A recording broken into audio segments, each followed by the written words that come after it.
If you had the chance to change your fate, would you?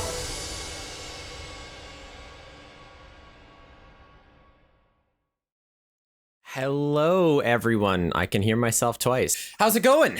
Oh my gosh. Yes, welcome. Welcome to Change of Fate. Yeah, the reason that music was so close is actually because it's from Hogwarts Legacy, which is good for us that I don't need to worry about that because it's from a game. So there we go. How's it going? Welcome to Change of Fate, episode 3. If this is your first time viewing Change of Fate, don't worry. They're not connected in any way, shape, or form. It is the D&D show on Twitch where you guys get to decide all of the outcomes of the story. Us, myself, and the actors are merely your pawns in this large game that we call life. I'm very excited. I hope you guys are too. We are playing the Sexy Battle Wizards one-shot tonight. All of the commands you need are going to be rotating on the screen, but if you ever want to, you can do !SBW to learn a little bit more about Sexy Battle Wizards, !Donate to learn how to donate and help the stream. And there's loads of new channel point redemptions as well, which I'll go over in just a second. So if you've never been to a Change of Fate before, basically the way this works is myself and a whole bunch of my friends are sitting behind these cameras, making entertainment for you. I have written a story loosely. However, all of the big decisions are going to be up to you guys. I have my lovely mod, Undying Prince. You guys know and love him. He is in chat and he will be running loads of polls throughout the night, like this one that should be... I haven't explained what that does yet, Pop-Tart. Anyway, you should see a whole bunch of polls, like one that should be coming up in just a second here, which will allow you to vote on various things throughout the stream. Save your channel points, spend them where you want to on certain polls, because it will directly affect the outcome of the game, which is really exciting. But that is just one of the ways, of course, that you can influence the chaos tonight. Something else that I should note is on these streams, I read chat a lot less because I have about 17 different applications open. I have a lot of things to handle, so you'll have to bear with me. I'm not going to be having as much of a conversation with you guys as I normally do, so I hope you can kick back, relax, chat with each other, and join in the chaos. There shouldn't be TTS for obvious reasons. You can use channel points in polls like the one that should be happening in just a second here. In addition, there may be times to use channel points for relevant things during the stream. For example, if you head to your channel points section right now, you'll see that Name Something, which I usually have on the stream, is a little bit cheaper. Sometimes we'll be playing through the game and I'll say, hey, I need the name of a barkeep. When I say that, you guys can spend those channel points and shout out any names you want in that little section down there. Whatever you think a good name will be, I'll pick one through chat. It'll be great. Other times, I won't need channel points at all. Perhaps there's something that's just a one-off or a very unimportant object that'll go, hey, chat, I'm going to free ask you for the name of the mayor's sister. In that case, you guys can just spam chat and fill it with as many names as you want. No points required, okay? So that's pretty much all the big stuff there. I was going to talk about the community challenge. You guys have already smashed it. Wild. That basically unlocks the true ending of the game. So instead of just ending on a happy or sad note, there will be an after credits scene, which will be very integral to the story now. So thank you very much for unlocking that already. And finally, if you want a little more chaos and control over tonight's madness, you can type !Donate to learn how you can. We're doing something a little different this time. Usually I just went through the Twitch donations thing where you can do the little stream elements donation. I'm gonna do bits as well. If anyone wants to donate bits just to support, that's totally fine. You can do that. Just leave in the little message, this is just for fun or something like that. Otherwise, I have a little PDF. If you type !Donate, you can see the list of all the things on there that you can get for either spending bits or the equivalent in tips. They are things, though, which I will read out right now. If you donate $1 or the equivalent of 100 bits, you can gift a hero of your choice a random item from the magical items table at the game's earliest convenience. For $2 or 200 bits, you are an inspiring leader. You can give a hero of your choice inspiration, which will allow them to re-roll their entire dice pool once, and we'll explain how the rolling works in just a little bit.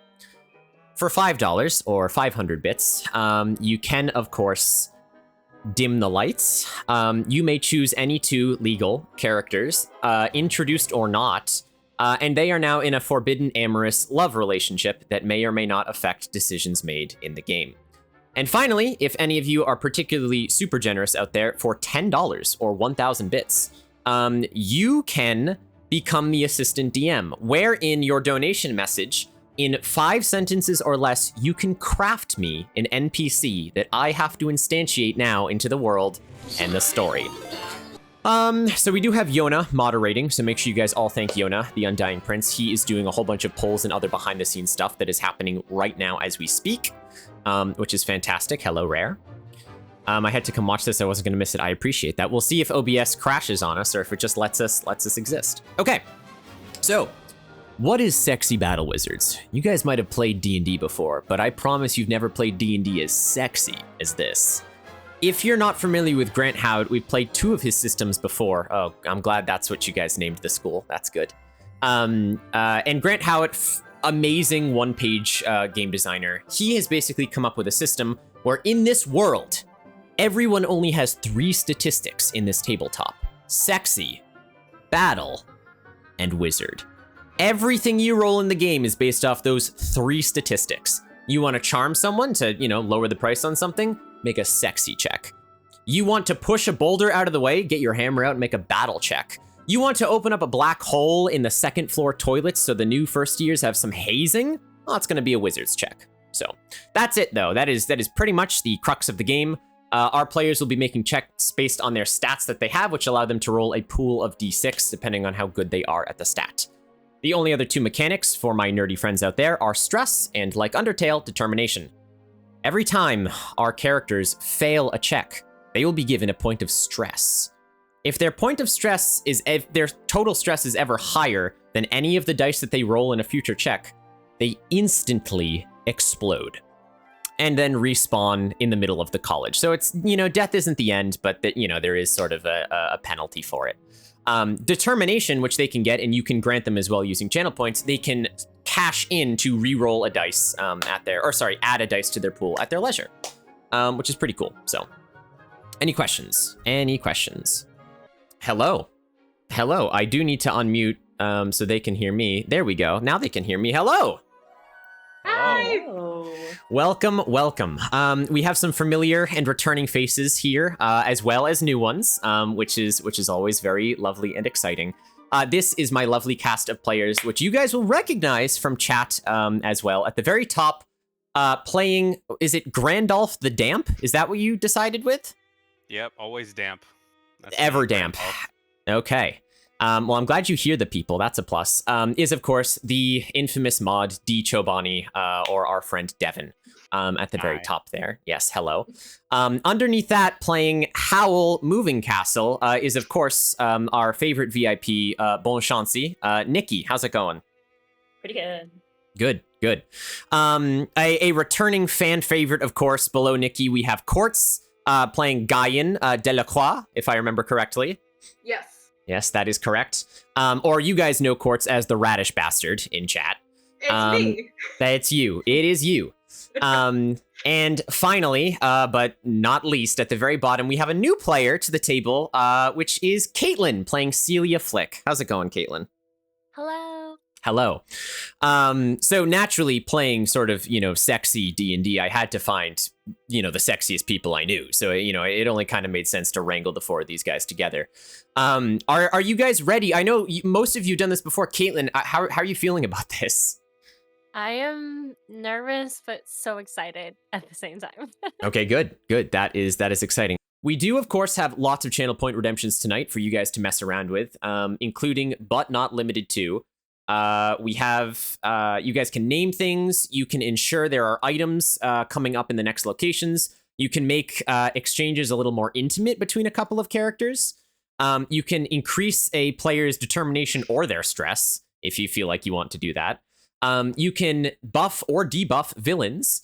And of course, you can also make any character add a bit of spicy flair to their next sentence. Ara ara.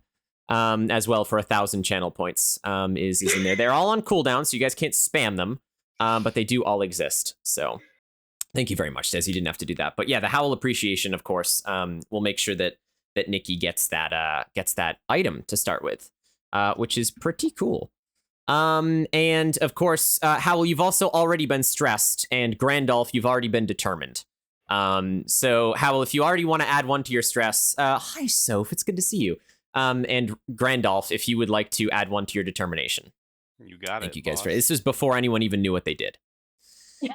So there you go. I think that's too sexy for my shirts at this point. You guys, I can't. We're not in. You're wasting your points because I can't do this until we're in. You understand that, right? Like we're there's a rule set where I can't be too sexy for my shirt if we're not playing the game because we're still on Twitch. So, that's kind of what we're funking with here. So, okay. Are we feeling ready? Are we feeling ready to jump into the game, everyone? I think it's kind of time to begin, isn't it? Yeah. I think so. Okay. I will also turn up the alchemy volume on my end, so chat, you let me know how this is going to be. Another little fun thing that I like to do is there are a lot of musical Easter eggs in the game, so you guys can have fun sort of pointing them out or what you kind of think they are. So. In that case, let me actually set the scene about kind of what we're doing here. Now, what did we name? We've named the college. Chat, you've already done your first poll. The name of the college is Scholarly Learning Under the Sky, or SLUTS for short. So good job. Welcome to Slut School. Now I understand why I applied to you. School. Yes. Let's go. Thank God no one from my family is watching. Floating high above the clouds of Magicia, zooms the college Sluts, of course, is what we've gone with there, which is a magical flying castle, which is home to the world's most powerful, intelligent, and of course, sexy arcanists the realm had to offer. At least, it did. Currently, the reigning council of magicians were called to an interdimensional crisis, leaving only a handful of staff and a few apprentices to pilot the floating citadel.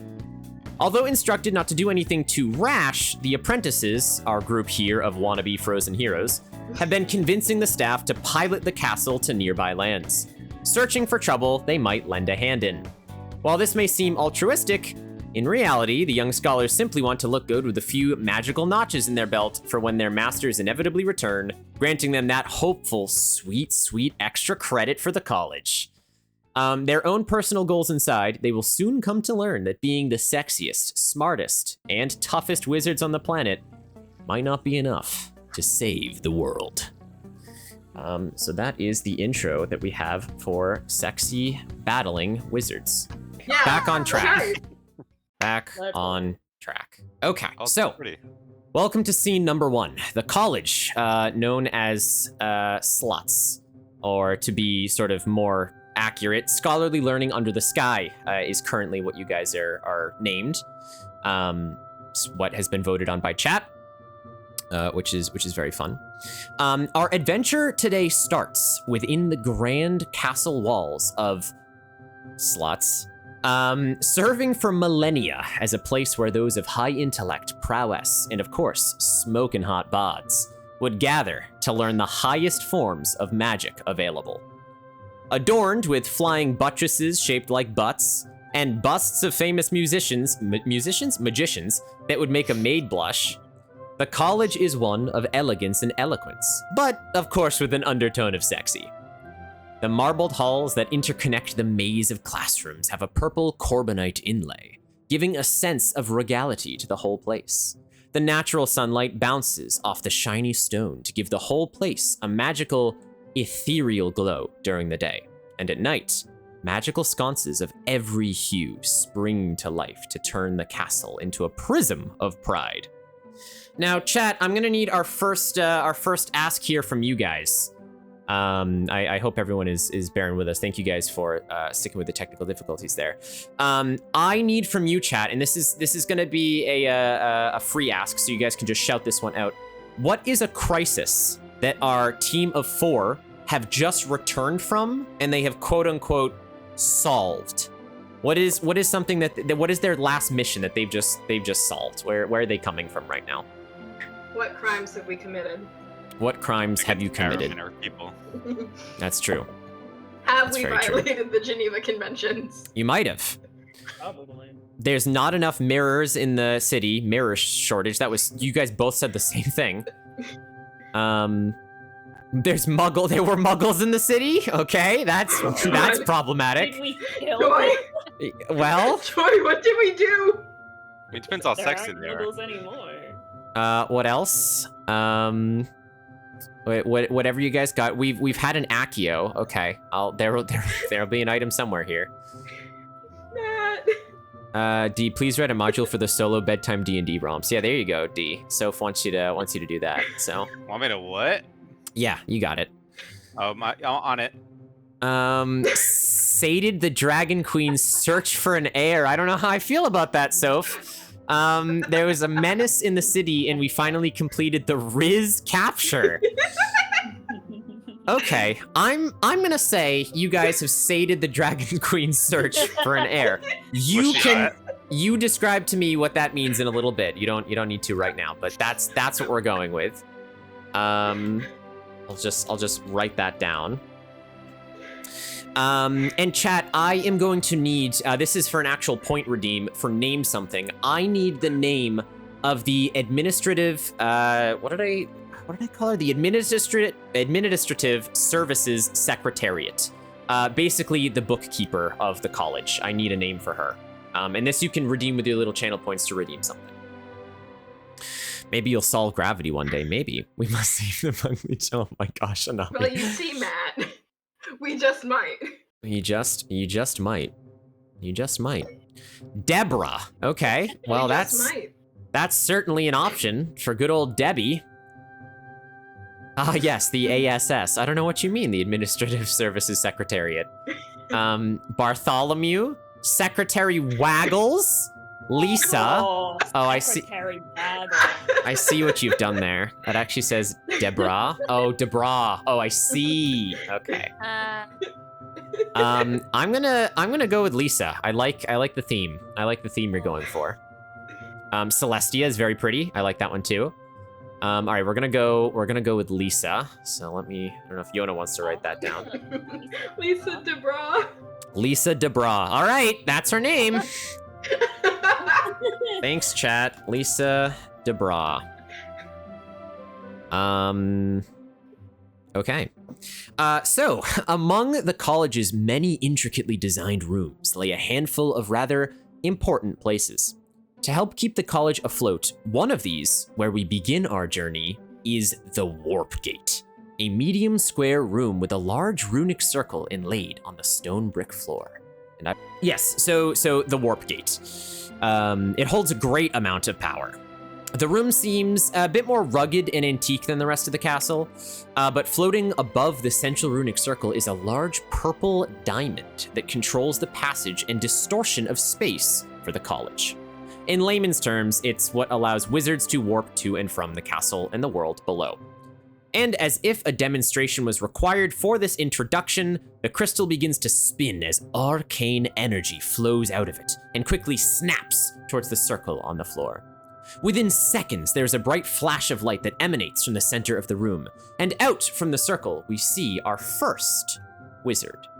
And our first wizard, of course, today, yes, sexily, don't steal the diamond, guys, already, that was so fast. This is going to be, Devin, would you like to introduce your character as there we go. Yes, it's me, Grandolph the Damp. Damp as the beard, always. Sexy as can be. Always oiled, always ready. I'm not good with people. All And- wizarding. What school have you studied from, Grandolph? I like mirrors, the way of 10,000 mirrors, so I can look at this beard all the time. Yep. But though, through this mirror, no one will ever see what a beauty I am on the inside. Oh, very deep. Very deep. We love it. All right, always oiled, always ready. Yeah, get it trending, chat. Get it trending. Hashtag always ready with the oil. So yes, you see Grandolph kind of emerge from this flash of white light as he kind of tussles his beard a little bit and makes sure that he's in sort of like tip-top condition as he steps forward. No sooner has he left than one of his comrades exits the light behind him. And this time, of course, you will see Howl Moving Castle. Nikki, while I get your face here, would you like to introduce yourself? I am. I'm good. Howl, Moving Castle, at your service. My school of wizardry happens to be the Arcana of Supreme Doorway. I'll let you figure out where that doorway leads. Wow. And my favorite weapon is the Rift Whip. Oh wow. Say less. Yes, Wow. it is. You see Howl kind of step out of this portal and continue to walk a little bit, but Howl seems very cool, very collected. The only thing that Howl does is kind of crack their whip a little bit just to make sure it's still intact as they dust off their cloak. A little bit more sort of frantic from the portal emerges our third wizard, and this, of course, is Guyan Delacroix. Quartz, would you like to introduce your character? Absolutely. And Nikki, I am feeling thoroughly seduced. I think we all are now. We don't even need to roll for it. I think we're just. Are we all in love with each other? Is that the canon now? I think that's it. That is the canon, yeah. It is. All right. I'm Guyan. I literally haven't been to class all year, but I study the art of hyperdimensional splendor, which can be a lot cooler than it sounds, I promise. Yes, that is. We love edgy Lord Guyan Delacroix. Yeah, I don't He think any tries of to be. any of the teachers He have tries seen to him be. anywhere in class anytime recently. Which Not is a single teacher knows who he is. no. Well, they know his name. Yeah. It's sort of very very true. And last but certainly not least, of course, we have Celia Flick. Caitlin, would you like to introduce your character today? Yes, hello, I am Celia Fleck. To be honest, the sexiness, the wizards, is not really for me. My whole dream in life has been more of snail racing, as in, Yes. racing giant snails, and that's always been my true passion for life, I gotta say. But, I'm here, I'm studying the lore of light, and hopefully one day I'll be led back to my true calling. Exactly, yes. Well, you've already been mommied in there, so that's good. my God, Fantastic. So yes, we see our 4 wizards emerge from the portal at this point. Let me just make sure that everything is, we're all up to par. Okay, good.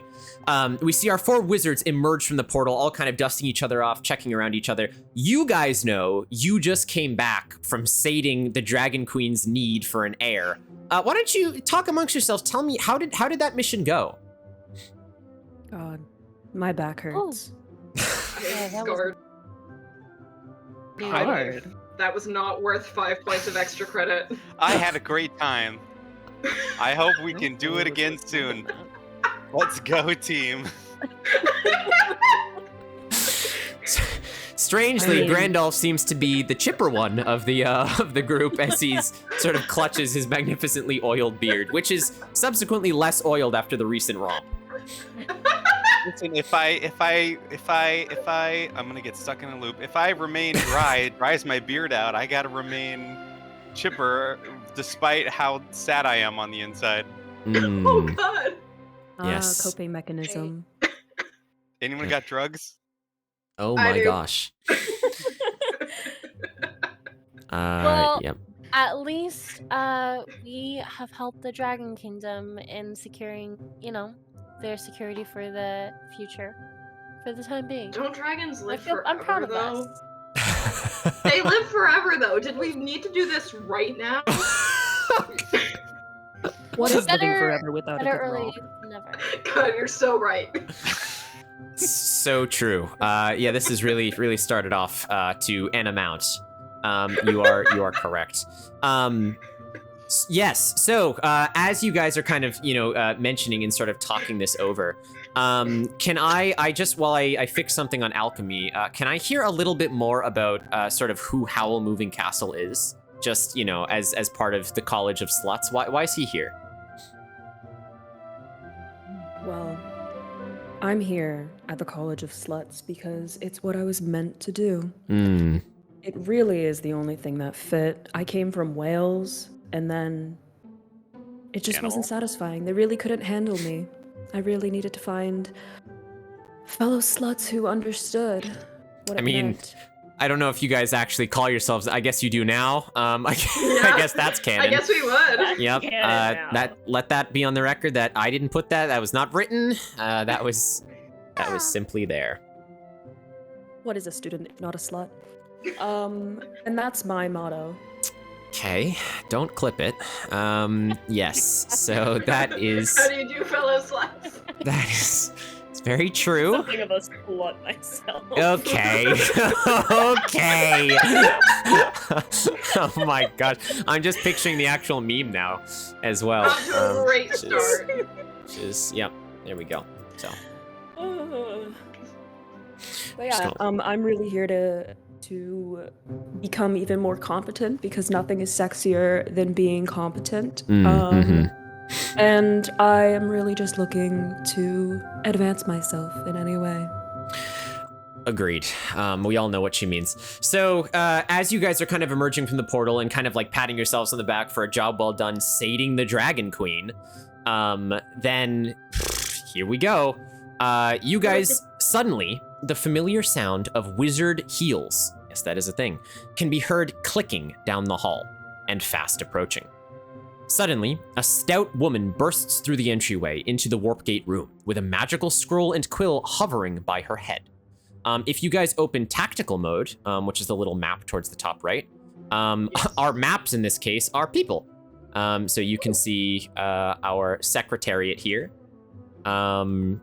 Secretariat, more like. Yep, Lisa DeBra. Heyo. There she Yeah. is. Hi, Lisa. Hello, Lisa. How you doing? There she is. She wears glasses on her pointed nose, a head of curly hair bunches beneath her official staff wizard's hat, and she looks quite cross to top it all off. You four! I should have known! Reginald was hesitant in divulging who used the warp gate without authorization. It only makes sense that it was the same lot that convinced him to pilot the college here in the first place. The woman seems quite bent out of shape, and you think you may know why. Of course, this is none other than Lisa DeBra, the Administrative Services Secretariat, or ASS for short, of the college. Basically, she manages most of the paperwork of the comings and goings of every aspect of the college.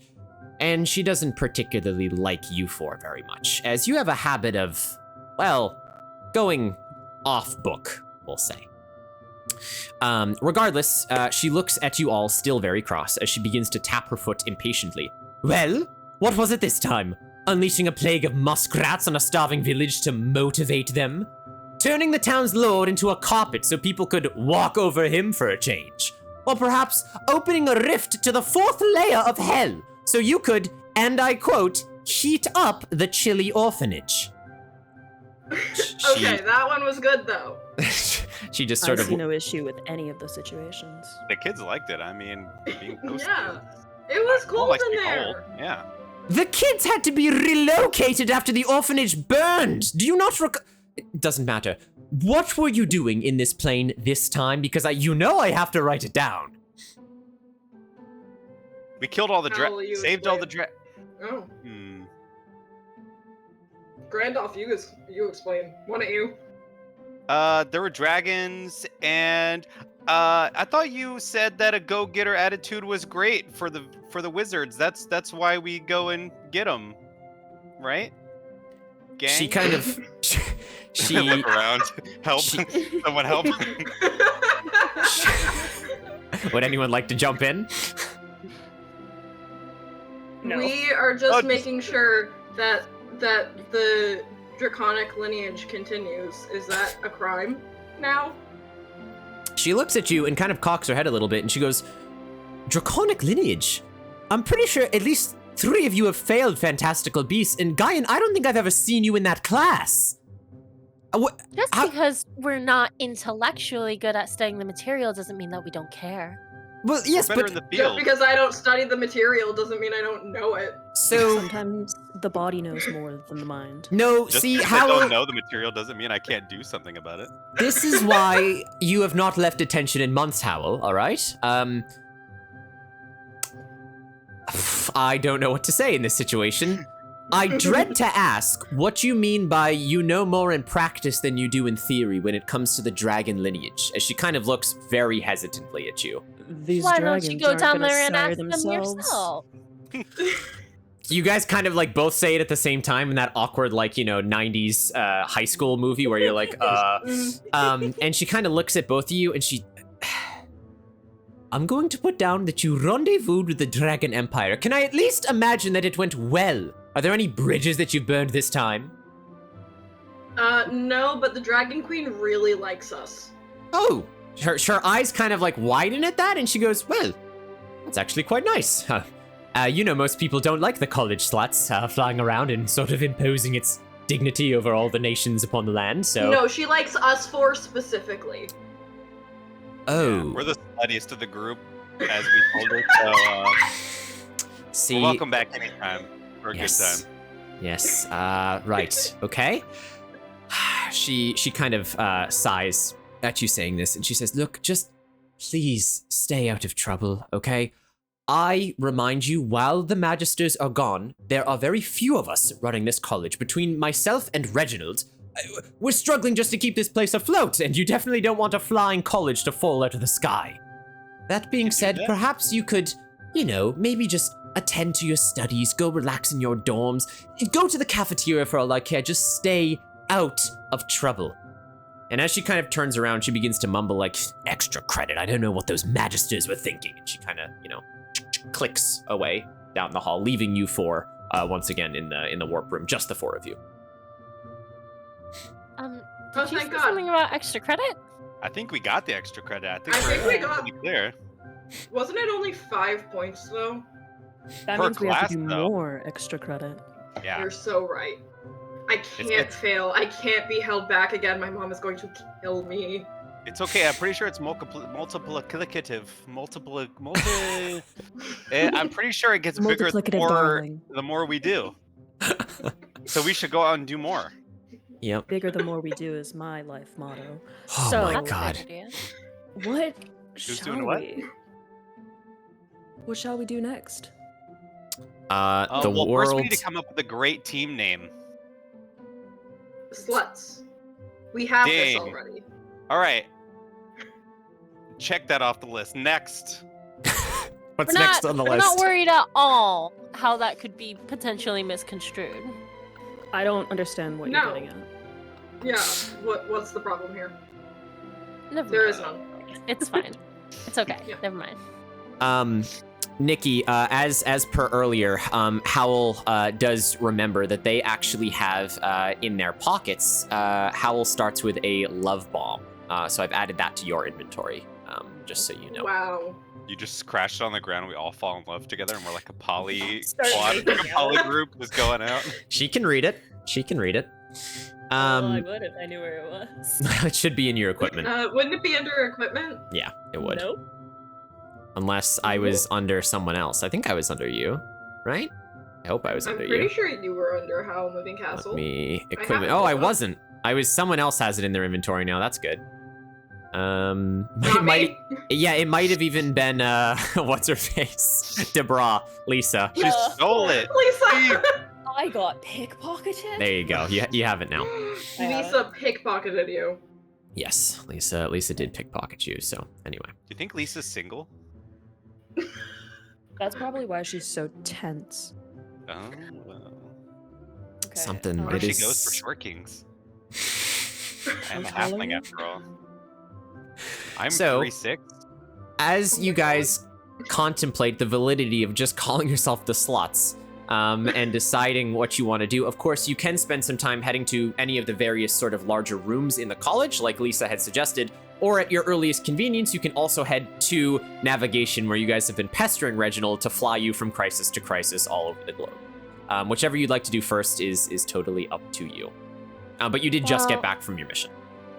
I don't know about you guys, but I'm starving. Food? Yeah. Let's go get some food. Yeah, where's the mess hall? You guys generally know where it is. Well, maybe Guyan doesn't, but the rest of you do. Guyan And actually spends all of his time exclusively in the dining hall. exclusively in the dining hall. Okay. Exclusively in the dining hall or like under the stairs. And that's it. Okay. So you guys, yeah, you generally know the direction. You make your way through the sort of like twisted, marbled hallways of this fanciful college that you guys have been in for quite some time at this point.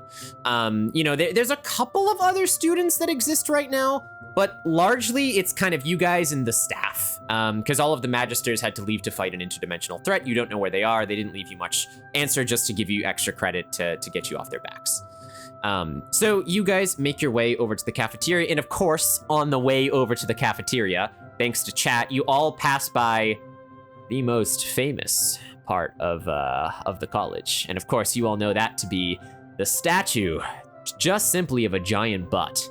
It's in the middle of the courtyard. And the reason you all know it so well is because, like most magical flying colleges, that's where all the makeout sessions happen, is right underneath the butt. So, you know, you guys kind of like walk by a little bit, still patting yourself on the back for a job well done with the dragon.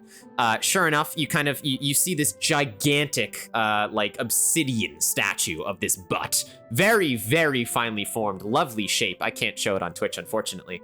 But man, your minds would be blown. As you are passing it, you do see sort of like a couple of apprentices that are kind of like hiding away, you know, back there, kind of making out and tussling each other's clothes and stuff like that. On the way to the cafeteria. Is there any interaction there from you guys, or you just want to keep walking? Is the butt reachable?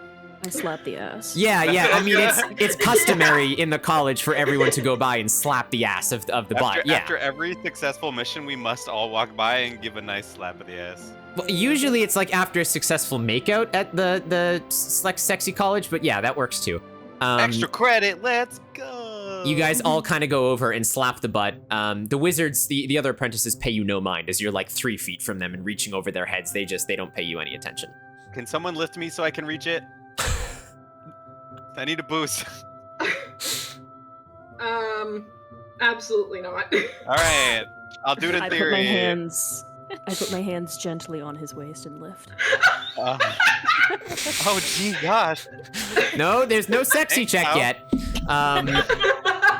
Sure enough, you lift Grandolph up enough so he can just get his beard around and slap it on the ass. Too oiled up. He's too oiled up to lift. It's true. Anything else from the 4 of you, or are you just gonna keep going to the cafeteria? Onward. Onwards and upwards. Okay. Onwards. So you guys eventually make your way towards the cafeteria of the school, where you can sort of relax and grab some food. Oh, I'm glad Chad has decided what's on the menu today. So the food court in the college sluts is one of grandeur and mystery. Food is seemingly apparated out of thin air for the students' enjoyment, and the decorum could change at the snap of some fingers. Despite that, the seating was still very quaint and rustic, giving almost a familial feel to the whole place rather than a foreign, mystical one. There are several food wizards who help conjure, test, and prepare the food. And of course, there is the head one. Chat, this is another name something. Redeem your channel points. What is the name of the head lunch wizard? She's female presenting, if that informs any of your decisions, although you wanted to name the other one Waggle, so I presume it doesn't. What are we looking at here, chat?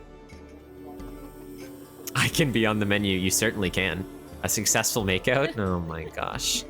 I'll wait for the name somethings to roll in. I'll wait for it to catch up. Okay, what do we have for the lunch wizard? Bartholomew again. The lunch grandmaster, Granny Teresa. Okay, wait till you see her face. Bellatrix. Okay, that's well. I don't know if they're a granny, but whatever. Yeah, we'll go with Granny Teresa, Brandy. I'm happy with Granny Teresa. It works for Granny the picture. is a term of endearment. Hi, Aerith. Thank you for the lurk. Hope you're having a good night. Okay, so in that case, let us go ahead and we will bring well, not yet, but the head lunch lady. We'll go with Granny Teresa. Hopefully Yona is on top of that. We'll fill it in here. Teresa. Okay. As you enter the sort of outside area of the cafeteria, your nostrils are immediately permeated with this strange scent of what you think to be seafood, but at the same time also smells a bit like a puff pastry. I'd say, Celia, you recognize this as ever-filled cream fish, which is a really interesting delicacy that the college has experimented with in the past. I'll leave it up to your imagination. But sure enough, the four of you sort of enter the cafeteria area. What would you like to do? Quick question. What's the fish filled with? I can't answer that. Cream. Yeah, I was gonna say, Grandolph's gonna go grab Cream? one of everything that's filled with cream. Yeah? I will. Is everything cream filled? There are a lot of cream filled. Well, everything is cream filled except the Heyo. salad bar, and there is a side of cream next to the salad bar. The but- salad bar could be cream filled if we try Yeah. hard enough. Yeah. I mean, If we is that try the hard next enough, mission? What do you do? Are you grabbing everything creamy? Is that your idea? I'm getting everything filled with cream and putting it on. Or I assume we're gonna sit together. Yes. There's like a Yeah. cool ranking where you actually all split up and go your separate ways. We get Guyan the does coolest actually table. split up and go his separate way. I would love to head up to Granny Teresa, put on my charm, smile at her, and say hi. Okay, you guys can open the tactics view. Here is Granny Teresa, the lunch wizard. As you It's can, been good for Oh. it. yep. As you can see right now, she's making the cream-filled, the ever-filled cream fish. Even, that is what she's currently up to. Yes, we're You kinda sort of cream head up. She's kind of behind like the lunch station. She's kind of like, you see her sort of waving her hands, and all of this food is being magically apparated and disapparated. And she looks up and oh, Celia, how's it going? It's going terrific. Do I smell ever filled cream fish? Her eyes kind of widen, and she goes, "Oh yeah, you do, but I added a little secret ingredient this time, so we'll see if people notice." Oh, no way you could give me a hint. Why don't you roll me a sexy check here? First roll of the Um, night. First roll, First roll of the night. which is basically you Alright. roll as many d6 as you have in your sexy skill, which I think is 1 for you, right? Oh, I got a 4. A 4 is a success in this case. As you kind of, well, you tell me, how would you like to sort of like turn up the charm here? I am going to use a little bit of like a huskier voice and just bat my eyelashes. Okay. She kind of looks at you and she laughs a little bit. You don't know how old she is. She's definitely been here as long as you guys have been here.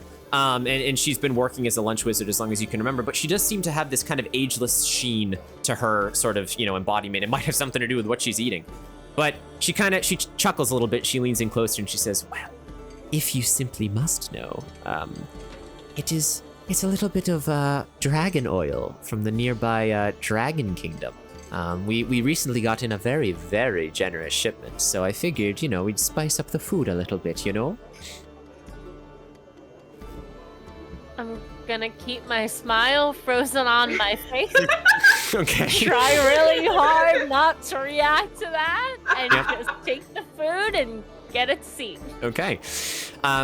You all sort of reconvene around the same area.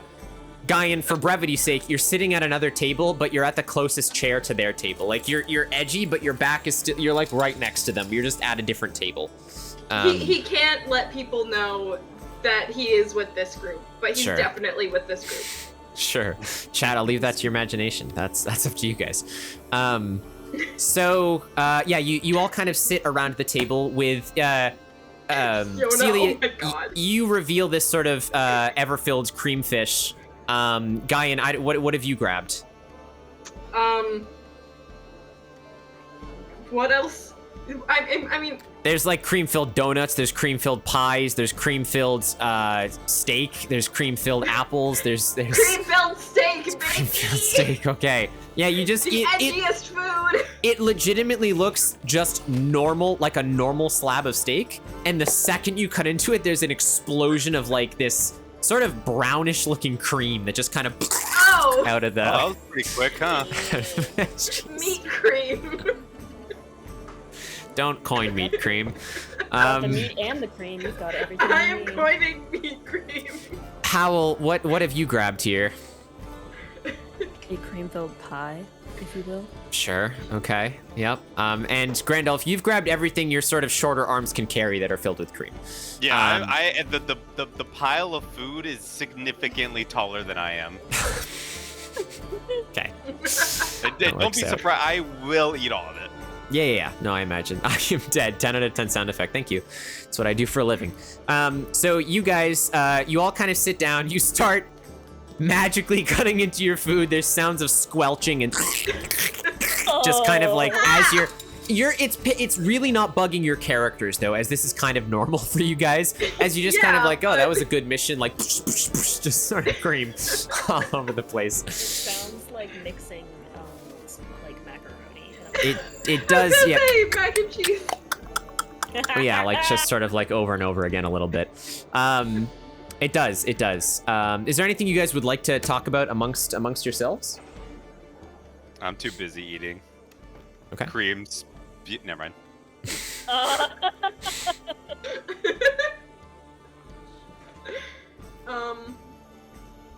Okay, Is that so cream? just for, I mean, where's the next place we should get Reginald to take us? Because I don't want any more weird ingredients in my food. Dragon cream, Sounds yeah. Sounds like you're get not that it's not for adventurous everybody. enough. Look, do you know what dragon oil is? Because I don't. Do you need to? A little. Nah, it tastes great. That's what matters. Grandolph is on my side. I'm on the side of whatever's delicious. That As is you- also my side. As you oft are. You guys are kind of speaking about this, and Celia, you realize as you're sort of sitting there, your foot touches something underneath the table. And as you kind of reach down, you see that some unfortunate soul actually left 2 pieces of our currency. OMG, it's been 3 months? Thank you, Sleepy. Which is the name of currency in this world. Arcane currency, our currency. You find 2 pieces of our currency on the ground below. Nice. I will not say anything to the others, and I'll Sure. just sneakily try and Yeah. grab that. You stick can in my add pocket as subtly as 2. possible. Yeah, you can add 2 our currency into your equipment, which is good. Okay. Thank you so much for the resub, Sleepy. By the way, I appreciate it. All right, let's keep it moving. You guys finish your food. You know, you're kind of making small talk, talking about where you're gonna go next. Anything prevalent as the cream kind of hits the bottom of your stomach? Are you guys just kind of ready to bounce? Oh, I'm gonna need Let's to rock release and roll, this. baby. Let's I go. feel so full and satisfied, and we should go find Reginald. Okay. You guys wave the lunch wizards goodbye as you sort of exit from the cafeteria, and you make your way to navigation.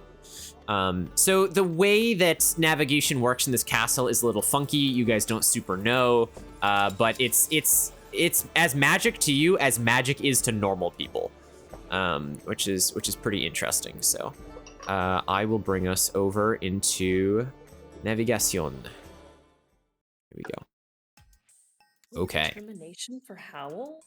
Did you get another determination? Ow. Look at Yeah, that. Dez. All that Dez might determination. love Thank you. it. I know Dez is on it. I kiss you. Dez is a simp tonight. Okay. Let's go to, so you guys are on Navi. Okay, there should be a poll. As you enter the navigational offices, sort of heading through the twisting, winding halls of the college. To turn this one up, this one's a little quiet. You come to the navigation room, and as you turn the corner, you're met with a marvelous sight. Stretched out along the black alabaster wall is a holographic representation of Magicia, the world in which you all dwell. Upon its ethereal topography lies all the information the college could ever need in times of crisis. Kingdom names, histories of the lords and the ladies, eldritch threats, you name it. But this mystical device only works in tandem with the great controller of the college itself, the Navi Ball. There in the center of the room is an incredibly large sphere, surrounded by a floating apparatus of some sort. The Magisters made it very apparent to never teach any of the students how to work this thing, as there would be all sorts of misuse. Instead, they entrust this task to Reginald, an old and wise wizard with dark skin and a kind smile, who currently is stood in front of the mystical map, and he looks up at you with pale eyes as you enter. There's a smile on his lips that forms, that hides more than just simple pleasantries.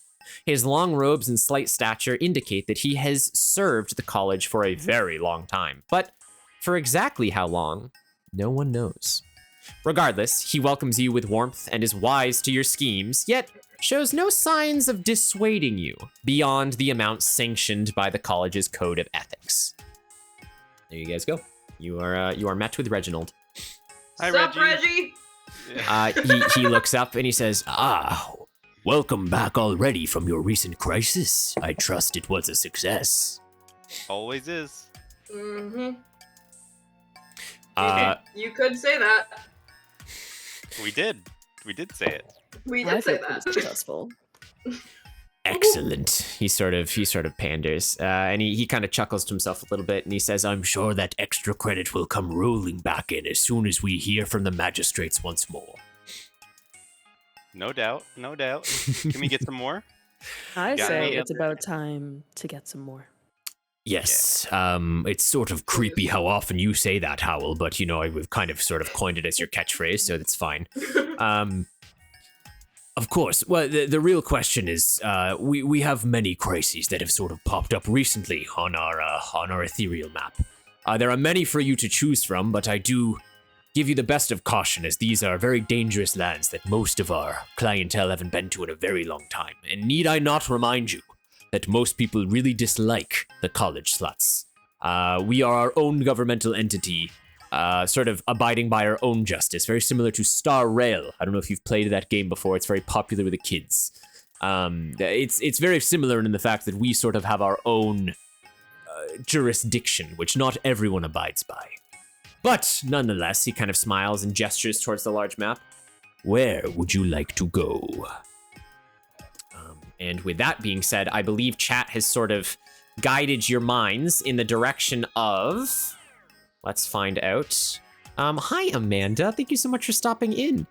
If my mods want to do any of the actual Twitch shoutouts, you're welcome to do that, but I can't do any of the clip shoutouts today. While we are mid-game. Chat has decided we are going to... Oh, I don't know, maybe the poll's not done yet. I think I saw that it was werewolves. It was werewolves. 91% werewolves. I see. Oh, I see where he's put it. 91% werewolves. He's put it down there. Okay. Mm-hmm. Sure. That's fine. Okay, yeah, no worries. That's good. Good job, chat. You've exercised your right to vote. Remember, you can vote in any of the polls that pop up at any time, or you can spend channel points to influence the game further if you see fit, like we've already had with the Accios and determinations that have been thrown into the place there. Okay, in this case, Reginald kind of smiles as you all weirdly unanimously make this decision.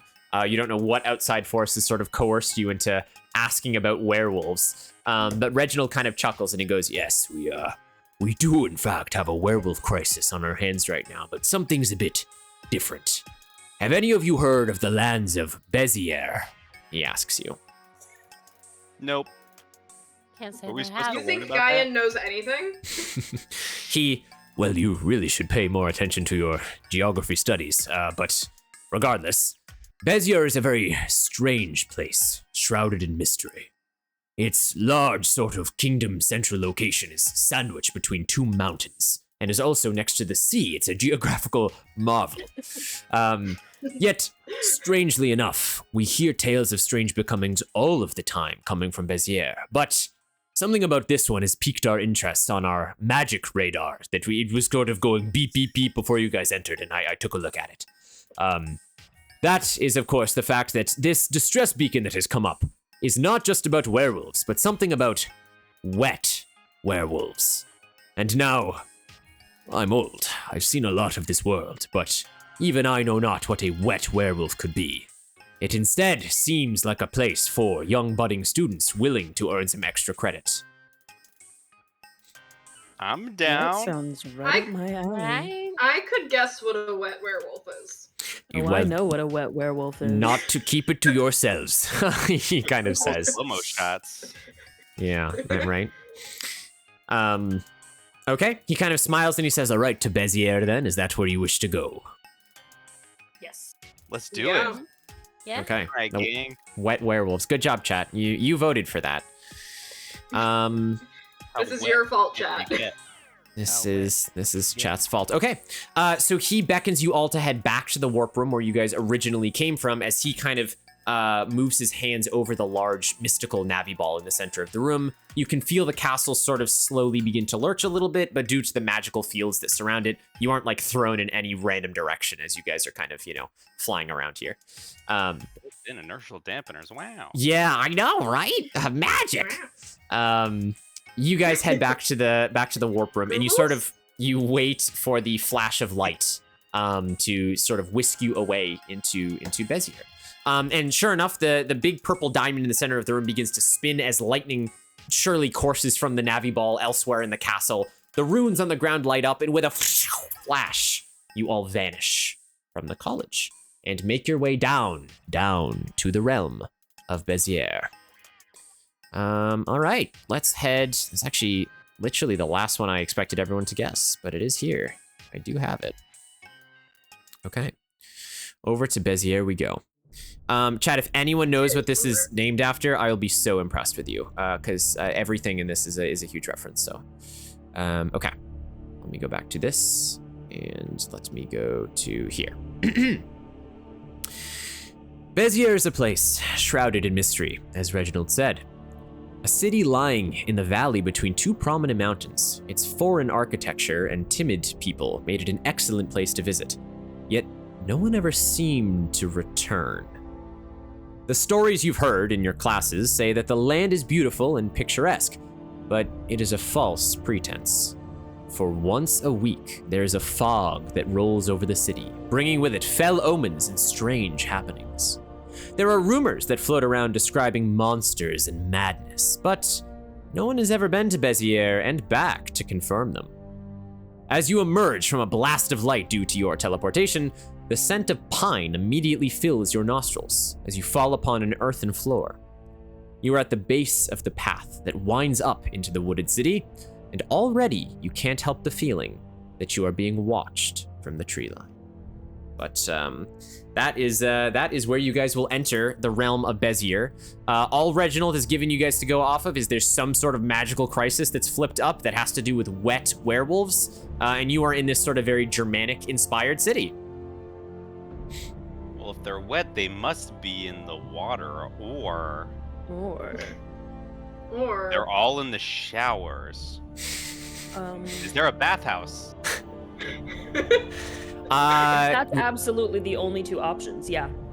That is. Those Correct. are the only two options. That or it rained like 5 minutes ago. Can we look at the ground? Is there puddle? There is There a puddle? well, there is nearby puddle, but nearby puddle is big and ocean. So no, there is no small I puddle mean, anywhere that's nearby. a lot. It could have rained. It could have. It could have I would- rained. Like to try and make our way towards like the local pub or Okay. the equivalent. So you guys, you immediately want to head into the actual city proper. Yes. We want to get Yeah. drunk. Yeah. Okay. Does anyone else feel like they're being watched? I always feel like I'm being Always. watched. I hope I look good. Okay. You I do, mean, Hal. I need to You reapply my always oil. Your beard oil. You watch as Grandolph just kind of uncorks it and kind of just What am down I on his licking it beard. on? Is what it sounds like. Yeah, you are. How else would you It apply up. beard oil? I don't know. Yeah. Put it in your I don't know, mouth I don't and know. then you dribble it all. Yeah, it's just all over the beard. Yeah, exactly. The oil. It's oil. What do you mean it's so wet? Of course it's wet. It's oil. Guys. You know that infamous dry oil? The infamous. I don't know. oil. I have felt some pretty dry oil before. Yeah, it gets Okay. crusty, but you don't want Mineral to oil. Mineral oil is pretty dry. Mm. You guys, as you're discussing the properties of oil, you are making your way towards the inner city. This is not your first rodeo. You have been through solving crises before. Generally, the way this works is you want to find witnesses that might know something about the crisis, maybe a scene of the crime if something happened. It always helps to find authoritative figures so you can maybe learn a little bit about the city and any comings and goings. And then you basically kind of roll up to the punchline and say, all right, we know what's going on. Let's fucking fix it, I guess. So that's generally, your course of action there. Yes, Howl. I look for the biggest, burliest man I can see. Okay. I go ahead and make me a sexy check. Oh, okay. All right. To attract the burly men. To attract the burly men. Do like a mating call. You got like all of them. Caca. Oh no. Hey. What was your highest? 6. A 6. Oh. Okay. Incredible. Sleepy's also done an Accio, so I'll have to remember that. Okay. So you gaze around for a moment, Howl, as you peer the line. You're looking for the biggest, burliest man that you can find. Sure enough, right now you actually see entering the city on another sort of path that's kind of converging where you are, but coming from the tree line instead, is this very large, sort of fully bearded, flannel-wearing lumberjack. As he's kind of, you see he has an axe like slung over his shoulder, but in his right hand, he's carrying 2 felled trees with his arm that he's just kind of like, he's at least 7.5 feet tall, maybe like 4 feet wide. Like this is a big man. He's a fucking tank. Yes, he is. He has facial hair everywhere, even not on his face. Still facial hair, just like The all ultimate lumberjack. all over the place. I mean, he's maybe like 45 feet away from you. You'd be like converging eventually, but he's making his way into the city. Very important question. Sure. Does his beard rival Grandolph's? It's different. It's not like this very long, sort of tumultuous beard that Grandolph has going on. It's more of this very well-kempt, kind of like mutton chops eventually just kind of roll over into this very well-kempt, like big sort of chin-esque beard. Okay. Yeah. Chin vibes. Yeah. Well, I desire to approach this man. Chat, I am gonna free ask a name, so you guys can just shout out as many names for this man as you want. Just shout him out. Just shout him out. I think I can guess what the perfect name would be. I don't know if I want to I think I can guess, Des. Oh, I'm sorry. Sleepy has just redeemed too sexy for my shirt. All right, Nikki, here we go. Okay. I don't know what this means. No, you will What though. does this mean? You will. I'm not taking off my shirt. Nope, it's not part of the protocol. We haven't been paid that much yet. People say names of this man could include, any of you can shout it out, chat. Name any name. Nick. Porridge Nick. I think his name should just be Porridge. Porridge. Bartholomew, of course. Greg. Manny. I think Des deserves a Bartholomew. Borthor, the man of the sword. Jack Daniels. Oh, that's good though. Oh, you're like Jack That is Daniels. pretty good. Jack Daniels. Bailey's like- Lua. You guys can't just name. Oh, I actually, feel Strawberry like- Dockery, please. Yeah. I feel like Des deserves a Bartholomew. On the other hand, I really like Jack Daniels. Officer Wolfpan. I Des. also, Oh, go ahead. Mr. Mudkip, I misheard you when you said a strawberry daiquiri, and Yep. I thought you said a slobbery daiquiri, and Yes. I was like, Wait till you get to the bar. Wow. Officer my. Wolfpants, just Lucifer, pumpkin spice latte. I patiently waited by Mihoy, Minoi. Well, Right. we're gonna. We will use Bartholomew, but I have to use Lucifer. Jack Daniels. It has to be Jack Daniels. There's does nothing have better to than be that. So sorry, you shout out to this man? Is that what you said, Nikki? Yes. You know, for someone as big as you, you'd think you'd be carrying more trees. Oh. That's what you say to him? Okay, Jane. sure. In like a sexy, Like Okay, a sure. deprecating. Are you So- catcalling this man? It's like Well, a sexy so- put down. respectfully. Yeah.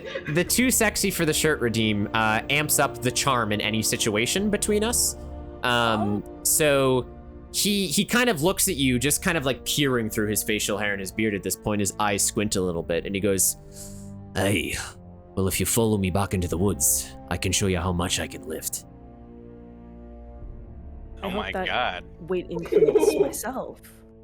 And he kind of like looks up and down at you and goes, "You, of course, you'd be on top, I presume." The position I deserve, of course. Yes, where else would you sit on wood then? Depends on the size of the wood, isn't it? The other three of you just hear this conversation going back. Are you just like, you're chill with it, or are you doing anything? You clapping? What are you doing? Grandolph is enamored in offering oil for a beard lubricant and also a substitute lubricant for anything else they might need. I will donate my oil to you should you need it. I won't need the oil, but I appreciate the offer. When ready. Oh my god. The man. Celia's trying really hard to ignore what's happening and Sure. just letting Howl do their thing. Guyan is just looking at Howl and then looking at this man, and it's like, how is that gonna work? Okay, I see. Yeah, I see. So at this point, he kind of like, he's still like obviously flirting with you, but he is looking at the four of you at this point, and he kind of like, he shifts his weight a little bit, so he's kind of like standing more towards the city, and he just goes, "Hi, so what is it you want besides a good time? What can I help you with?" This is Howl. He's more talking to Howl, but all of you are there, so. Oh, okay. We heard you have a bit of a problem with, I don't want to say wetness, but werewolves? He kind of like cocks his head for a second, and he goes, "Those usually aren't performed in the same sentence unless you're having a really good night. But I unfortunately don't know what you're talking about." I can't say insight check. You can't say insight check. You can attempt to. What school are you, Nikki? What magic school are you? Doors. If you can bullshit me a reason why you have a magical spell to peer inside this man's mind, then you can make a magic check for me. I have What a is his mind? Yeah, What are the windows to the souls, if Eyes. not just different types of doors? That's so true. Okay. Yeah. Sure. I stare into his eyes, trying to discern the truth. Are you going? You're going to use your magic school of doorways to metaphorically open his eyes and see within them? Is that? So his eyes are already open. I'm opening the metaphorical windows into his soul, which his soul will tell me the truth. Right. And what are windows if not just smaller doors? Exactly. Roll a wizard check. I'll roll a wizard check, yes, of course. Oh, I have it preloaded with a nice little. Uh-oh. Oh, 6. You still got a 6. Nice. Okay. Nice! Okay.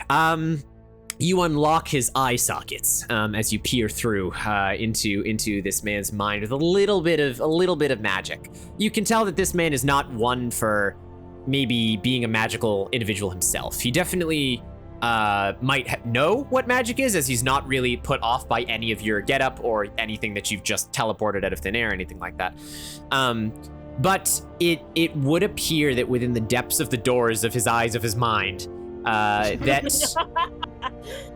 he's not necessarily lying in the sense that you get truth is basically an open door. So you kind of are wafted with this feeling of, oh, he doesn't actually like intellectually know what I'm talking about, but something in his brain did try and close when you mentioned werewolves. He doesn't know like what you're talking about, but that put him off. Okay. Yes, Devin. Fascinating. Can I roll for my magic as a master of the way of the 10,000 mirrors? There is, of the 10,000 mirrors, one of them is to reveal the true identity, or another form, if you will. Oh my god. A mirror image of someone. Yeah, can I hold up my shield mirror in them and see at him and see what reflects? So you're gonna hold up your shield, which is a mirror, and then you're gonna peer around to see what it's reflecting off of this man. I hold it out. I'm gonna use my Squishmallow as an example, and then I'm just gonna look over as well as I can and kind of just line it up. Roll me a wizard check. Hi, Tier. How's it going? Solidly average. What was it? A It's 3? a 3. Okay. Can't quite line it up. So that is a fail. So you do add 1 stress to your character, and basically, chat, as I said in the beginning, they can make a roll for whatever they want, but if they ever roll lower than their current maximum stress, or their current total stress, they will immediately explode. So I believe, Devin, that puts your stress up to 1. Is that correct? You got it. Okay. So hopefully you never roll less than a 1, which is impossible right now. So. Don't tempt me. Okay. So you do sort of you do kind of hold out your mirror shield and you look at this man, but as you look in the mirror, you realize you haven't actually casted any magic. You're just using it as a reflective surface, and you kind of like you hold it up a little bit. You kind of get a little closer to him as you're like really trying to peer. And at this point, he kind of like backs away a little bit, and he just, well, I'll be off then. And he kind of turns around, logs kind of swing, and he kind of continues walking towards the city. What a handsome man. I'll find him again. Well, I bet he's bar time? Drinks? Yeah. Part-time drinks. Oh, Everything's easier with part-time alcohol. Maybe Yeah, we'll find also- someone else and give us better information. Yeah, exactly. I relay the fact that that guy, he doesn't know what the fuck goes on, but he kind of does. They mentioned werewolves. He was like, I don't His know what brain goes did on, the but I'm thing. not entertaining this. You did His brain did the notice, thing. by the way, due to an accio that we had, as he's walking away, something sort of slips out of his pocket, but you didn't realize until he's already like a good 100 feet away from you. And as you look down on the ground, you actually see, I need to remember the actual proper name of the item, because I know what it is, but I forget what I called it. It is a... A love potion. It's a love potion. No, it's not a love potion. It's a seal of strength, which I'll just say that D, you sort of spot it first. It's totally up if you wanna, whatever you wanna do with it. It's like glinting in the reflection of my mirror. Yeah, exactly. Yes. Because loot Ooh. shines, obviously, like in all fruit games / world. Yes. Celia, you have been granted determination from Yes, Ivy there, thank you our lovely so mod, so much. you can add your determination meter. Appreciate it. Devin, you pick it up, you said? Yay. Yeah, I'll pick it up. It's this What do we got small sort of metallic badge, not unsimilar to the badges from Hollow Knight. Although it looks like a fist, you recognize, similar to Skyrim with kind of like the Marks of Dibella thing, people hold on to these seals when they value one of the main 3 stats of life more than the others. Evidently, this man seemed to really value strength, or battle in this case. You can add it to your inventory if you want. I believe it lets you either, I think it gives you 1 additional battle dice on any roll of your choice, or any battle roll of your choice. It's Oh, something single like use? that, but it's a yeah, they're single use. They are single use. All right, I'm gonna stick it on my little satchel waistband, Okay. and I'm gonna collect them all. Okay. Like it's like Pokemon. You like this word Pokemon? Yes. Yes. If I knew what that was, it would be just like that. It would be Yes, just like exactly. that ethereal Just thing. like that. Okay, you guys continue to make your way towards the actual sort of city of Bezier. As you do, you kind of enter through the stone gates. There's lots of buildings. It is honestly not too dissimilar to Skyrim, which is kind of why the music is here, just to give you sort of a visual. There are a lot of these like lumber camps that are constantly on and like, you know, buzzing through wood and creating planks. Everything is made out of like a deep cobbled stone and these long evergreen logs. So it's very sort of mountain-esque. Where you guys are right now. And as you kind of like are looking around, the general sort of like people here are, I'd say, larger in height and in width. They are just generally sort of larger people. And it's quaint. It's very pretty, but as you're walking through the streets, like you are definitely getting the feeling that it's something is tense. There's this kind of tension that exists in the air as people, I mean, you're not exactly wearing the most chaste of clothing. I mean, most of the school uniforms for Slut U anyway is very revealing in its nature of how you cast your spells. So I would say that, you know, people, they're not so much put off as it as they are like, oh, interesting, okay, like wonder where they're from kind of thing. Yeah, what are you doing? We're going to the bar, right? I say yeah. Yeah. Yeah. Yeah. Okay. Single That was file. our original plan. Single Good file place to line. start. Is it Like easy to figure out where it is, or do we need to ask someone?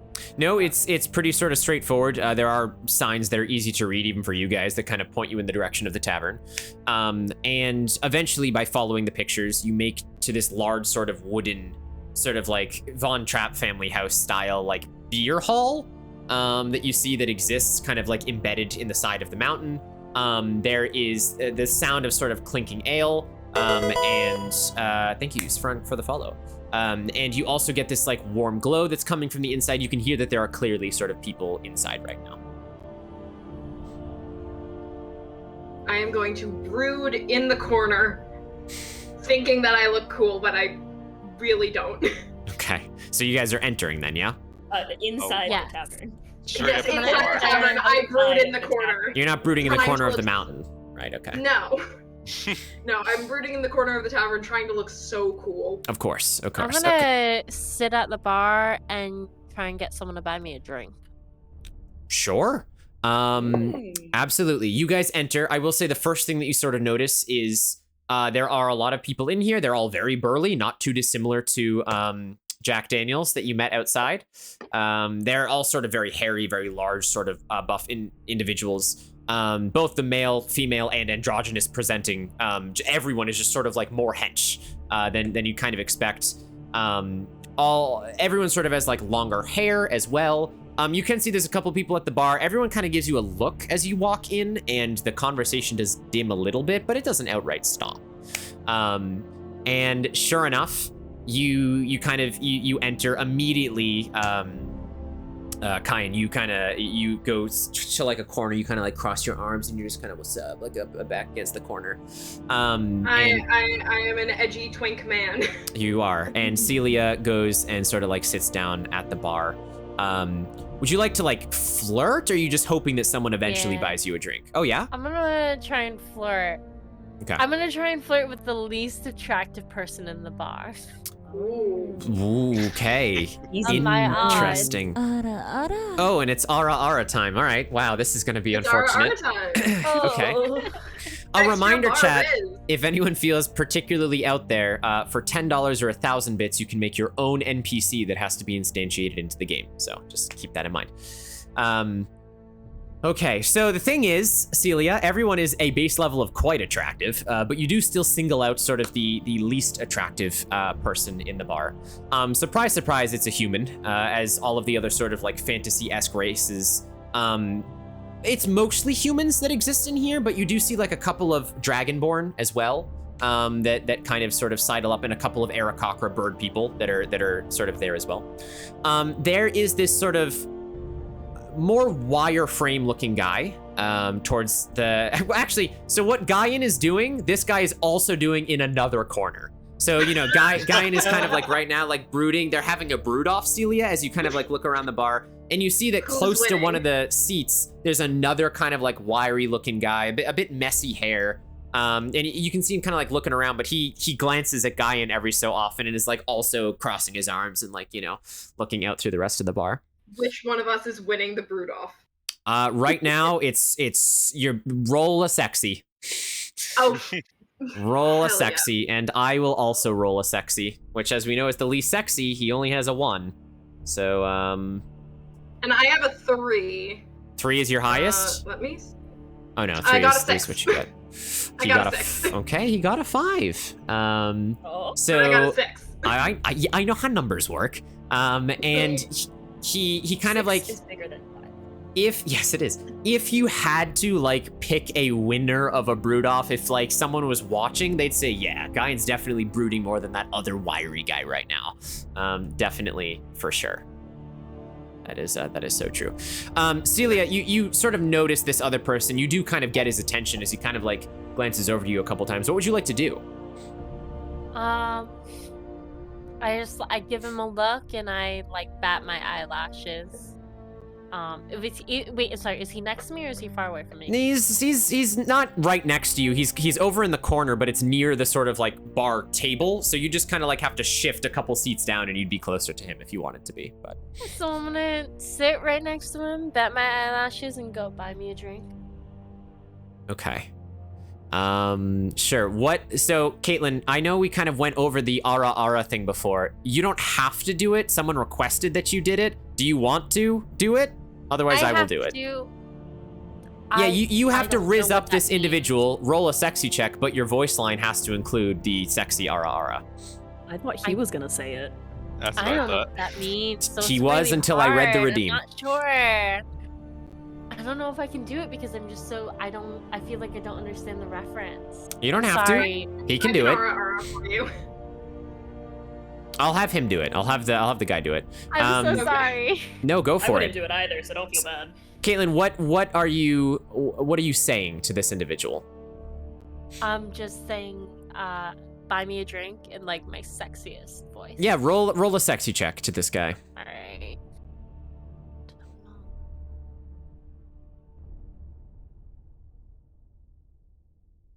Okay. So already, this is not a very sexy individual, but he doesn't seem focused on your sort of attempts at all. And as a matter of fact, as you kind of say this, it kind of like picks him up out of a trance or whatever he was sort of focused on. He's what? Oh, no, thank you. And he kind of he walks out of the tavern. He just straight up leaves. No. You do add a point of stress, Caitlin, as that was a failure. So you can go and add that as well. Yep. However, you do sort of another individual comes up behind you, Celia, and kind of taps you on the shoulder. And as you spin around, a voice sort of enters the room, and it just goes, "Well, I don't expect you're from around here. Ada," as he kind of looks at you. And you get a good look at him, and as his eyes meet yours, he immediately regrets what he said. As he kind of like, he pulls back a little bit. And this is, let me just, yep, we're going to talk about that. Mode? Chat, I am going to need this is a channel point redeem, a name for the chief of the magic police in Bezier. They're racist here? Nick, you're crushing my ego. Oh God. I will, This I hat is will, so stupid. I will await this. Yeah, I'll show him on screen. It's flammable, He's yeah. in tactical mode. Yeah. Oh, there he is. Yeah. Hello. Ooh.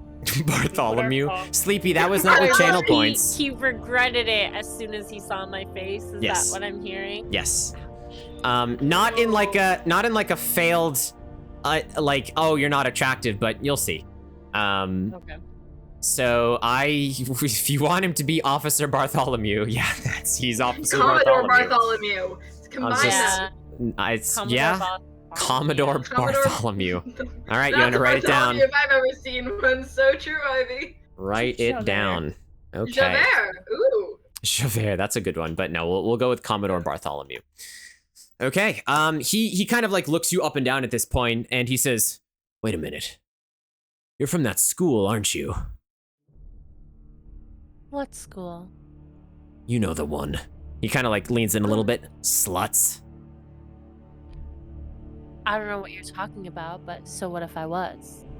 And he kind of steps back and he kind of like flashes his badge that he has on, and he goes, "Well, we don't ever take kindly to outsiders interfering with the way we do things around here."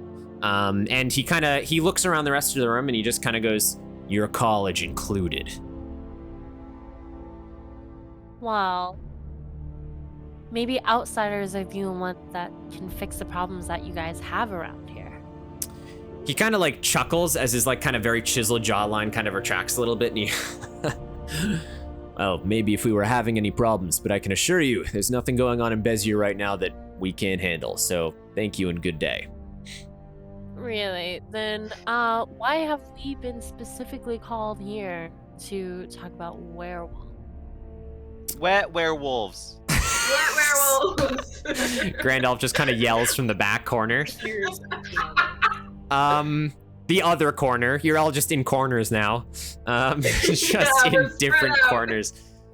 Bartholomew kind of squints a little bit as you kind of say this, and he kind of like looks at Grandolph back there. I hide behind my shield. Sure. And he looks back and he's... Why do you think we're having any sort of issues with werewolves, wet or otherwise? Well, your response just told me you definitely are. So I think it's about time you tell us what's going on. Okay. Make me a battle check to intimidate this man. All right. Don't you have the highest battle out of all of us? She does. She does have the highest We all battle. want it to be sexy. Yeah, because we all want it to be sexy and stupid. What's your highest? Oh, 6. 6! Ooh. Let's go. Yes! Okay. All right. So he kind of looks at you interestingly as you say this, almost a bit taken aback, like no one...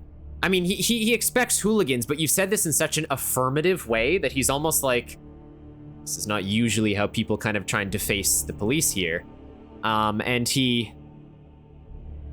Look, you seem nice, so I'm gonna let you off with a warning right now, but I'm gonna ask you one more time to not go poking your head around these parts, okay? You better hope that we don't run into each other again. And don't go following any cold trails down to the beach, you hear me? And he kind of like, at that, he kind of like steps back at this point, kind of like nods to the bartender, and you just see him strut out a pair of fuzzy pink handcuffs just kind of strapped to the back of his pants as he kind of like walks out of the tavern. I'm gonna pull, gesture for the others to come over and regroup.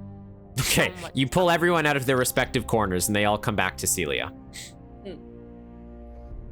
Guyan does not look happy about it. He is still brooding, but Sure. he's vibing. What did we learn?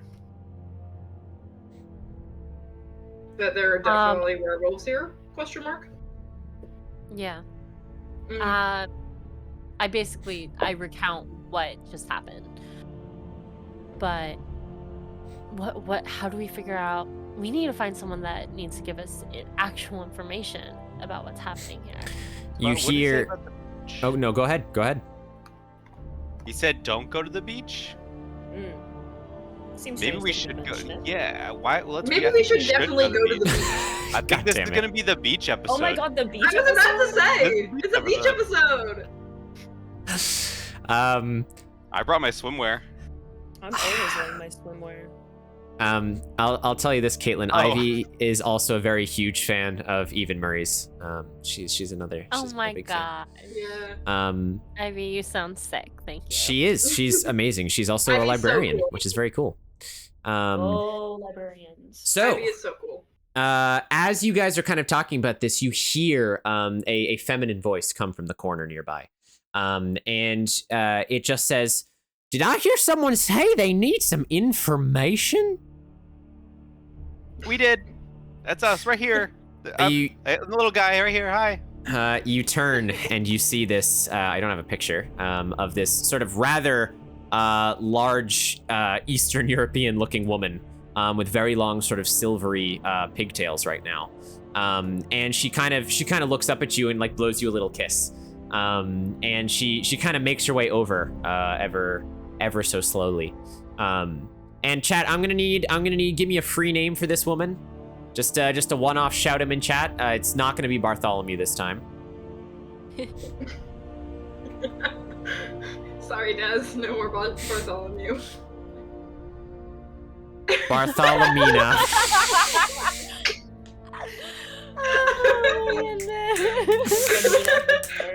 Okay. Sure. Well, it seems like people agree with Bartholomina.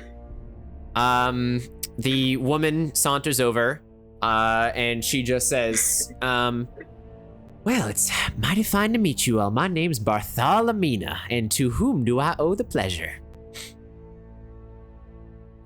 You can call me Mr. Damp.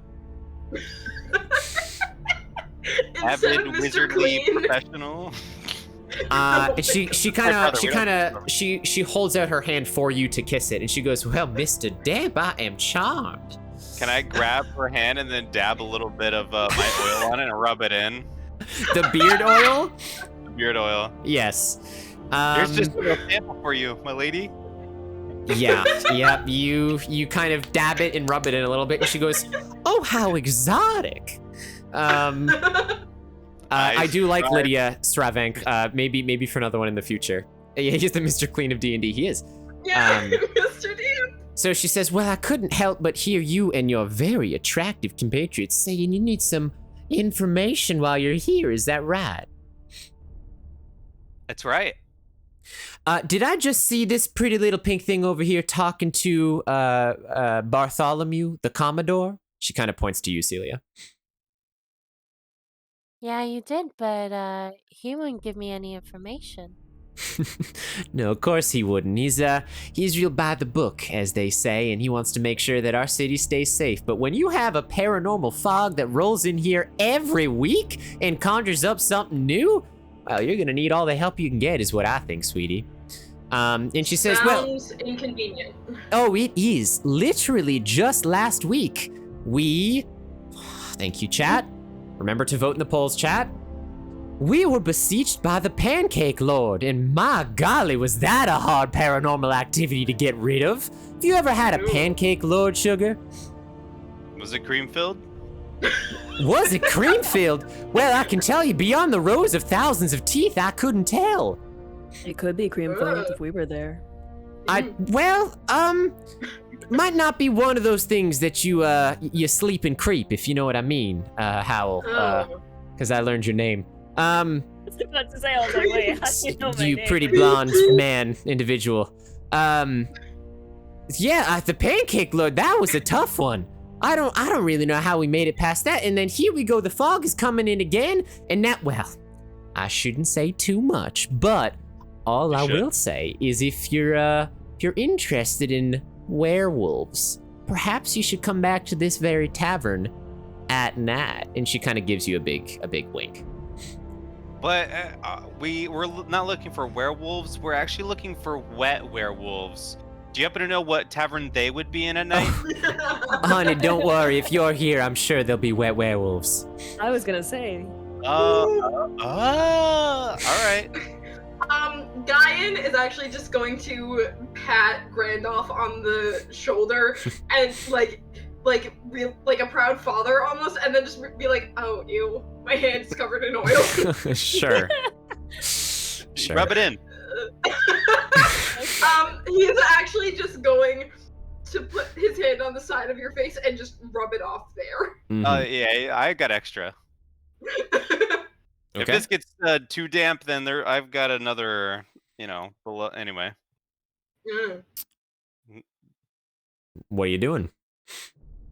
What time is it? Yeah. Right now it's like 3, 4 in the afternoon. We all sit down and skip time. We just fucking wait. Yeah, I mean, Skyrim method. just hang out around the pub. Is there anyone to spend time with? Yeah. Who looks interesting? Well, there's a lot of people in the tavern. I mean, you've been acquainted with Bartholomina at this point. The police officer and the wiry man have both left.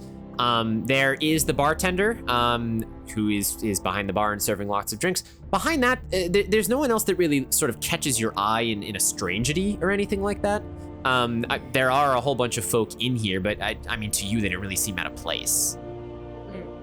I think I'm down just to kick it until night. Yeah. Yeah. Can I head to the bar? Sure. Yeah. I'm gonna grab any open chair that I can find and then bring it up to the bar since I can't reach the stools easily, and then I'm gonna stand on it, and then I'm gonna sit my little chin on the bar, and then excuse me, bartender. Grandolph is a halfling, for those wondering. Yes. The sort of the man kind of looks over, very sort of hairy forearms. You see his sleeves are kind of rolled up as well, showing his muscles. He's got a bit of his white shirt unbuttoned as well as he kind of peeks over and he says, yeah, what can I do for you? Your strongest stout, please. That's what they call them, stouts, right? I Got- don't know alcohol. Giant's just gonna give a Never had thumbs one up. before. I usually sustain myself on my beard oil, so I'm not sure how. Ew. He kind of, It's multi-purpose. he kind of, The home formula. he looks you up and down, and he goes, I'm not sure you can handle my strongest out there. All right, then you're weakest. Whatever. Just give me something that'll. Hey, whatever you burly boys say. You're sticking up on your butt or something. I don't know. We're just a bunch of twinks. He kind of like looks around. He's like, am I being pranked? What is happening right now? He doesn't really know I'll what's. do you a trade. I got some great oil for that fantastic beard of yours. You can use it on all hair of your body, even below the belt. It works perfectly well. I do not want a stranger's beard oil. That is not the transaction we're making right now. Right. If you would like, the old one with money. if you would like our weakest stout, then yeah, it's 1 our currency. Sure. I'll take it. Celia's the only one with money, right? Right now, yeah. Yeah. We don't know that because we didn't see her pick No, up. You're no, right. Yeah. But we know that we're Yeah. broke. but yes. Can I? Well, I seem to have misplaced my my money. wallet. Can I have this one on the house, my sexy friend? You're gonna try and charm the bartender. I'm gonna try and charm the bartender. Make a sexy roll.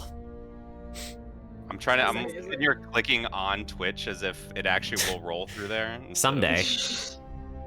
Oh, eventually. Someday. What do we got? Oh, I only need to roll one. All right.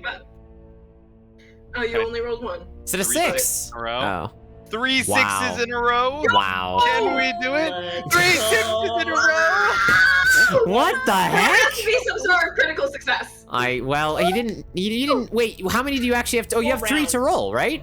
Yeah, I rolled Yeah, three. he has 3. I did them one at a time. That has to be some sort of critical success, right? Well, not according to the Yes. rules, but this bartender looks over in your direction, and, chat, I apologize for this. They're not gonna hear it, but chat will, because I have to play it on my browser. We're just gonna have to royalty-free, so, music, real quick. I think I know exactly what this is gonna be. Yeah, you probably do. Let me Oh, just... I don't know. Okay, well, I can share it with you after stream. It's just very royalty-free. Royalty-free saxophone. Not quite.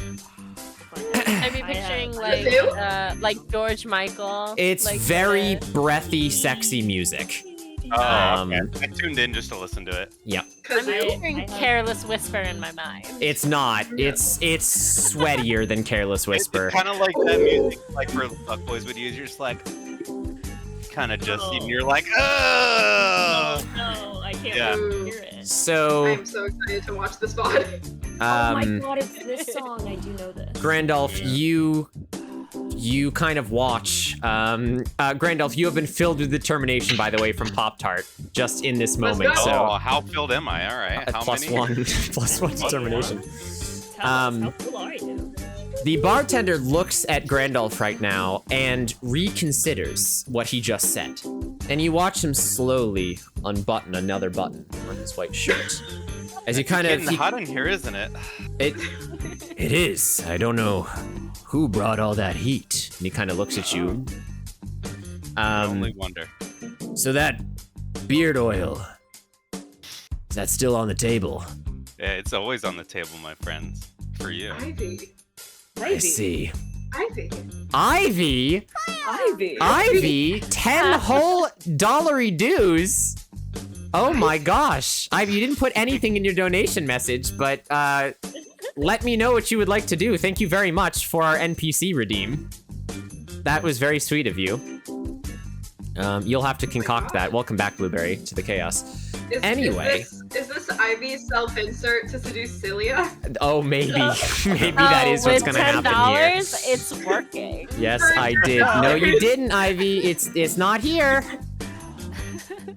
It's not here. You're gonna have Was to I copy and right? paste it, Ivy. It Was didn't. I right? Yes, I It didn't did pop to up. Did Ivy do it to the self-insert? Yeah. Oh, I see. You did it self-insert. to the self-insert. All right. Well, you write it out for me, Chief. Time for Baywatch life. With life. It's so fucking true. So And true, we'll say Ivy! thank you. Let's go! We'll get on our knees and say thank No, you. no, we won't. Should we have like an alternate stream of this on like OnlyFans or something?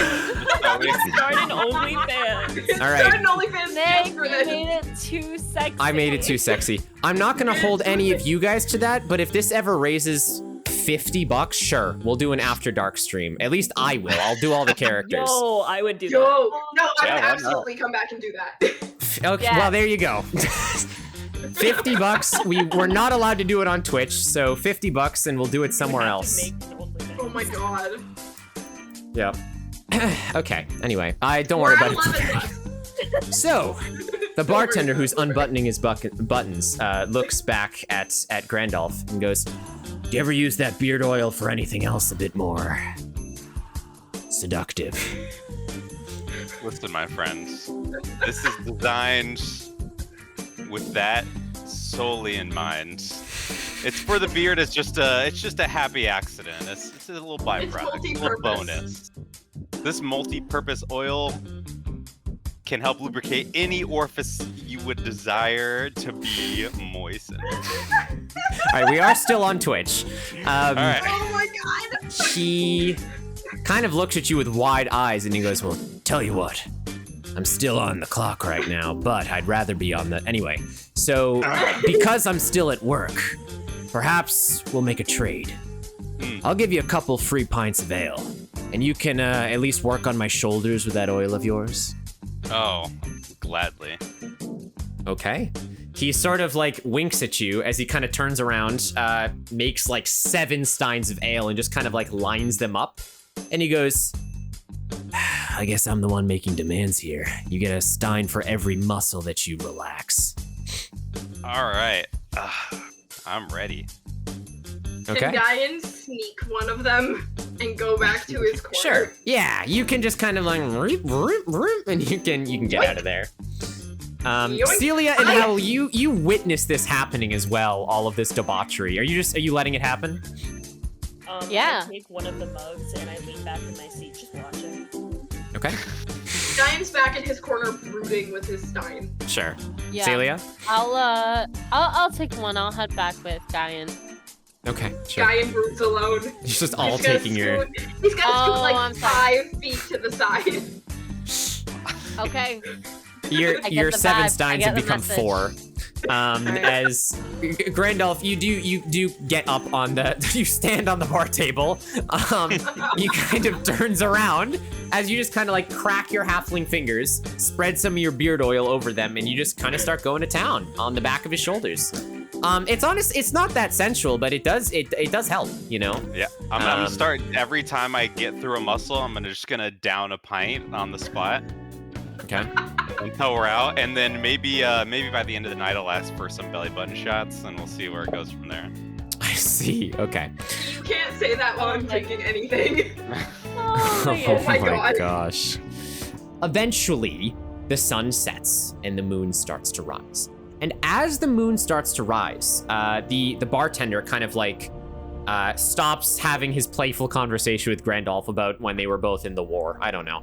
And he kind of like looks to War in you, the womb? I don't know. My siblings? I don't know. and I'm glad you guys are liking it. He kind of looks to you and he goes, "Well, it's been a magical time, but unfortunately, I'm gonna have to ask you and your friends to leave now." Ah, well, I appreciate the good time. Yes, we will be closed until tomorrow morning. So hopefully you'll be back then. He gives you a little wink. Oh. You'll see me. Don't worry. Maybe even sooner than you think. Dun, dun, Wink. dun. He kind of And I like leave. cocks his head, and Wink, you just wink. walk out of the. Do you get your friends, or you just leaving? Oh no, I leave. I have to make a statement and walk out on my own. I can't. They can handle themselves. I gotta make sure I'm the professional. You have to You have to make sure that you are known to be independent and sexy. Yep. Mhm. Yeah, hang on, Nick. What time is it right now? It's like 8 o'clock. Sun just went down. Yep. What kind of tavern Fascinating. closes when it's just about to get good? I know. The bartender The kind does that we're looking for. sort of coerce you guys to leave as well. Am I closer to Guyan or am I closer to Howl? You're closer to Guyan. Okay, I'm gonna nudge Guyan. Cause Guyan, you're like hella sexy, right? Yeah, I do have a 30 Yeah. to sexy. Sick. All right, Guyan, I'm gonna try and convince you to convince the bartender to let us close this place down. You know what? You don't even have to convince me. I will absolutely do that. Let's go.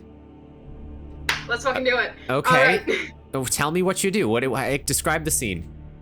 I'm going up to the bartender, Okay. and I'm just gonna be like, I heard you're closing. How about you take the night off? Let us close for you. He kind of looks you up and down and he goes, no, I need to close down the entire tavern and then we all need to go home. Just, you guys first. That was me sneezing, not him. Are you sure? I promise, we're very confident. Bless you. Bless you. Oh my god. and it's not really about that. I can't just trust strangers to close down my tavern. It's all right. You just got a several hours long massage from one of my companions. I don't think we count as strangers anymore. It was a very fair trade. I'm Was gonna it? nudge Howl to try and ask them to help Guyan out in convincing this person.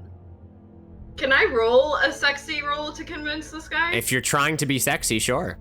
I am. Okay.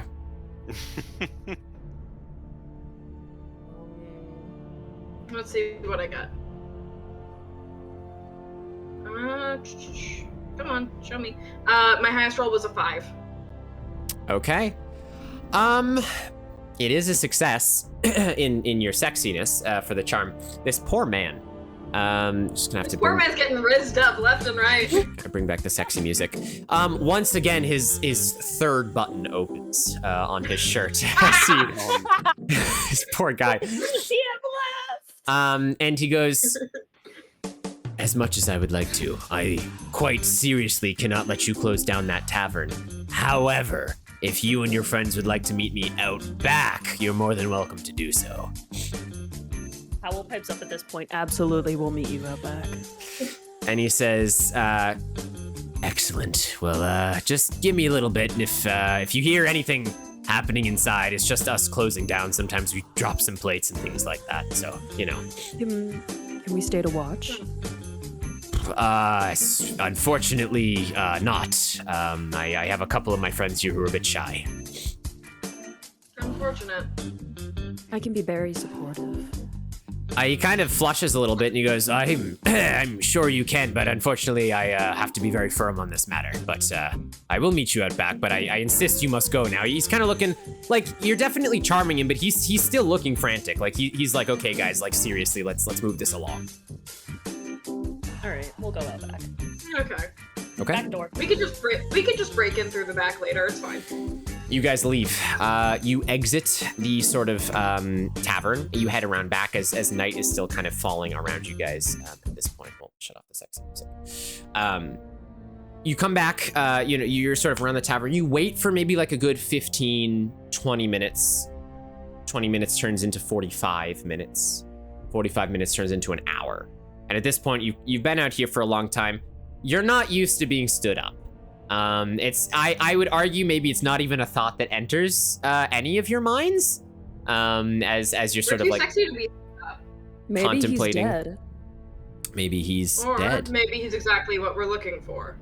And Imagine as Randolph is far too drunk to be able to process what's happening right now. sure. Just violently ill on like 6 nights. Randolph is of alcohol. actively vomiting, but is still sexy while doing it. Yeah. Every time he leans back up to stand upright, his like hair and beard is like It flows.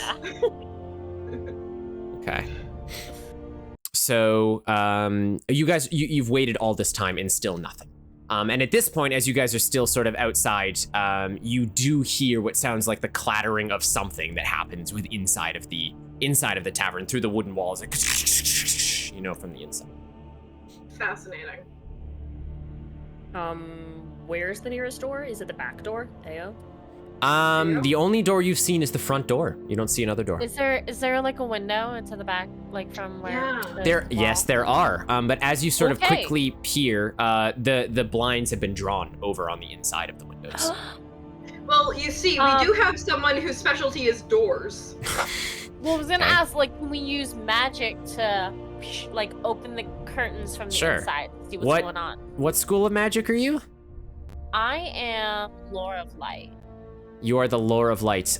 Give me a Let there be magical light. action of you removing these blinds with your light powers.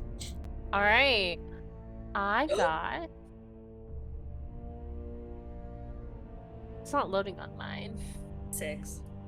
Yeah. How do you keep rolling sixes? Well, you got Oh. a 3. We're just that sexy. Okay. True. So highest was a 6 there? I Okay. guess so. Yeah. Celia, you get another determination for your cat that has appeared, Yes. which is very nice. All As right. you should.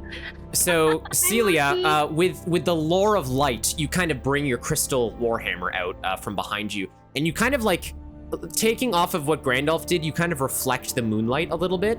I mean, naturally, it's a full moon, obviously. And you kind of like, you spin the hammer a little bit until this sort of incandescent light emanates from the back of your sort of crystalline hammer. And as you kind of hold it up, you watch as, almost as if ambiently occluded, there's like a circle that's drawn through the window, and you guys can just see perfectly through it, as if it's the light of day. So there you go. How'd you do that? Are you actually like a good wizard? Start throwing up more. We all are. Come Randolph, on, all of Randolph. us are better wizards than you. You have to understand this. Randolph is incapacitated. Yeah. What would you like to do? Peer inside the window. Okay. Inside the window, you are met with a very interesting sight, which I will bring you in. Okay. Ikea. Oh, thank you for the. IKEA. Oh, you want me to ara? Thank you, Kia. Thank you. Okay, well, so we'll work it in here. So, you are met with a very interesting sight inside. Of course, none of you asked the name, the Moonshine Tavern. Celia, as you and your compatriots peer through the blinds into the tavern, now that you can see light as day, you do see that there is still this group of people that was in there earlier when you left, but replaced now are all of these very werewolf-like individuals, just covered from head to toe in fur. But they look quite sort of placated, as they are kind of playing cards and drinking and just kind of generally having a good time. Is everyone And they seeing this? Invite Yes, us. everyone is seeing it.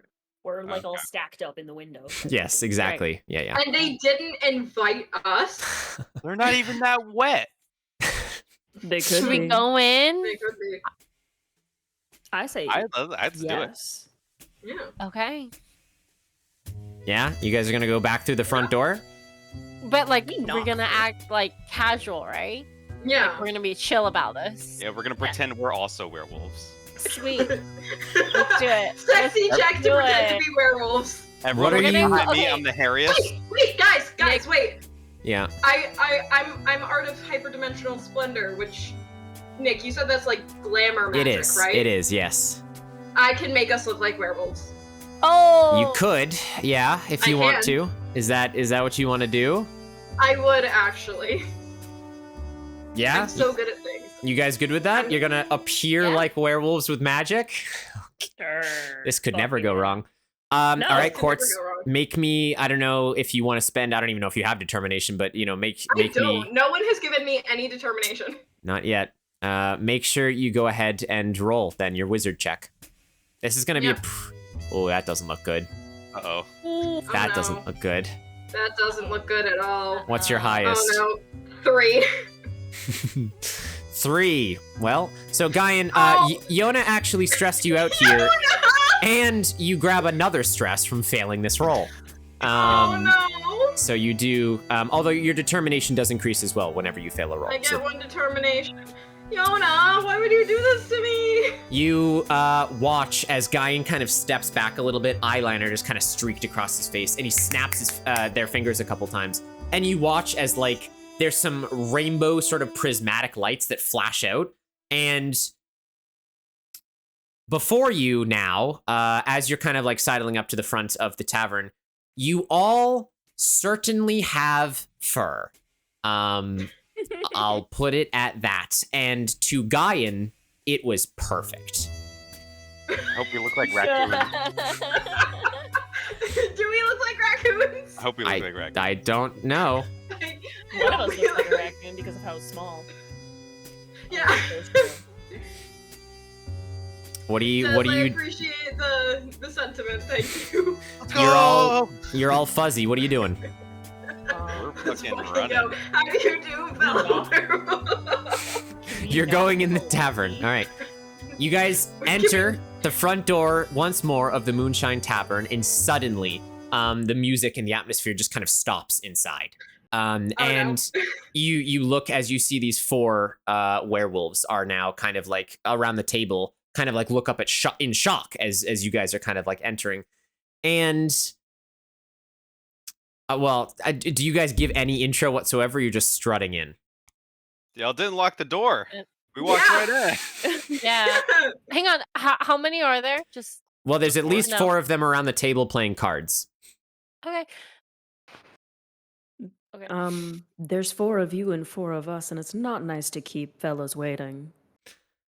Okay. Roll a sexy check if that's what you're trying to do.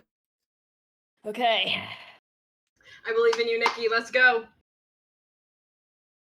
I like that Des uses that emote every single time Nikki says anything. That looks bad. Wait, Yeah, wait, no.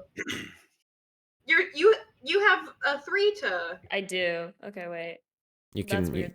That's okay. Yeah. I'll do another 2. That was weird. I typed in the 3, so I don't know why I didn't. Weird. Oh. Ooh.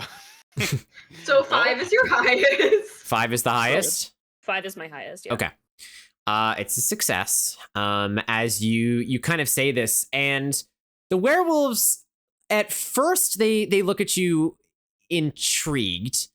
And they kind of they don't seem put off by your words at all. If anything, a bit curious.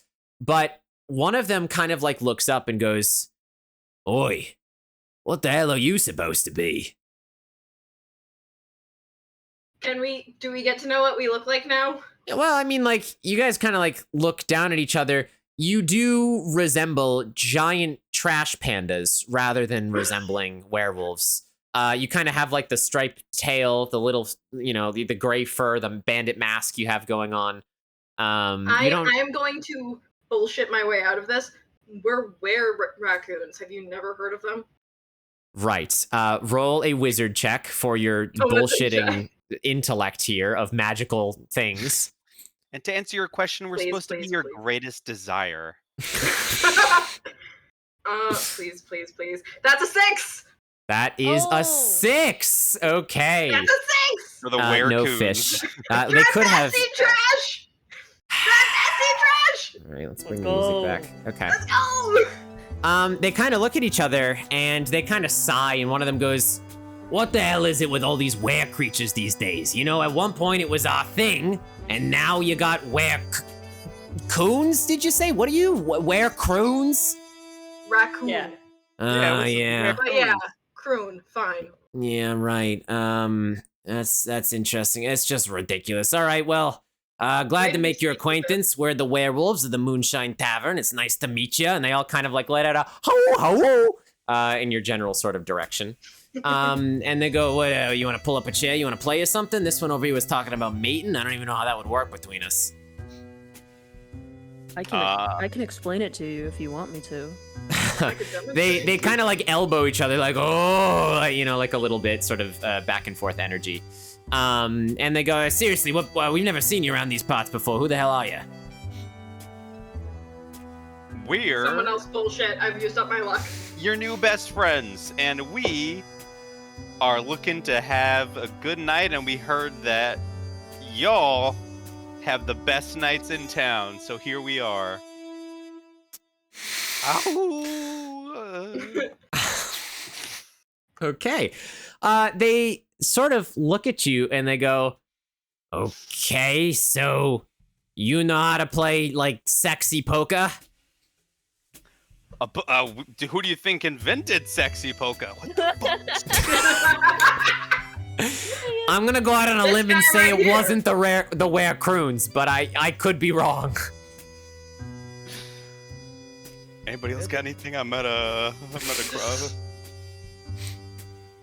Yes, we know how to play sexy poker. I'm just gonna sit down next to them as if expecting them to deal me out. Okay. I mean, You guys sit down, and they go, all right, well, in that case, I hope you're in for a real good time. Ara, as they look at you. And they start dealing cards. And you guys are left wondering what the hell this game is. Yeah? Can I lean to one of them and like put my hand on his arm and be like, well, actually, could you possibly teach me how to play? I'm a very fast learner. Sexy roll. He kind of looks at you, and he's like, oh, well, you never played sexy poker before? Yeah, no worries, I'll show you. That's a sort of easy thing to get you up to speed with. You guys are kind of dealt a couple hands. You sort of play back and forth. It's a really weird game. It doesn't really make much sense. It's like you're trying to guess the amount of clothes on each card, which is interesting because a lot of them are inanimate objects like chairs. It's this whole thing. You're trying to like build a suit out of like, you know, the best night out of cards you think you could have. It's a very strange game. Don't worry, chat. $200 and we'll make sexy poker a real thing. I mean, you play. Stop making promises. You play for a while. What else do you want to do as they're just sort of taking you through it? So as we're playing, I want to try and like gauge how they got where they are. Like bring up the conversation, like, so, you know, what made y'all werewolves, or when did that happen? Oh yeah, that's a funny That sort of well. thing. Yeah, we've been werewolves a long time at this point. Actually, one of the first fogs that we can remember rolled in, you know, years and years back. Sort of came in, you know, next thing we knew, a couple of us folk were heading out to the woods and, you know, shitting in holes even more than usual. And then we started coming back covered in fur. And, you know, now it just happens every sort of full moon or so. It's a weird sort of phenomenon. We don't really know what caused it. It's the same for you though, right? Oh yeah, absolutely. Sounds like you guys don't like affect the town or anything, do you? Like it seems like y'all just mostly keep to yourselves. This town? He goes, we'd be the last of this town's worries. There's so much else going on every week due to that. Did you hear about the Pancake Lord? And suddenly his face gets like very serious. No, we Rebuilt did. Pancake Lord, we heard. Heard it was an absolute nightmare. It was an absolute nightmare. That's exactly right, man. We barely recovered from that. We lost a good 30-some. So, you know, it's ridiculous. Somewhat. So sorry about that. Syrup. We lost about 30 bottles of syrup in that combat, which was... that's one of the key ingredients in my oil. Tragedy. Oh, man. So I'm gonna put it with y'all straight. We heard rumors about a quote crisis, but is that all bullshit? Like, what's going on here? They all kind of sort of laugh to each other as you... Oh, yeah, Nikki? I think, Celia, I discovered what the crisis is. The crisis was for wet werewolves, and these werewolves look Dry as unfortunately dry. They look very dry. Okay, all right. What a shame. The werewolves kind of laugh at this, and they... Well, I mean, I don't know how I could really... There's crisis around here all the time, but you mentioned something about wet. Is that correct? Yes. Oh, yeah. That's what we heard. Look, I don't know, you know, what's happening with the fog this time around, but I can tell you, lately, he kind of like looks around the tavern. For some reason, those unaffected by other ailments like werewolfism and vampirism and that kind of stuff, they've been slowly making their way toward the beach in the middle of the night. and some of them haven't been coming back. I think only Crazy Dave's been the only one to return, and he hasn't been the same since. Oh. Where's he at? Oh, he lives in a shack on the beach. Well, thank you, gentlemen. I start to fold up my cards and stand up, getting ready to leave. I don't know if y'all are gonna come with, right? Yeah?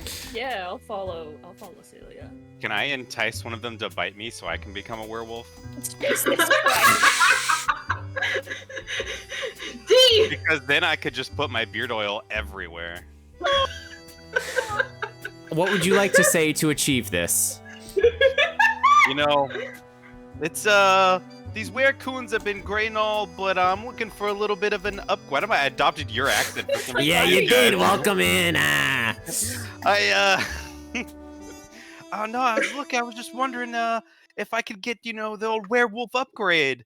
The werecoon's been cool and all, but I'm looking for my next journey in life. The next step, the next progression. What do you say? They they kind of look at you. What are you using to try and convince them? Oh, nothing. Nothing. Just sincerity. Judge, thank you for love a good villain. I don't have a villain on screen right now, but I'll try and remember that. For buffing them. Just honest sincerity. They look at you and they kind of look and they go, no, we don't spread werewolfism like that. It was the fog that gave it to some of us. We don't actually bite or scratch others. There's like 7 of us that have became werewolves, and that's kind of the limit. Limit. So, and then I'm gonna turn to everyone. So if we kill one, then I go in the fog. I can become a werewolf. Is that what I'm hearing right now? All right. We'll come back later. I understand the desire. We're not doing that. Even I have a limit. We're not doing that. All right. I Just don't. put the raw meat in your pockets. Thank you, gentle men, boys, wolves. Best to be on our way. The Werecoons committee is expecting us. So we better be on our way. Oh, of course, the committee. You don't want to make them late. Yeah, you know how they are. They're Yeah, fucking that's actors right. and shit. All right, let's bounce. All right, you guys are you're heading out. Am I playing the straight man, Yoda? Is that what this has become? It's crazy. Shiba, Ara, my choice. Okay, well, we're gonna have to wait for Can some. I Ara? If you want to, yeah. Wait, what I line? don't want to. Wait, what line? I'll If find you a want. way to work it in. Okay. I'll find a way to work it in. Okay. I'll remember that. You guys leave the tavern with this new knowledge and raccoon fur plastered to your bodies. What say you to each other? I guess the sexy cop from earlier was giving us good information. Okay, so to the beach each. Let's go get away. Exactly. Couldn't have said it better myself. I waddle right out. Okay. The bar. You guys make your way toward the beach then, presuming that this is sort of the next area for you guys to sidle up to, and I will load that. And as we sort of load into the beach, I think this is going to be a good place to take a break. For now, so I can let my cast get some water, go to the bathroom, grab some food, whatever they need to do. Thank you guys very much.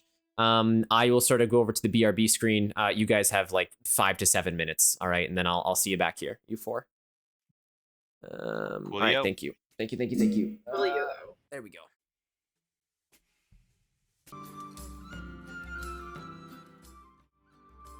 Without further ado, let us bring back to our game of players, back over on our tabletop scene. Everything Welcome else is back. downstairs. Welcome back. We're back. Hello. Hello. You're back. We are back in live. Yes. Did you guys get a break? Yes. Yes. Okay, good. Let's go That to the is beach, important. beach.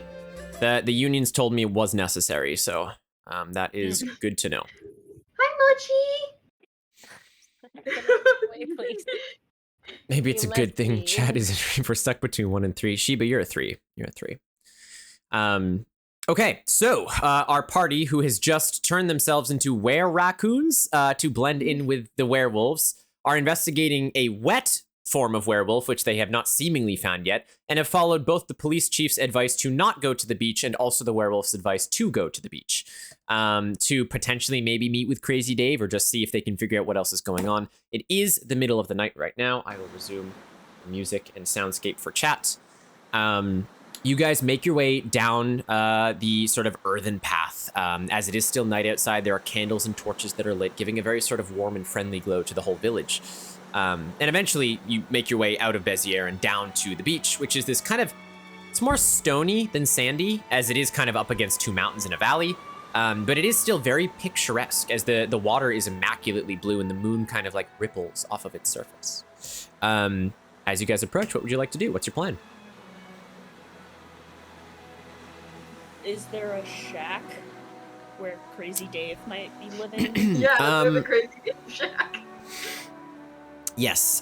So you sort of you look around a little bit, and you can't make out shack anywhere that you can sort of see within your sightline anyway. But what you do see, which catches your eye, Celia, is there is what appears to be a person standing on the beach. And right now it appears that they're kind of like looking out almost forlornly into the ocean in the middle of the night, which isn't necessarily like that weird, but it's still interesting that she's the only person you can see on the beach and just kind of staring vacantly out into the ocean. I kind of point and say, over there, to the group, and lead them towards. You guys all see this figure as well, as you guys kind of cautiously approach, unsure as to sort of, you know, what you may find in this case. As you get closer, the individual kind of like hears your footsteps and turns around. And if you go to map 1, which should be up in our little tactics. Yep, in your little tactical view. Here, you guys here? You're on beach scene, yes? Yes. Okay. This is a self-insert character. So as you guys kind of like you come over here, she turns around and you see, like, at first she's a bit surprised, but then she goes a little bashful and she just says, "Oh, I'm sorry. I thought I was the only one watching the moon tonight, but you can keep me company if you want. Ara ara." She says this, like, sort of very, very innocently to you all. You are all standing in front of her on the night beach. God save Sleepy. Silly, I think this is all you. No.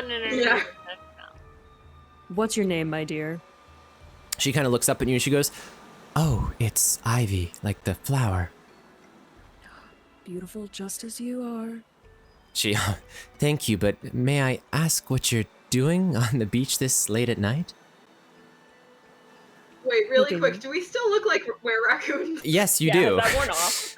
No, okay, so yeah, it's not well, worn off at I'll all. hold on. I'll tell you this. Quartz, you have enough control over your magic that if you want to end the effect, you can. If you want to snap your fingers, you can end it. That's I fine. do want to, actually. We'll say you've done that I think before. Howl's Riz would work a lot better if we were Yeah. not raccoons. Yeah, I Oh think my maybe not being. Oh my gosh, you're so less hairy. No, you've done it before. But she's looking at you all sort of very Okay. curiously with these sort of large antlers coming out of her head as well. We're looking for someone. And Maybe you could help. "Oh, well, I can certainly try and fill whatever position you may need. Is it a guide? Perhaps some companionship?" A helping hand. "Ah, yes, well, that I can lend." And she kind of looks around and she goes, "Would you like to see any specific part of the beach, perhaps?" Are we looking for Crazy Dave right now? Yeah, we're looking for a shack. You want to tell her that? The shack. Yeah, we've been told of a small abode on the beach. I'm sorry, Ivy just said I'm whipped for my own insert. We're doing a good job there.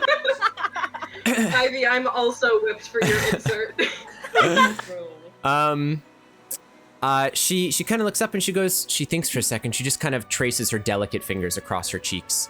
she kind of stops and dwindles, and oh, yes, there is a shack. Strange man lives there, though. Are you sure you're trying to find this one? Absolutely. And she kind of holds out her hand, and she goes, well, one of you take it so I can lead the rest of you in the right direction. She just kind of like holds her hand out.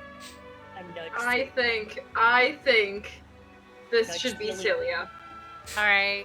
Get up. Celia. Get up there. To the front. Grabs Ivy's hand.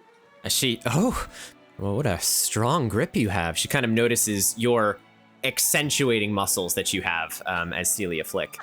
And, you know, she kind of, all right, if you just follow me, it shan't be but a small romantic walk down the beach. She kind of giggles for a second, and she kind of continues walking, leading you all in the direction. What is a rather peaceful and tranquil walk later along the star-riddled beach, which is really lovely.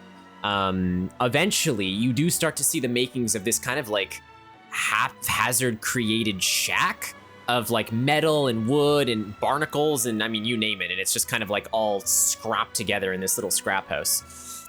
And she kind of points and she goes, the only person I know that resides there is, well, the locals call him Crazy Dave, but he's a strange man and stranger lately anyway.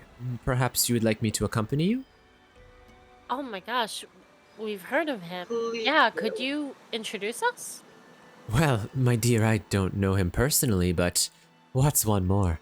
And she kind of walks in the direction of the hut. Do you guys want to say anything or do anything while she kind of goes off? I'm following her. Yeah, we just follow. Guyan is whipped. Also, our dear friend is muted, just so our dear friend is aware. Who, Caitlin or Devin? Devin. Oh, Devin's muted. Oh, you are muted. Yeah. Whole time. Oh my god. Oh my god. You've been making so many comments here. I was. Oh Oh You say them no! all Yeah, again. you forgot to mute when you came back. Well, started with Oh. Dan instead of fucking Crazy Dave.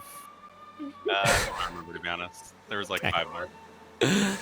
Oh my gosh. Okay, so Ivy leads you to the shack, and she kind of very gingerly kind of wraps her knuckles on the door, and sort of a couple seconds, we'll say, later, there's the sound of like scuffling inside. And you kind of wait a second, and Ivy goes, hello, is anyone home? We're looking for a tall stranger. And you don't really hear Is any... Crazy Dave tall? What'd you say?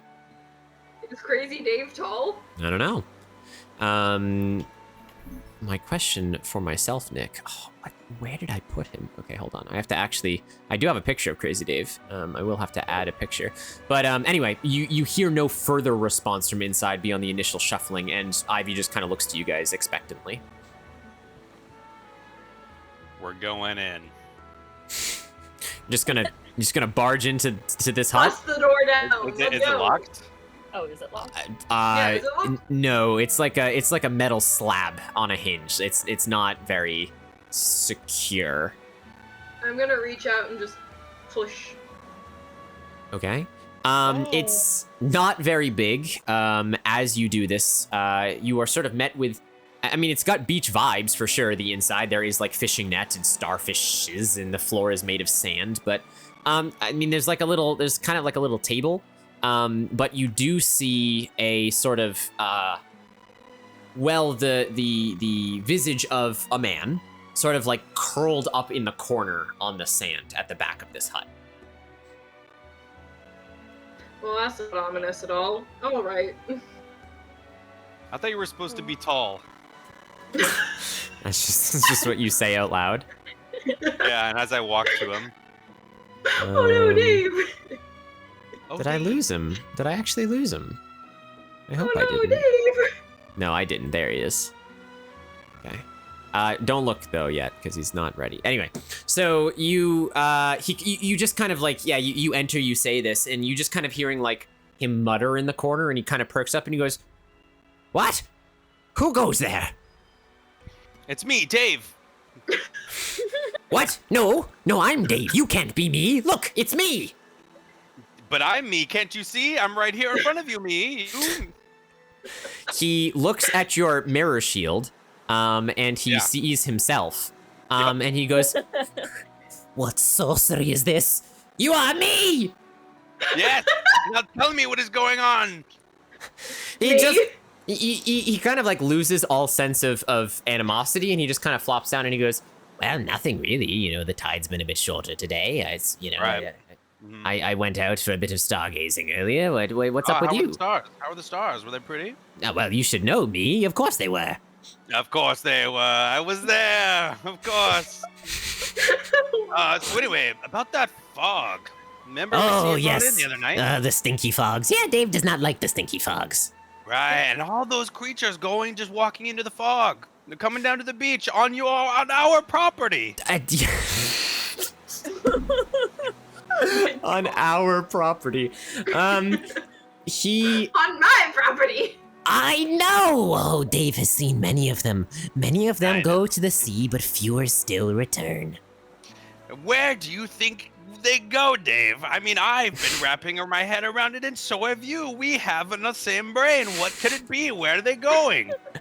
Ivy kind of like nudges Celia and goes, what is happening here? I have no idea. Diane is going to lean down and be like, I think it's working, whatever it is. Dave kind of looks back up at you and goes, Oh, well, Dave promised that he'd never tell. Yes, but you can't tell yourself because we already know, so what's the harm? No, but Dave knows. Dave knows. and he kind of like, you notice now he's wearing a full-bodied suit. Like a suit and tie, like bedraggled. He's not looking like he's going to anything fancy, but it is still a full suit and tie. Does and he have nice cufflinks? They're broken actually.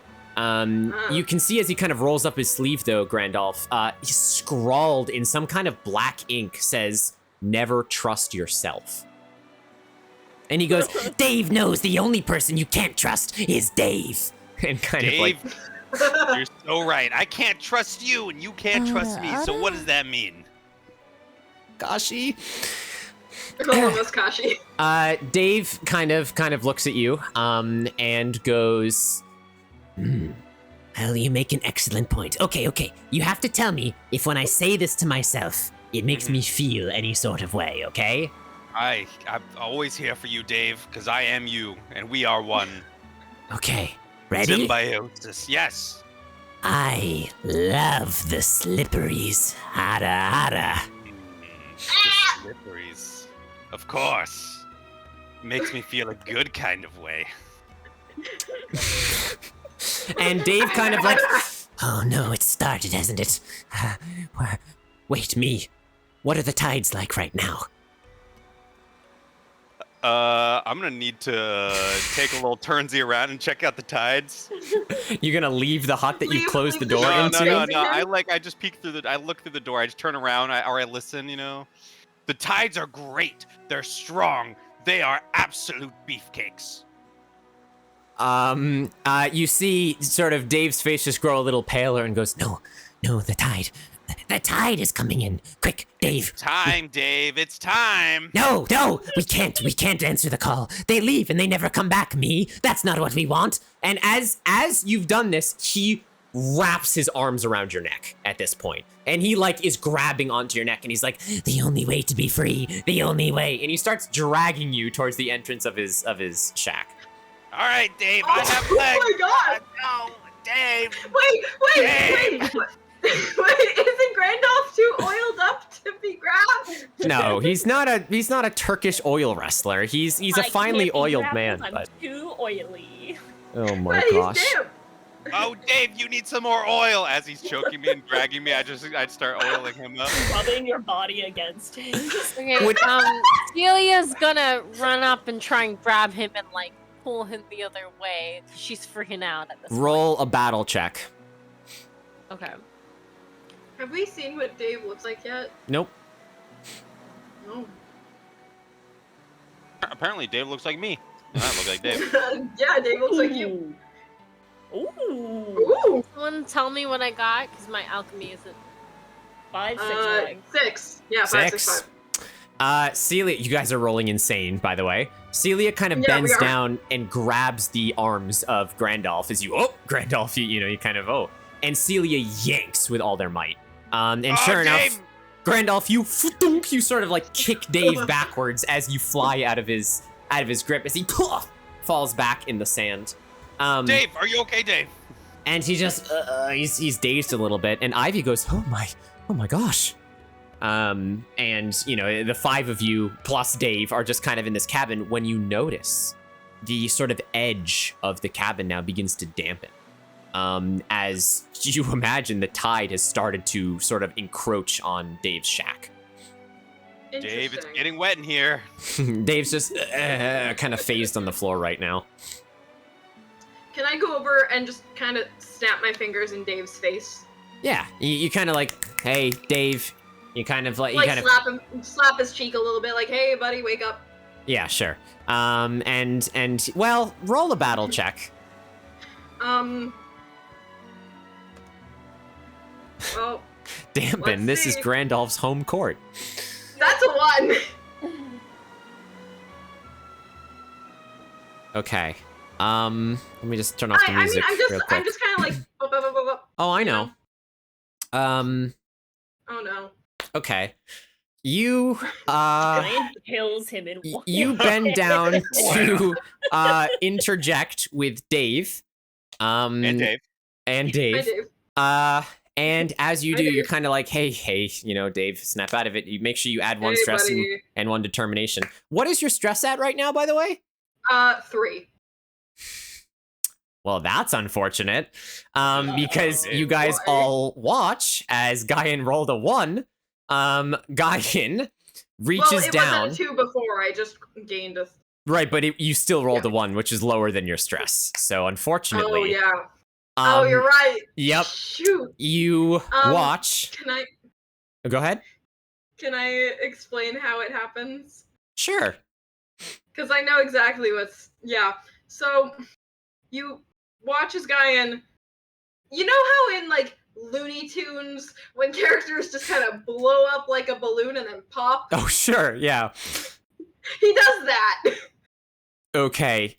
You watch Guyan sort of kneel down on the ground and slap Dave a couple times. You hear a crunch of Dave's spine as Guyan has done this. And before you can even ask yourselves what's happening, Guyan kind of looks back at you looking worried. And it was enough to put Guyan over the edge as you watch, like the scene from Harry Potter, as all of Guyan's body parts just kind of inflate at once. Well, no, it's just his torso. His arms and legs stay the same size. Okay, just his torso. And then, boom! And poof, he just pops in a cloud of arcane dust, and Guyan is no longer with you. And it is just the 3 of you on this beach shack now with a very unconscious Dave. And with Ivy. And Ivy, that's true. Is Dave alive? Would you like? I'm good. Dave's good. We're good. Oh, that Dave. Yeah, let's go check. You reach over. Give me what check could you possibly roll to tell if this man is alive? Sexy. Magic, because I do doors, and what is life and death but a door to a different aspect? Yeah. Roll a magic check. A wizard check, if you will. Bad. It's a 3. That's also a fail. What? Oh my god, poor Dave. What, Dave is super dead. What was your current stress? 1. Okay, so you're fine. So you'll add another stress. You'll get a determination. Can I not check in, like, battle, as in, like, the terms of the battlefield if someone's alive? Sure. You can as well if you want. Howell's doing this first, but yes, you can also check. I slap his face to see if he's alive. Well, you reach down and you explain to your remaining compatriots, paying no heed that Guyan has just exploded. You're kind of like, well, listen, basically, what is life and death but a door? You lean down, your fingers kind of glow a little bit, Celia, go ahead while Howell's doing this. Roll a battle check. Tell me what you got. I think I just did. Again, someone's gonna have to tell me. 2, 2, and 5. 2, 2, and 5. Okay. You really jinxed us when you were like, "Oh, you guys are." I know. So I know. well." I'm sorry. Yeah, this is your fault. You watch, Celia, as Howell has bent down to open the door between life and death of Dave. As you do this, you watch as the actual physical door to the shack rips off its hinges and compresses Dave down into the sand. And you know that if Dave was alive, he's not anymore. Okay. I'm gonna turn to Grandolph and Hal, and just honestly, guys, I don't even know what to do at this point. I mean, I only knew Dave a short while, and while we had so much in common, I feel the full burden of this life leaving. I can't tell you how sad this. All right, let's go. Moving on. I really felt like he was our only lead. I don't know if we're gonna find. Is there another? Well, first of all, Celia, you've been stressed out by this event, so you will add 1 to your stress here. Yes. Although Grandolph, what did Dave look like? Grandolph, you have been determined by this, so you grab a determination, Grandolf. Crazy Dave, crazy too hard. What does Dave look like? What did Dave look like? Well, interestingly enough, no words for Guyan. No words for Guyan whatsoever. No, Guyan is apparently no one cares. We're used to that. Everyone goes a little too hard, a little too fast, and then they Guyan got so stressed that he exploded. It's just part of life. Listen, I was in a just part of team life. with Dan, I already forgot. Dave, I knew his name. We're great friends. Well, here's the thing. As you guys are like, what the heck? And Ivy's just standing there in shock and goes, this was not the time I had in mind for us. As she's just kind of like looking at the general massacre that's just happened. Ivy thought this was gonna be sexy. As you guys are going through waves of emotion here, the tide surely does seep in through the back wall at this point. And it starts to sink into the sand, making the sand damp, a familiar thing that you guys all know about. And eventually it sort of dampens all the way down to the sand where Dave's body is. And you watch as the high tide kind of starts to like drench the back of his house. You guys are like, okay, well, we got to do something. Like, this is kind of dumb. The sheet of metal that was sort of now lying on top of Dave begins to kind of like vibrate at this point. And as it kind of like, does Howell say that? Is that? Howell just see, oh, okay, Yes. yeah, all right, okay. I've seen this before. Ivy kind of flashes up, oh, I see what you're doing.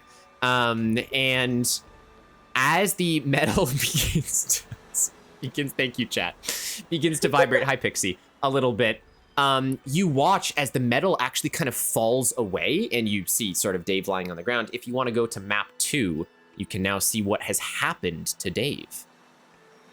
Oh. Oh, hi, Dave. Yes. So. I like how that we didn't register anything about the. Well, no. So here's the thing. He looked like a normal person.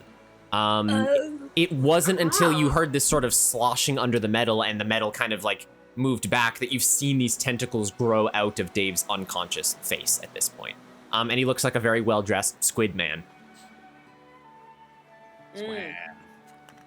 My Dave, I did not realize we looked like this. Ivy's just kind of shriek. What? What is that? That is the werewolf. Only turns into a squid when the tide is high. What is a werewolf? It's that. What are you guys doing? A good 10 if he was alive, but He's Oh my still God. dead, right? He's seemingly. oh yeah, he's dead as fuck. Can I so the metal door is just gone, or is it like transparent? Oh, it's gone. Okay. Can I drag him out of the hut? Yeah, if you want to. Yeah, I'm gonna move him out. So true to me. And You drag him across the sand with your compatriots minus Guyan, and you drag him out of the hut and just kind of leave his body in the sand. should we like put him back in the ocean where he belongs? Does he belong in the ocean? His Did we, face like- tells me yes, but his body tells me no. Oh. Oh, not like. What a way to phrase that. What a way to Unfortunate. phrase that. Did we notice anything about his house, like inside? It looks like the shack of a hermit, really. Like there's nothing sort of like funky, but he doesn't have many possessions. There's like scrawlings that he makes. There's lots of seashells everywhere. It looks like a lunatic lives here. Like that's sort of what it is. Nick, can Celia swim? Yeah, you guys all have a decent amount of swim, and even if you can't, you can just magic yourself through the water. So it's, you know. Okay. I'm gonna take a quick dive into the beach and see if there are any other beings like Crazy Dave. Like Dave. Okay. Your school is the Lore of Light, correct? Indeed. Ooh, I wish I had some really good music for this. Oh, you know what? I again, you guys won't be able to hear it, sadly, because this is on the fly, but I do have a certain Molduga theme that I will put on for chat to have. Here you go, chat. Okay. I don't know if Mecca's still here, but I know this will make Mecca very happy. Okay. Celia, you kind of like, you wait a second, and you sort of get into the water. It's dark. It's dark out, right? So you make your way in. Ivy kind of like grabs onto your arm before you go, and she's like, wait, be careful. I got it. Oh, very confident. She kind of, I know you do. And you kind of like very gingerly, hi, Zero. Love you. You very gingerly sort of like wade your way in and eventually plunge your head underwater. Too dark. You conjure up some light with the Lore of the Light school that you have, you know, from your fingertips, from your sort of warhammer, whatever it is you want to do. You're very muscular. You're kind of like pounding through the waves. Kendachi, thank you so much for the resub for the 20 way. And Howell, you and Grandolph are just kind of now arguing over the body, as Celia has just sort of like, you know, moved into the water. Hope you're doing well, Kendachi. So Celia, as you kind of peer down and you illuminate the depths at this point, you are met with an interesting sight. As you kind of glance out, you do see a lot of other creatures that look like Dave. These sort of squid-like people, although they're wearing sort of tatters of clothes rather than like Dave's full suit. But they, like, as soon as your light illuminates, it's like that scene in Finding Nemo with the anglerfish. There's like 7 of them around you, just kind of like waiting with their tentacles staring at you in the middle of the water. Okay, I would love to, if I can do this, like mentally send messages to Randolph, Hal, and Guyan. Like, Well, get down here it's now. not native to Am I you, allowed so to go ahead and roll a magic check to see if you can. Okay, that's like a wizard check. Yeah, wizard check. Yeah. Yeah. The octo eyes are glowing, Brandy. That is correct. Oh, Like they're like cat eyes. Well, they're a bit more bioluminescent, but sure. Alright, someone tell me what I got. Less demonic, more bioluminescent. Yeah. 3 and 6. A 3 and a 6. Celia, it's not necessarily your area of expertise, but you imagine the prismatic gateway that all light is bounced off of, and you manage to sort of echolocate with light a message back to the rest of your party through the crystalline waters. What would you like to say to them? Like to say, there's more of them down here. Get here now. Oh, so Okay. we bring the body, right? Or do you think Yeah. that'll look bad that we're bringing one of its dead to them? It'll I think either that's up to be you.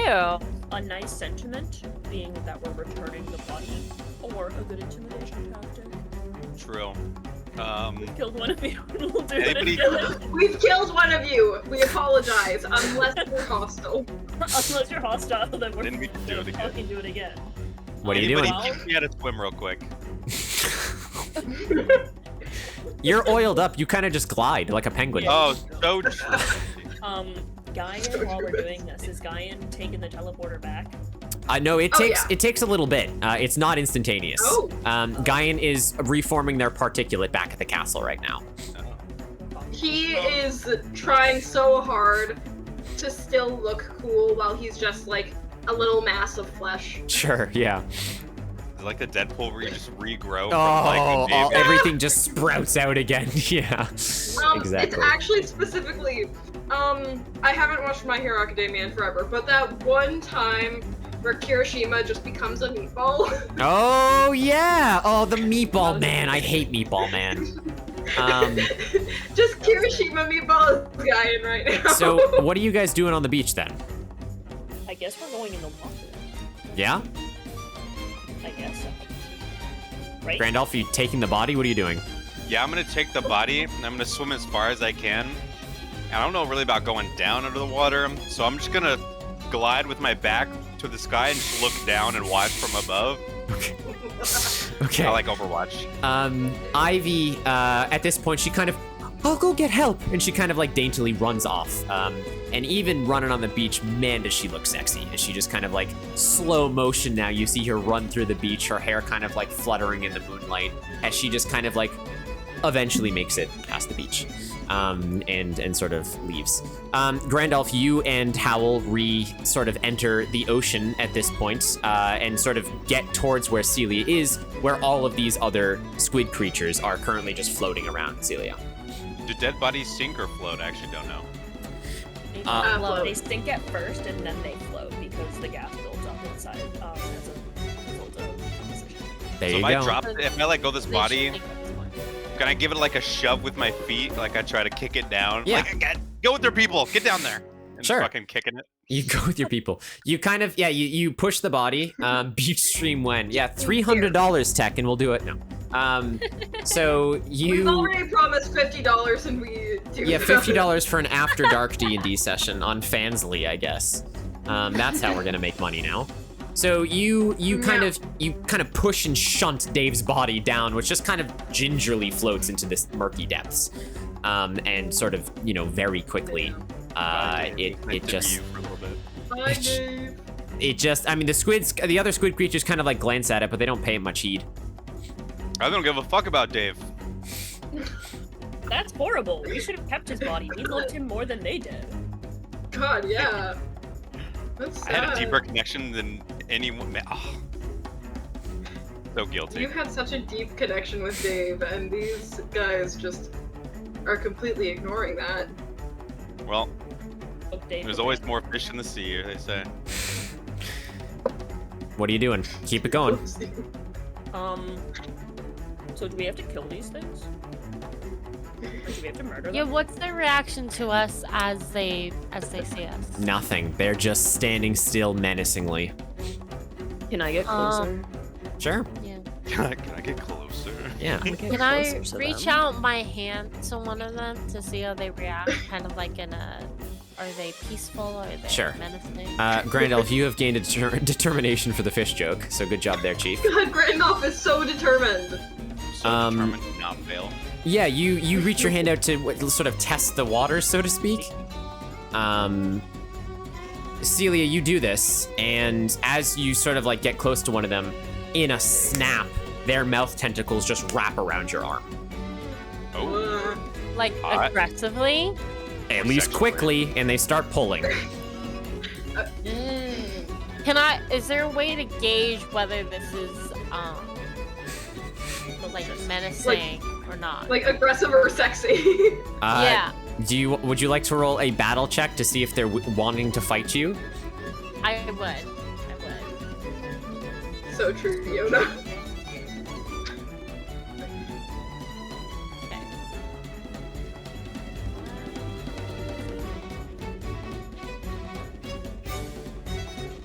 Of course, Sheba. What I get? Did you Did I roll? roll? I did. That didn't I do not see it popping up for me. I don't see it either. Is your battle 2? No, Celia's three. battle is 3. Yeah. Yeah. Ivy. Okay, What? that's decent. 1. 6? 6. Jesus. Celia, you God, get Celia has godly luck. the intent of, as this creature tugs you, it does feel like there is sort of aggressor intent behind its eyes and tentacles, I guess. Then can I pull out my hammer and just Your arms are constricted by Tentacle Man. Why? okay. What? The Daves are attacking. Then I'm just in that moment I'm just gonna try and scream for help, even though I'm underwater. But try and signal to Grandolph and Howl that You I am in danger. you make a scene as you kind of you sort of go around. I would like to say at this point, one of the first things that Magic School Sluts teaches you is how to hold your breath.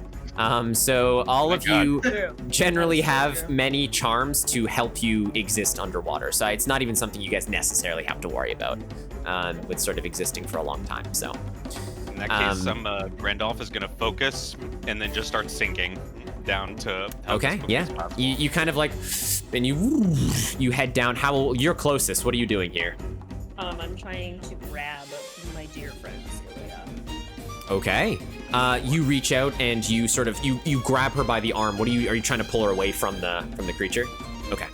Go ahead and make a battle check then, and I'll make one against you. I'm sorry, Celia. You're dying. You had to be you're dying. sexy. You are dead. You are Oh, dead. no. I got a nat one. Okay. Nikki, what's your current stress right now? 2.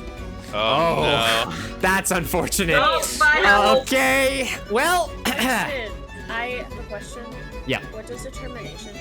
determination allows you, before you roll, to pay on a 1-for-1 basis to say, I give up a point of determination and I give myself an extra dice. So you can say, if I want to push. It was a reroll. No, I it's comprehended. it's a push, sort of thing. I can retcon it if you would have used determination if you want. No, it's okay. I'll just Okay. look. Okay. You all watch as Howl Howl. strains against the physicality of Celia and this tentacled beast. And as Howl does this pulling, Celia is lost from Howl's grasp. And in a moment of sheer panic, Howl, how do you explode? Just shrivel up. Just shrivel up. You just, Angel, thank you for the follow. Oh, You like just the kind of, slime scene. and Sheba's buffing the villains. All right, I'll keep that in mind, Sheba, you legend. Oh my Um, god, Shiva! Wait, you- we already had a villain buff too. Oh, I From before. know. Double and buff. you kind of, you watch as Come on. Howl just, you know that grandmother, boy, I love chocolate from SpongeBob? Yeah. That's what Howl looks Yeah. like it's into like a little, yeah, exactly. Dehydrated in the water. Akio down here. Also, Soph, thank you for the sub earlier. Okay, so Howl vanishes in a puff of smoke. Grandolph, you are like, what is actually happening right here? As Celia is now being fully dragged down into the depths of this ocean, Howl has exploded, Ivy's nowhere to be seen, Guyan still hasn't rematerialized yet. What are you doing in this moment, my All right, friend? you know, I'm out here sinking, and I'm gonna sink right on top of this Dan imposter, Dave. I can't. Dave. Glad you remember his name. Dave.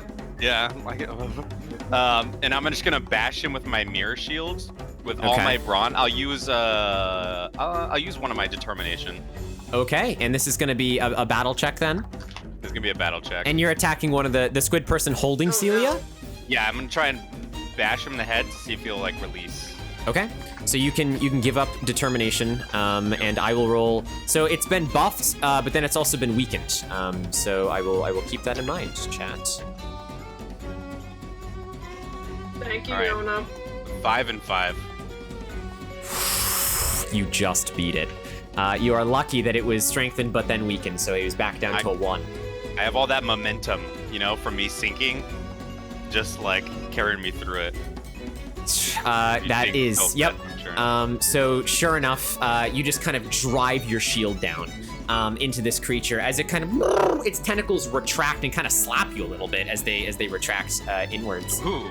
And you're driven back. Celia, you can kind of get yourself free as you instinctively reach for your warhammer.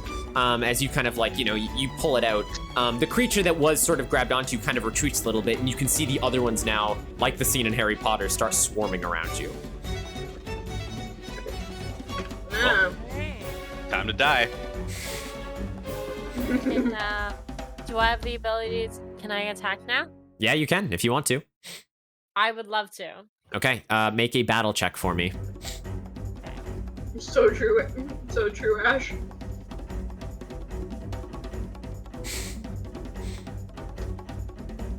Again, What? tell me what I got. You got a 6. Okay. It just cracked. Celia, you take you tell me, what are you doing here? I'm gonna just pull out my hammer and wide swing these motherfuckers. Okay. You do with a legendary amount of force. As you all see Celia kind of take this hammer and just charge and like cleave through as many of the squid people as you can. As you do this, they kind of like flail back into the murky darkness because even underwater, it's a pretty substantial hit. All that snail riding didn't go to waste as you're really able to pivot your body here. And you just, especially with Howl being gone at this point, you're just weaving and cleaving. Yeah, they suffer a sort of big blow, and you can see them kind of like retreat as they all kind of make their way back into the murky depths at this point. Good job. Holy snaps, that was crazy. What are you two who are still in the ocean doing? How much air do we have? You're fine. You're magically fine. Oh. We got magic breathing. Okay. Okay. Can we like see any structures or any other like creatures or like any of the missing people? You want to if you would like to stick around and look, you absolutely can. Grandolph doesn't even understand why we're in the water in the first place. Sure. We're gonna look around. Yeah. Okay. All right. No. You guys spend a good my chunk bad. of time looking through the sort of depths just to see if there's anything else of weirdness around here. And during that time, Guyan and Howl have both reformed. You are both re-met in the Chapel of Ages. You reset all of your determination and all of your stress. So all of the good and the bad go back all to of our 0. determination too? All of it. Yep. Yeah. That is a penalty for dying. Also, Prox Nightmare, thank you so much. Thank you for the follow. See? So welcome back. What's up, Proxy? You know a proxy? Yeah, I do. Approximately. My gamers. Yeah. So you guys reform. You just kind of like both look at each other. It's clearly like a bit of a vulnerable moment for you both, but it's also something that you've done many times before. Thank you, Ivy! Thank you for the determination for Guyan. Thank you, Ivy! Howl and Guyan, what are you guys doing back up in the castle? I don't know. I'm going straight back. I want to know what's been going on. I am out of the loop. Sure, I follow. Okay. In that case, not the Prox pun. I'm sorry. You guys sort of like, well, we kind of started this. It only makes sense at this point. You run back to the warp gate. You take the warp gate back down. You begin running through Bezier. By the time that you guys reconvene at the beach, Celia and Grandolph have come back onto the sands at this point. Celia and Grandolph, while you were in the ocean, you did notice something really strange. Your magic senses started tingling. And there was some kind of like magical echo that was emanating from sort of deeper into the ocean. Was there like a tune to it? Or was it was like a ba ba da dee dee doo doo doo doo doo doo doo doo doo doo. You know, like just off the cuff, something like that. Oh, it's an interesting siren song. Yeah. So you, all four of you sort of reconvene casually. You're like, oh yeah, you died, welcome back, sort of thing. As you sort of reconvene, Ivy actually comes running back onto the beach. But you see she's not alone this time. she, of course, has brought Commodore Bartholomew, who has come running back. Oh. I can Hello, Commodore. at this point. So, yes, the sexy police officer cut. Ivy, are you kidding me? These are the people that need help. And Ivy just kind of, please, officer, you're our only hope. And she kind of like she motions towards Celia and Howl and goes, he's down for it, you know, like kind of like yeah.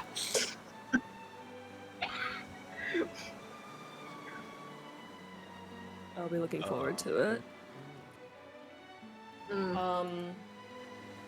Yes. So There's something in the water.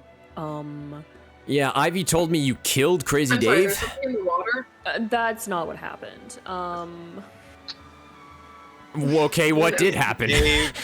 Crazy Dave was killed by his door. It's a long story, but we had a great funeral service. You should have been there. We returned him to his people. We're all good. Anyway, for the fog. By the way, Grandolph, as you guys were coming up from the ocean, I almost forgot about the Accio. You found something shining in the water as you were sort of like swimming your way back up. It was a strange sort of leather satchel with a face embroidered on it that you grabbed and snatched. Okay. I totally forgot to put the other thing in my inventory too. Good, the seal of power. Yeah.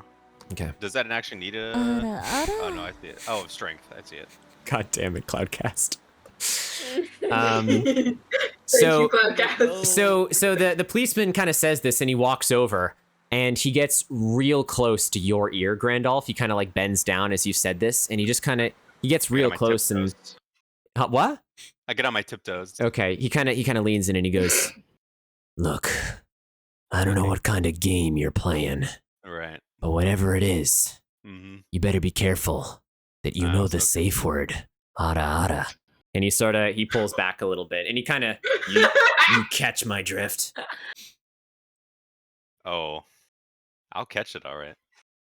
So what is this about squid people that I've heard so much about from Ivy? And Ivy goes, well, honestly, it's just, you know, we weren't really sure what he was going to do with his tentacles, but he was kind of already dead. So we kind of were just hypothesizing about where you could, and the police officer kind of like clamps over her mouth and goes, okay, all right. So can you point me in the direction of the weird squid creatures, please? He says. we all point to the ocean. I don't have. Except for Guyan, because he has no idea. Guy just points the other way. Guyan's like, I think it was over there somewhere. I think it was another way. Welcome back, Carlotte. Brandy, don't test me. I will say over yonder. You guys point in the general average direction, and he from the ocean. What did you guys see when you were over there? And be quick about it, okay? Squid people. Squid men. Squid With men. suits. Did they all have suits on? They were wearing like clothes. They weren't all suits per se. They were a society of squid folk. Might And I he- say a Us. werecapus. He kind of scratches his stubble for a second and he, dear God. Okay. Look, as much as I hate doing this, it doesn't look like you guys give me any other choice. Yeah. You're gonna have to help me kill this thing. And he kind of like points back towards the ocean. The fog, as you guys may have heard, rolls in every week or so, and with it brings in some catastrophe. Generally, we don't like asking for help from outsiders because we like doing things the way that we do them. But in this case, fortunately, I don't think I can do this on my own. And Ivy kind of pipes up behind, and Ivy goes, oh, you won't be on your own. It'll be sort of like a tryst. She kind of like starts, and he's like, Ivy, no. And he continues. And he's like, so you said you saw Dave's body turn into one of those squid people, yeah? Correct. Yes, sir. Well, then I fear we may be dealing with something beyond our reach. You guys can swim, yeah? Yeah. I can float. I do my best work when I'm wet. Prepare yourselves. Do anything it is you need to do, and then I just got that. God damn it.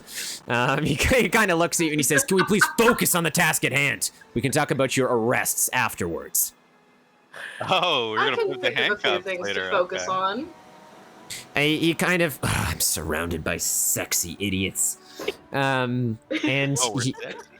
he Oh, kind but of you like, admit we're sexy. come on, as soon as you're ready, let's go.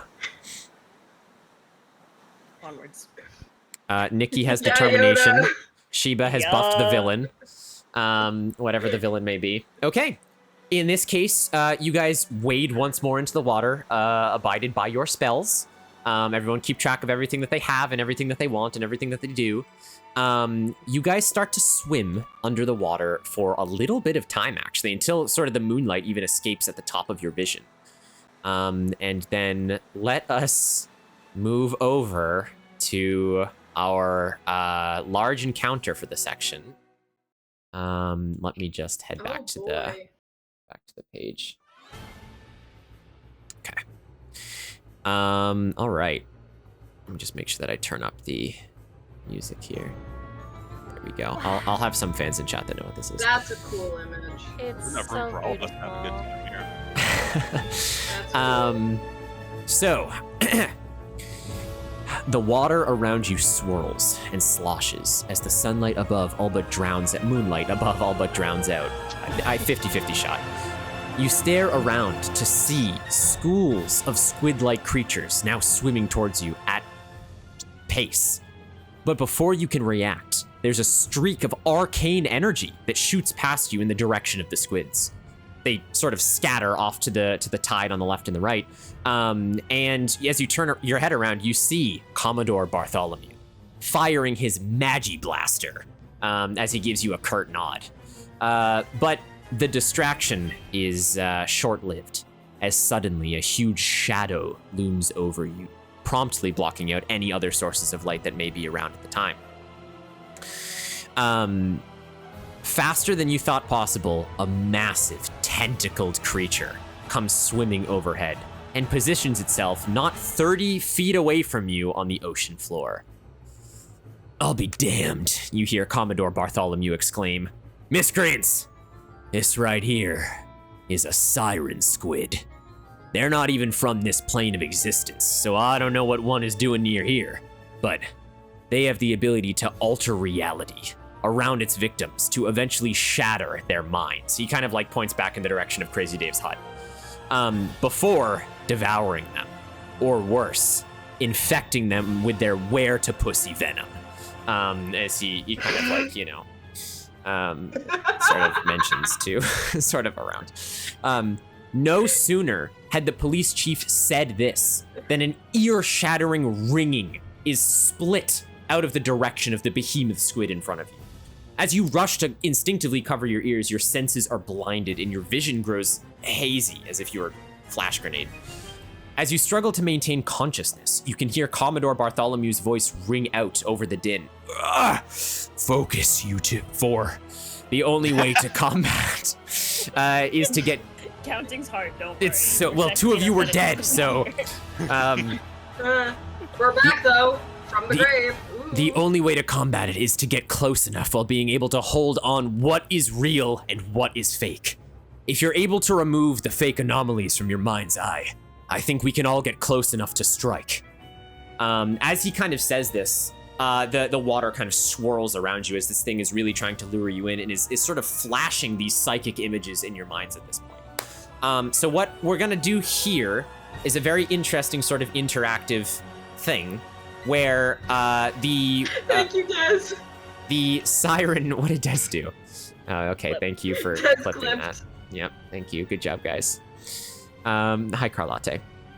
You guys, there's images that are sort of placated over your minds, and what's going to happen here is I'm going to show you an image that the siren squid is projecting in front of you, which is the real sort of image on the ocean floor around you. About 20 seconds later, I'm going to show you an image where some of the things have changed. We're playing Spot the Difference is what's happening. Aww, nice. Oh. It is... I'm now, confused. disclaimer, these are AI generated. So obviously there are like weird differences in the pictures. Here's how this is gonna work. Chat, you get to help as well. For every major anomaly that any of these 4 characters or chat can identify, you will subsequently weaken the Siren Squid. If you can weaken the Siren Squid enough, you guys can get close enough to roll your battles and your wizards and all that kind of stuff to actually fight this thing. But are you guys ready? Is chat ready to play a spot the difference to remove the anomalies? Question. Yes. Would Guyan be extra good at this because of his School of Magic? It's up to Guyan. I mean, there's going to be no rolling from you. It's going to be if Quartz remembers. So this is really on you guys. Oh shit. Yeah, this is an actual game. I have ADHD. You can't expect me to I'm do so this. sorry. Well, this is why you have chat's help, all right? So I'm going to give you the first picture. If you guys open Tactical Map 1 right now, this is the scene in front of you. Chat, Yes. you guys are going to get 20 seconds here to look at this picture. Maybe split up which parts you're going to look at. Really just hone in on any big details. Remember, the bigger the anomaly shift, the more you will weaken the Siren Squid. Obviously, there may be something like the squid had 7 tentacles and now he has 7.5 because it's AI. I get it. Oh, we're looking for more like larger changes in the picture. You guys got this. Music still blaring. Thank Okay. you, Morpheus. Oh my god. As the imagery kind of shifts, there's a ringing in your mind as a white image kind of flashes over. And now if you very quickly head over to map 2, here is the new image. And now you 4 plus chat can just shout out as many anomalies as you can see different in this picture. There's an extra building in the back. Well, that whole ship and tower thing on the left-hand side is gone. Okay, It's sure. facing a different way. What is? The squid, Okay. the octopus, the cephalopod. The cephalopod. There's a house in the background now. Yeah, there's one on the left side too. More yeah. pink. Torches are aflame. That is true. You're right, Kendachi. There are flaming torches this time. Yeah. Less eyes is absolutely correct. Brain turning on. The sky is stupidly different. Yeah, it's a little bit. I see no difference, says Sheba. There actually Sheba. was only one main character. That's the same picture. Less eyes is correct. There was sort of another character that is, new person in the frame. The person has changed a little bit. You're getting there, guys. What else? What else? The fish. More tentacles by a lot. Sure, I'd say that's a minor anomaly, but yes. The eyes was a big one, but yeah, the tentacles for sure. Yeah. That big fish in the foreground wasn't there before. Nope, that's true. That is a brand new fish in the foreground. That is correct. You guys are doing good. You are pushing through the anomalies. Anything else? It's missing a whole bunch of gubbins on the top left side. You're gonna have to be more specific, though. That big, like, wooden... What is that, wood? I don't know, it kind of looks like some rooty wood on the top left. Well, cause on the top left going into the bottom left, there was like a bit of a tower and then a ship, and all of that's gone now. Yes. As Soph has also put sort of 2 towers on the side before that were part of the ship, which is changed. Oh, yeah. The image is not rotated, although good guess, Kendachi. It's slightly different perspective, like Celia said, but it's as close as I could get with AI, so. Okay. Well, with that all said then, you guys managed to remove an amount of anomalies from the second picture and really focus on what's happening in front of you. I say you all get your choice, a sexy, a battle, or a wizard check right now while you get close enough to it to strike. Can I? And it could be any. Well, you tell me what you want to do and it will be that dice roll, you know. I'll go first if everyone wants. Yeah, go for it. Yeah, go for it. Can I try and give it a peace offering to kind of sexily convince it to go Is it back the to its oil? own plane?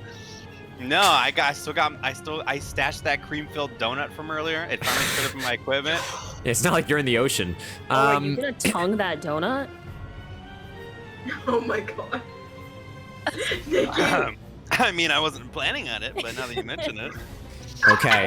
Kendachi, thank you. I was gonna offer it as Thank you, like Des. like a peace offering, and then kindly You could. and ask it to. I'm gonna mimic its tentacles with my beard hairs individually, and just kind of try and lay it on them. Roll a sexy check. Unless, are you using any determination? I mean, no, it's all right. Okay. It's. I'm excited I for have, this. I have 3. Oh no. Oh, I no. got a 6. You did? 316. Well, I'll Damn. say this. Regardless of whether you know if this creature can even be charmed, you do sort of bring out the donut, bring out the beard hairs. You're kind of like, look, like we are one with you. I will say, We are Dave. for better or worse, one of his tentacles wraps around you tenderly. As he's now just kind of, he's not really focused on you, but you've got enough of his like interest for some reason that he's now kind of like gingerly holding you. Can I just give him Ooh. some good rubs? Give the tentacle some good rubs? as Sure. I'm holding you? Howell, what are you? Oh, Howell, you just got another bonus determination there, friend. Let's go. Oh my god. And what are you doing? I'm gonna try to seduce it. Again, okay. Double Of seduce. course, double seduce. Should have I planned for want this. it- It's gonna be a triple seduce, actually. Mm-hmm. I want it on its knees. Okay. Oh my Are, god. are you gonna like command it? Or what do you? What's the play here? in a little like. Like a down? Oh shit. Okay. Whew, spicy. Oh. Roll a sexy Oh, check. Oh my god. Roll a sexy Oh check. shit! 5, 3, and 2. 5, 3, and 2. Okay. Well, it doesn't. It equaled, so you do gain a point of stress. But you do see a small success here because it was a 5 or higher. So you do still get stress, but as you're kind of like breaching its own mind with the anomalies that you're sort of removing, it does seem to be a little obedient. It doesn't like flop to the seafloor or anything, as this is just the first sort of thing you've done, but you do see it kind of like float down a little bit when you do it, more than you'd expect, I would say. All right, team, let's lay it on him. Guyan? Hell yeah. So, Guyan he has his glaive. He's not gonna use it. He is going to lean on it like an edgy bad boy and see if he can just look sexy enough to get this thing's attention. You're gonna Flynn Rider smolder. That's what you're gonna like. I'm going to Flynn Rider smolder at this thing. Roll a sexy check. Celia's just the battle and sexy battle wizards. What am I supposed to It's do so- when the other three put their sexiness at a fucking all-time They did. The other high? 3 actually maxed their sexy Fucking stats. great. So, Yeah, we did. what was your So I highest? got 5, 5, 3. So, 5. say 5. 5. Again, that's technically you'll take a stress for that, but it is a small success. Take a stress, but it works a little. It's certainly now all 3 of its eyes are looking at you. That's for sure. It does seem rather intrigued as to this whole thing. One of its tentacles is being caressed. It's kind of being told to be dominated, and someone else is kind of like, look at me. You guys are the 3 different sort of pillows of sexiness right now. You're just literally all over the board with how you're trying to charm this creature. Devin's like, no, like, come to me. Like, I've got this. You are mine. Nikki is like, down and beg. And Quartz is like, no, you come to me, bitch. Like, it's very sort of all over the place. Celia, as you see we are your... going to confuse this thing. What are you doing? Okay, so as my compadres are distracting it with their sexiness, who was it? The Undying Prince took my move, man. I'm gonna blind this bastard with my crystal hammer Okay, in the eye? in the eyes. Okay. Roll a battle. Everybody part? I 100% thought you, instead of saying crystal hammer, I thought you were gonna say crystal one. I wish, bro. I also thought you were going to say Bomb, Chris that was my goddamn weapon. What'd you get? You got a 5. Well, you see, 5. I Brandy. got a 5. So, it's the amount. So you gain a stress, but it's a small success. As you sort of like lean back with the hammer and you give yourself, as they're all distracting it, just enough of a swing up to bash it, and you watch as one of its eyes pops. As it just, and it just gushes like all over itself underwater. Oh shit, I'm still grappled. Yeah, it's not very happy. And at this, its mind kind of blasts out again. And images start flooding in front of your face once more. As you guys are kind of ricocheted back, we will move on to the second. So chat, prepare yourselves. This is going to be for my players here. Map 3, ready, set, go. Okay. Still underwater, but this time a scene of some kind of underwater aquarium flashes before your eyes. Here you go, chat. Memorize everything you can. See if you can spark enough anomalies. This one's a little bit harder. Can that be one of the Subnautica scare sounds? Yeah, maybe. Sorry. I don't know how much that came through. Yeah. Oh, all of it did. Good. Okay, that's time. We are now, you guys very quickly snap over to map 4. Okay, chat, shout them out. What anomalies do we have this time? And team, you guys as well. No ladder. If it'll load for me, that would be great. There it is. Where'd that tank in the back go? Also, you're close, Howl. The ladder has now. actually shrunk, but there is still a ladder. There was 2 ladders in the last one. That's true. That is correct. Actually, that is a fair point. Guyan, what'd you say? Oh, it's like a bigger cave now. And also that big tank thing on the left-hand side is just gone. Interesting. Like the light gray one. Okay. Yeah, the weird little like red thing at the bottom left is gone too. That do you know? Okay, sure. The more descriptive you are, the better it is. But it had an appendage on it that I don't want to say. That's okay. The orange item in the bottom left is gone. Yep, they got that. Weird tank thing on the left is gone. I'm sure the same picture. Up on the right or something, like a little save box. There was a little lock up on the top right. No great lighting at the top. Very good, Ivy. There is no great lighting at the top. There's the no more window panes in the ceiling. Yeah, you guys are all on that. It's not flat anymore. There's no stairs. That's true. There were technically stairs. There aren't shelves. The shelves morphed a little bit. They are still there. This one has really goofy looking red fish in the bottom right now. Yes, that is a small anomaly. You guys are close. Do you have any more? I like it. There was like a little I don't know what it was. It was like that white thing below the chest that was kind of like a vase or a statue or something. Okay, you're getting there.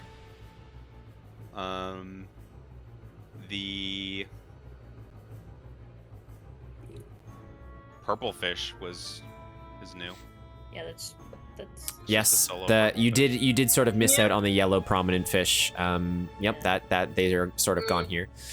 So a lot of the things sort of have changed. But I'd say you guys sort of nailed a good chunk of them, especially the lights on the lanterns.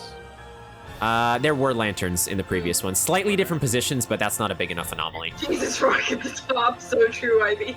Yes, that is true. There isn't a turtle shell in the bottom right. Very good, Des. That's very specific. I would say that is enough to put you guys over the edge. You guys are very good at this. Sure enough, as this sort of happens, you remove the anomalies from your mind once more, and you all get another swing at whatever you want to do as you come in closer to this creature. We'll start with Grandolph again. What are you doing? Well, what's the situation on it holding me? Is it still holding me? It's gripping you quite hard now. Like squeezing? You could caress it. Oof. Give it a little. I could bite it. A little massage. Like a sexy bite. A sexy bite. A little sexy bite. Find out if it's in, as it might be into it. A sexy bite. Is that tentacle in that mouth? That's. I mean, how? What's the circumference? What's the diameter of versus my half? How mouth? big is this thing? I put the tip in my. All right. I mean, it's already mad. You might as well just finish it off, right? Yeah, chat, this is your last chance to give me any of your love, because I am canceled after this. This is the stream that will end me. So don't you? This is say your goodbyes now. This is what gets you banned from Twitch. Yep. Can I delay my turn? I don't know. I can't decide. Yeah, if you want, sure. Hal, what are you doing? Yeah. Well, I get out my whip. Yeah, you do. Oh. And I do a sexy little snap Okay. on it to try to get it to obey my earlier command because it seems to be hesitating and needs a little enforcement. I'll let you pick if you want it to be battle or sexy. Sexy. Okay.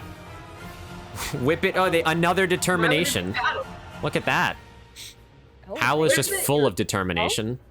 Can I use one determination for that then? Yeah, you can add another dice if you want, yeah. Okay. Sheba, you will be someday. Don't you worry. 6. Yeah, you did. Good job. Congratulations. Yeah, you crack the whip in front of it. Your little what kind of whip was it? A rift whip. A rift whip. Of course it was. Doorways. It makes sense. The rift whip. As you kind of, it makes like a ripple through the water. And you almost hear like an audible come from the squid. As it kind of like, it kind of bows its head a little bit to you as you do this. As it should. That's what you get. Guyan or back to Grandolph, your call. Are you ready for your turn? If not, I can go. Okay, I can go. I just thought of an idea. Okay. Yeah, go for it. Can I draw upon my my way of a was it 1,000, 10,000? I don't even 10,000 remember. mirrors. 10,000 mirrors. 10,000 literally said mirrors. right there, and I couldn't figure out where to read it. Uh-huh. Can I draw upon it and summon? If you think about mirrors, right, they reflect stuff, but also, it's like glass, and then and Yeah. if you kind of like reflect images at different sizes with right mirrors, it's basically like a magnifying glass. If you think about it, can I summon mirrors to like draw in the moon's light, and then it bounces between all 10,000 mirrors as like a power up to become moonbeam and just moonbeam it I'll from the tell sky? you what. If you want to combine that with Celia, who controls light, you could. Should we do the UA? What's her name? Was it UA? From Princess No. Yue? Yeah, from Avatar? from Avatar. yeah, Yui, yeah. UA Alright. moonbeam. Yeah, Yue. Okay. Okay. In that case, I will need. You can decide now if you want determination or to use any of your items. Otherwise, Oh, I'm gonna need oh. a magic check from both of you, or a wizard check even. I'm gonna use all of my determination. This is it. This is the big one. One of my determination. Okay. So you mark how many dice you have, and then roll your magic rolls. This could be big. Oh! 6, 6, 5, 4. All right. Oh, Oof. And Oof. Celia. Oh no! Oh no! Oh, Celia! oh no. Oh no! Oh, that's not looking good. Sorry. Well, I'll tell you what happens here. Well, actually, Celia, what is your current stress at, first of all? It is at 3. Oh, I'm sorry, Celia. That is unfortunate. You watch in bated breath as Grandolph kind of, you watch like his third eye open as he just kind of spins the mirror shield around a couple times. He thrusts it towards the surface, and you watch as these little prisms begin to sort of form in the middle of the ocean, kind of like making this really large telescope-looking structure. And then he kind of like flashes his mirror shield over to you, and he's like, Celia, I need you now. And Celia kind of like, oh my gosh, and she sort of like draws up her warhammer. And as she sort of reflects it into the sky, as you kind of look, the moonlight does refract off of your hammer, but blinds you in the eye. Unfortunately, sort of like messing with your concentration, stressing you out for the attack. And tell me how you explode, Celia. Oh my goodness. I don't know. I don't know, Nick. You gotta tell me. As you kind of do this, you watch as the moonbeam kind of hits you, and you kind of look to your compatriots, and you shatter like glass. Like you just sort of like crystallize and like a chandelier just falling apart. And Celia is swept away into the ocean. And Grandolph, you're just kind of there still holding the pose like, shit. I think Randolph thinks that that he accidentally killed Celia, just like with the moonbeam. Like, oh shit! This is why I don't use magic. Fuck. Oh my gosh. Oh my god. So, yeah, so Celia, you are back it my you're turn? heading back to, yes, it is now your turn, Guyan. Bye, Celia. Am I close enough to the squid that with my glaive, I could, like, put it under its, like, chin, quote-unquote, and roll a seduction roll? Oh my god, nothing's sexier than getting something under the... Well, I promise it doesn't have a chin, but if you want it to be near the mouth beak, then sure. The mouth beak. Yeah, like, quote-unquote. Yeah, you can. You can roll a sexy chin check. Area. Yeah, of course. Yeah, the mouth beak. The chin lift. Yes, a chin lift with the edgy ghost wolf glaive.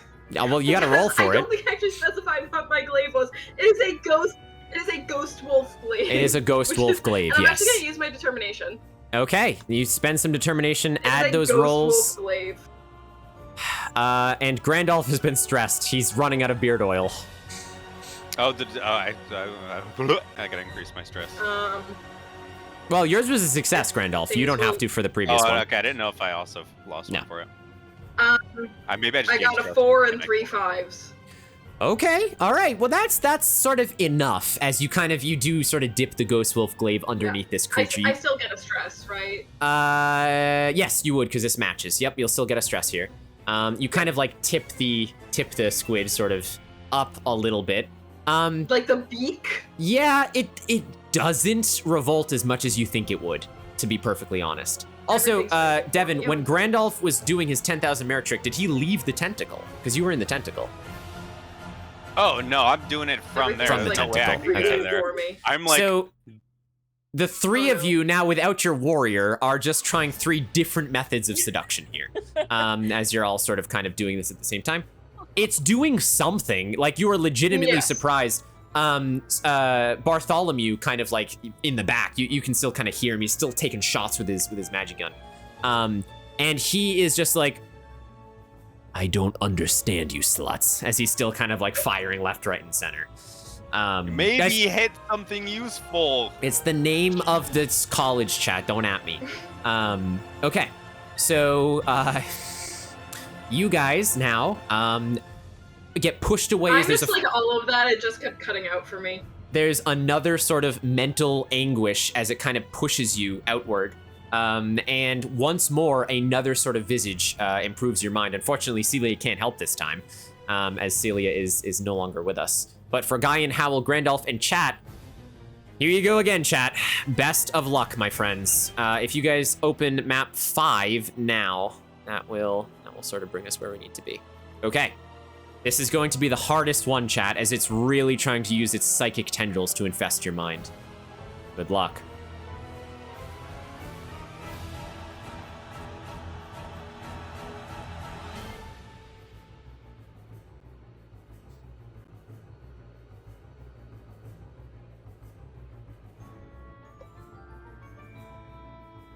Oh, that's true. I'll give you guys a couple extra seconds because people were in an ad. That's fair. I did forget there was the ad. It's the hardest one anyway, so you guys can. Welcome back from the ad break. Sorry, I forgot that was the ad break right then. Good luck. Good luck. Just pick something. Pick one thing that you can memorize. Okay. All right. And now quickly, guys, switch over to map 6. And here we go. What has changed? She had a little tattoo on her arm. She did have a little marking tattoo on her arm. That is true. There are a bunch of little glass. There's more vials fish around her. There are a few more fish around her. Yes, they are most definitely now glass vials, D. That is very true. There was like half of. There's no longer. Go ahead, D. Oh, there was like half of like an owl statue or something. It kind of looked like peeking out where that little like glowing orange jar is. Yep. That is true. There was sort of like a half statue there. Chat Right says above it, the there was, bowl like, with the crab is gone. No bowl, no bowl. Yep, that's true. Yeah. There was like an eelish thing wrapping around her arm, and that's gone now. Yes, something like that. The fish. Yeah. Oh, she has a necklace now too. She does have a necklace now. What were you gonna say, Nikki? The metal, like, boxy square, when I looked at it initially, I was like, yeah, it's an hourglass, but it just looks like a metal box that's open. It's smaller. Yeah, it does look like an hourglass. I also thought the same thing. Her eyes were open before. Her eyes are actually open. I know it's hard to see in this, but they are still One open. of them is open. Yeah, that one's closed. Big The egg fish- on the fish left. around her also, on the Yeah. left, there was like little like The scaly table with, like, thing. something on it where that fish was, with a little like another. There creature was a on it. little table. Yes, there was. Like a little, The cookie red thing. ball. There was a Um, red artifact, but you're right, chat, that there is now a red ball. There There's is. also a background. the fish around her are also, they were blue before, now they're red. Yeah, that's a minor one, but yes, true. There's a window. So, Des, there was a window in the other one. Can you tell me what the difference is? Or anyone, can you tell me what the difference is Yeah, between the two windows? Behind, over her, like where her left arm is now, there It was over a- her head versus behind her. there was like a background, and there was like looked like deeper into a cave or something with something a little glowing back there. Mm-hmm. Her dress did change slightly. Again, that's more to AI than anything else, but you're correct, Kendachi. There were only 3 fish before. Yep, we talked about the fish. The gilded shell thingy in front of her, There that were is 4 new. fish before, actually. Mhm. was This one 4 is like a fish metal ship. around her You're before, right. actually. Long story short, the sort of porthole in the back is now a lot closer than it was before. Yeah. Originally, it was a lot further away. So slight Yeah. difference in the candle, but that is minute. I'll say that's enough, though, to really sort of push your way through all those anomalies as we head back to the squid. Once more, you sort of rip the anomalies from your mind as you can sense the squid at this point getting rather tired. As the Bartholomew kind of wrenches in your heads. All right, this is our last shot. Make it count. Who's doing what? Okay. This is your final action here, guys. Okay. Good job, chat. Well, Proud of you. it's Still holding me. Hey, if anyone's got any ideas, feel free.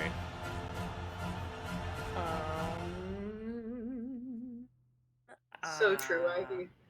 Could I attempt to use my Rift Whip to send it through a rift into somewhere not here? You will need a 6, but you can attempt it. I'll attempt it. Okay. You hope I get pulled in, need. too. Information. Grandolph Oil Reserve is shining. Enjoy your determination, Grandolph. Oh, baby, a triple. All right, thank you. I gotta figure out what these items do that I have. Well, nope. What'd you get? What was your highest? 4. What's your current stress at? 1. Okay. So that is a full fail, so you'll take a determination and a stress. As you sort of, you reach out. You do make the crack with the whip to see if there's a last minute chance that you could just warp this away from here. Sadly, it is not the case, as it just kind of fizzles and doesn't do much to the psychic squid in front of you. All right, Grandolph or Gaian. I'm trying to. I gotta read this. Go for it. Go ahead. No, I was just trying to figure out how to get the seal in. Oh, my inventory. Okay. Just like building off of the weird beak tilt Sure. from last turn. Yep. I'm gonna be a fool and make a battle roll to try to stab it in the beak, like inside Okay. its mouth. Yep. So you're full sending. Basically, Celia, as soon as you've died, they're like, fuck sexiness, and they've all gone battle. Which Yeah, is All right. God damn, about time. But here's the thing. I have a 1 to battle You do. and no determination. no So, determination. Okay. let's All see right. how this goes. If Ooh. it'll show me what my roll was. A 4 is a full fail here, so you will take a determination and a stress. As you kind of like prop your wolf glaive underneath it. But at this point, it's kind of like coming back to its senses, so it uses its tentacles to actually bat you further away from it. Boo. All And that not from in a drop of sexy blood. way. Okay, I will note that, Des. Thank you for making it weaker for Grandolph's turn. To answer the question, did we already use the love bomb? No, we did not. No, you didn't. No. Okay. I'm going to. Good luck. Try Thank sexy. you. Try I gotta sexy. broaden my horizons a little Put bit. that I'm gonna. tentacle in your mouth. Oh. Grandolph is also stressed, and the boss has been buffed. Wow. Okay, so we're back to where we started. Grandolph, increase your stress. The boss was debuffed and now buffed. Oh my god. All right, yeah. Listen, I'm just gonna just stall until you make it weaker, or you give me more determination. Dude, there's all like a 10-minute cooldown. What? It just changed. No. All right, I got 10 minutes to stall. Too sexy for my shirt. Sexy. This is gonna have to be a more intimate encounter, Grandolph, whatever it is you decide. Oh, okay, I have to do sexy now. my All right. God. Close to it. Too sexy for my shirt, and I'm gonna use my I think determination. now you have to put the tentacle in your mouth. Oh my god. Whoa. It's begging for it. Can I? Borderline. Hold on. Just Hold, before you say alright. anything that gets me canceled, Oh my hello, the God. dice are cast. Thank you I got. Hi, Raiders! so much for the raid. Hi, Dice. I'm glad you could stop by. Now I'm nervous. All right, so I think I have to go with the sexy attempt just because of the no shirt thing, whatever that does. I don't even remember. I'm assuming like it's like a meaty tentacle, right? Is it wrapped around me? Is like this big maybe, Yes, or is it yep. small? Okay, all right, I'm just gonna try and wrap my arms around it and almost like start to pull it as I, normally would be like as I'm pulling a rope, it getting Okay. closer to me. But I'm gonna do it psychologically since I probably can't pull it because I'm a weak little bitch. Grandolph, you've been given another determination. Oh, I'll add Oh that my one to my roll. Hold on. Rope it I'll in. keep on it. This is Roll insane. it. So I'm gonna make eye contact as I'm caressing it as if I'm pulling it in. I can't do it without smiling, and then I'm gonna look away because no way I'm looking at the camera and saying this on the internet live. But and then I pull him in. So that was really good. So you are trying to pull yourself into the Nice. embrace of this squid? Yes, as like one final I'm like take me into so I could save my friends. Let's go back to your realm, and I will be. So you want the where to pussy venom is what you're saying. Yes. Okay. Give me the good stuff. That sweet where's Wow. What'd you get? No, I didn't roll any sixes. It's fives. It's 2, 5, 4, 5, 4. If it was debuffed, but it was rebuffed, that would have been You a said it full in 10 success. minutes. I didn't wait 10 minutes. No, I guess What it do was you like 5 mean? minutes. I'm sorry. You lied to me I'm while sorry. I was You role-playing. lied! Well, they did. It doesn't matter. They did both anyway. They rebuffed it and immediately debuffed it anyway. So it was the same thing. It was debuffed, then buffed, and then debuffed, And then Then buffed. buffed again. Yeah. So Jesus Christ. it's natural. I'm sorry. I have no Y'all context. are evil. No, you really don't. I did that. You I really did don't. that for nothing.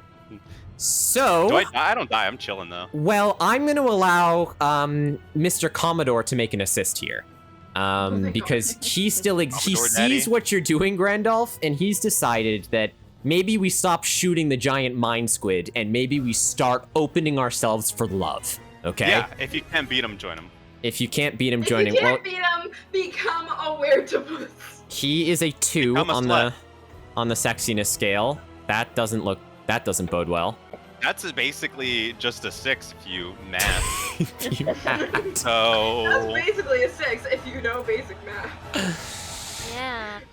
We Um, fixed Bartholomew just for him to immediately perish. can I have my bag of scolding scold him for that role? Sure, if you want to. Yeah. The bag just kind of, what kind of a roll was that, you bitch? And it just kind of like barks in the general direction of this poor police officer who's I'm just gonna trying their add in. best. Yeah. Should do better, loser.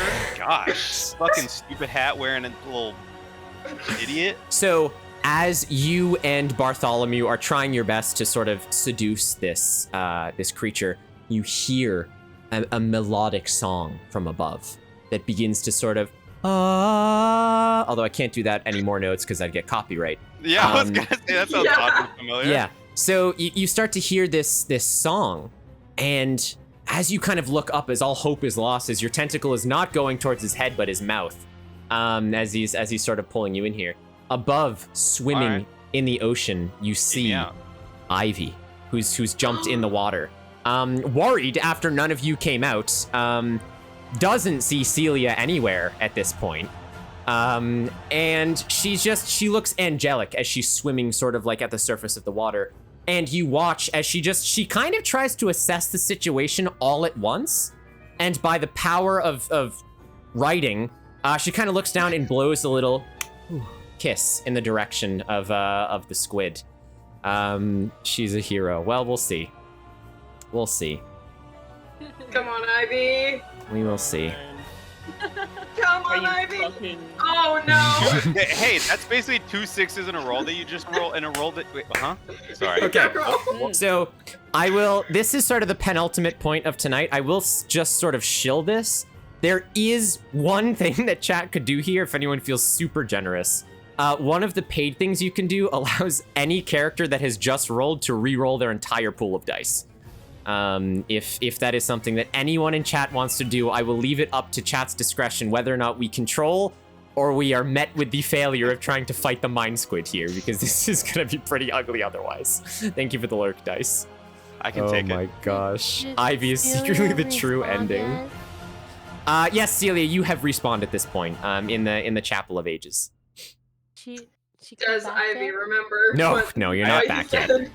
I have one last petition for success. Yep. It never ate my cream-filled donut. Can I, as a ditch effort, just give it it's like shove the donut up its mouth instead of me before I go in? Sure, yeah, you can. Can I roll You one? can. Well, wait, I'm right there with my pokey. It's 200 bits. It's $2 for the inspiring leader one. I mean, technically, there's no limit. I'm not gonna drain anyone of their funds for a fundamental game. But I will wait to see if anyone wants to save the day. Otherwise, I think we're gonna. I mean, Celia, they've only been fighting it for like a good 45 seconds at this point, so you're not, It takes. And we're doing quite good, all things considered. Yeah, all things considered, against this giant mind squid. Who woulda guessed? That's kind of wild. Oh joy. Oh joy. Help is on the way! Tier 100 help is on the way. Oh my gosh. Joy. Joy, who would you like to re-roll their whole pool of dice for this? Who are you inspiring here? You absolute legend. You didn't have to do that. You gotta let us know. Joy's like, please. Who needs it the most? Who had the most opportunity? I rolled I 5d6. I also Yeah, it rolled was. I'd say Howl or Grandolph. Your call there, Joy. Ivy, I would love to, but she only has 3. So maybe not.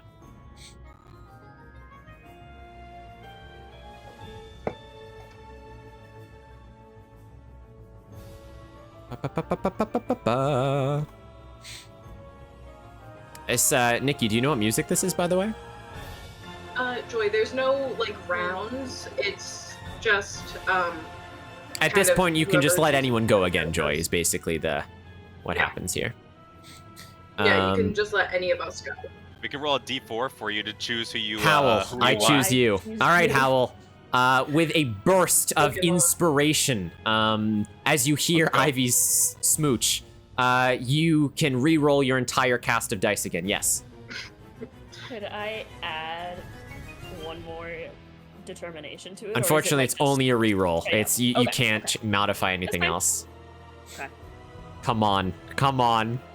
That's better. 2 6s, baby. Yay! You did? Let's go! Oh my gosh! Just so we can show chat there. So I'll bring it it's up as the well. Rift Whip? There we go. It's the Rift Whip. Oh my gosh! All this for a drop of blood. Look, Joy lowered it right at the end anyway. Howl, tell me, how do you want to do this? Sorry. How do you want to seduce this?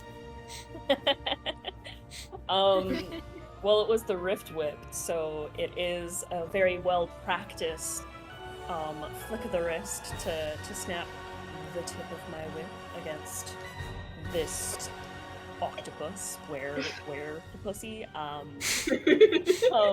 and presumably a rift opens that sucks him, if you will, out of our immediate vicinity. You watch as this rift whip, with a sickening crack, even underwater, that gives you all shivers at this point, just kind of whoosh, and a small purple sexy looking rift opens up. You don't know where it goes, you've never asked. And all of a sudden, there's the fabled good suck, as it just, like an udon noodle being slurped down the gullet. You watch as this this were-to-pussy just kind of like noodle itself up and down the rift. And there's just a small as the rift closes, and the rift just fully completely As closes. it like fades away. Like a little squeak. The Commodore, Ivy, Guyan, and Grandolph all look at you in bewilderment, Howl. Let's go! I said to get on your knees. Whoa! The policeman, clearly ruffled, kind of just goes, "Why didn't you open with that?" You gotta build to it. Yeah, You gotta dramatic do a effect. little- Yeah. I see. You can't just finish everything right from the start. Jules, Yeah, you don't you want to got- be Pleasure here. is Julia, getting- don't watch this stream. Yeah. Julia, please don't watch this stream. That was just the foreplay. Julia, don't watch this stream. Please. Just skip this one. How about you skip this one, okay? Maybe don't watch this No, one. stay. Please don't. Just jump in right there. I know, Tyr. I know. Yeah, Ivy. No, Jules, don't watch this one. Jules is my sister, for anyone in chat that doesn't know this. I've known her oh, for no. years. I have known Jules since Yeah. we were infants. Anyway, so the threat is gone. As you you guys just make your way back. Fucking hell. You swim your way back to the surface. And you careen on the beach so unsexily, there's not even sex in this game. It's ridiculous. Damn. We are so chaste. You're so chaste. We've This never touched anyone. Oh my This is the most God. unsexy stream ever. Yes, agreed. Yeah. Agreed. This is a good Christian household, and we leave room for Jesus. Yeah, that is true. That's a song for that. Anyway, so about the were-to-pussy, as you guys make your way back up to the beach, the policeman in tow, Celia, you eventually sort of make your way back and rejoin them on the beachfront as well. So we'll sort of reload that scene. Okay. Okay.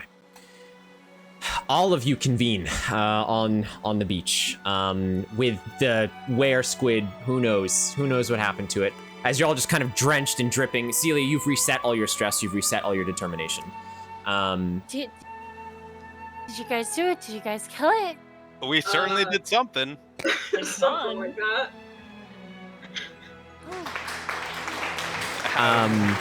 The policeman kind of turns to you, Howl, and goes, "Where did you send it?" That is a very good question that I don't have answers to. The tavern. Well, I know where she sent it, but she doesn't know where she sent it. What chat doesn't know is we're actually building a whole Sexy Battle Wizards universe, and this is just my crew. We're gonna come back every week and just play more Sexy Battle Wizards. That'd be Absolutely. fucking hilarious. I would know. absolutely be I so would do down it. for that. It's ridiculous because we only had time to do one adventure, and I planned 4 of them. So there was so Yeah. much, but Yeah, we assumed that was gonna happen. I mean, I have Yeah. to, because you have to give people choice, right? That's kind of how it Yeah. works. Anyway, so the police officer kind of looks at you all at this point, Sassy Battle Boys, and goes, "Well, I guess technically, I think. Thank you?" He kind of like looks around, and Ivy's just kind of giving you like the big thumbs up, like, yeah. We did it. Well, you owe us. Actually, you couldn't have done that without us. You Thank know you how to use those properly. cuffs? He looks down and says, "Yeah, I guess I got these cuffs. Why are you curious about these cuffs? They're mana manacles." Mathematicals. I mean, Howl, you don't seem like the type to be into submission, but that's what these are for. I'm open-minded. It really does not feel like you have any other role but power top, but okay, I will believe you. Yeah, don't yuck someone's yum. He kind of, look, I didn't want to accept any of your help in the first place, but technically, you did get rid of the threat. So I'll let you go on one condition. You don't tell a single soul in this town or back at your fancy slutty college what we just witnessed, because I don't want people thinking Bezier is already too much of a shithole. I mean, you've seen the amount of pancake lords we have to deal with on the monthly. Apparently only Jealous. one. Well, this month, yes, it was one. Yeah, where's Jack Daniels? So true, Pop-Tart. We'll think of something in order to get our extra credit that we do so deserve. We do. Wait, But- hold on. You're doing this for extra school credit? Look, I'm Duh. gonna be held back Why if I else? don't get extra credit. I need this. Yeah. Why does it matter to you? We helped you guys. No, I mean, 3 of you died and then also came back, and then there was this whole, you risked your lives and our own for extra credit? I don't Yeah. understand your point. What part of I that mean, is confusing? If you want to Yeah. pay us as a reward, I'm down. Yeah. He just kind Yeah. of rubs his temples, son of a bit. But then something kind of stops him, and he kind of like looks around and he goes, wait a minute, what the hell?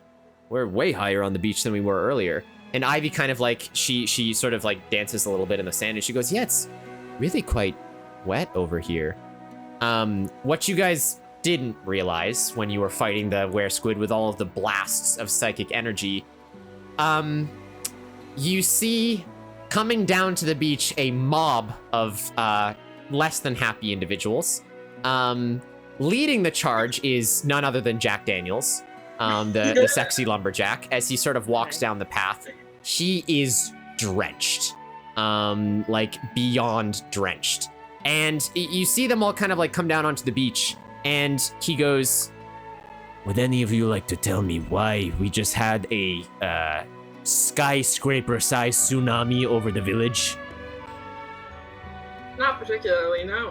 Your I have no policeman idea what you're here actually can tell you everything in He- great detail. The policeman's gonna kind of turn to you. Are you guys just gonna warp away? We just snap and then we're gone. You can if you want. That's how it works. We'll give Yeah, I'm down we'll with give that. we'll give Jack Daniels a wink and He'll then we tell just you disappear. everything. Pat on the shoulder for the policeman. You've got this.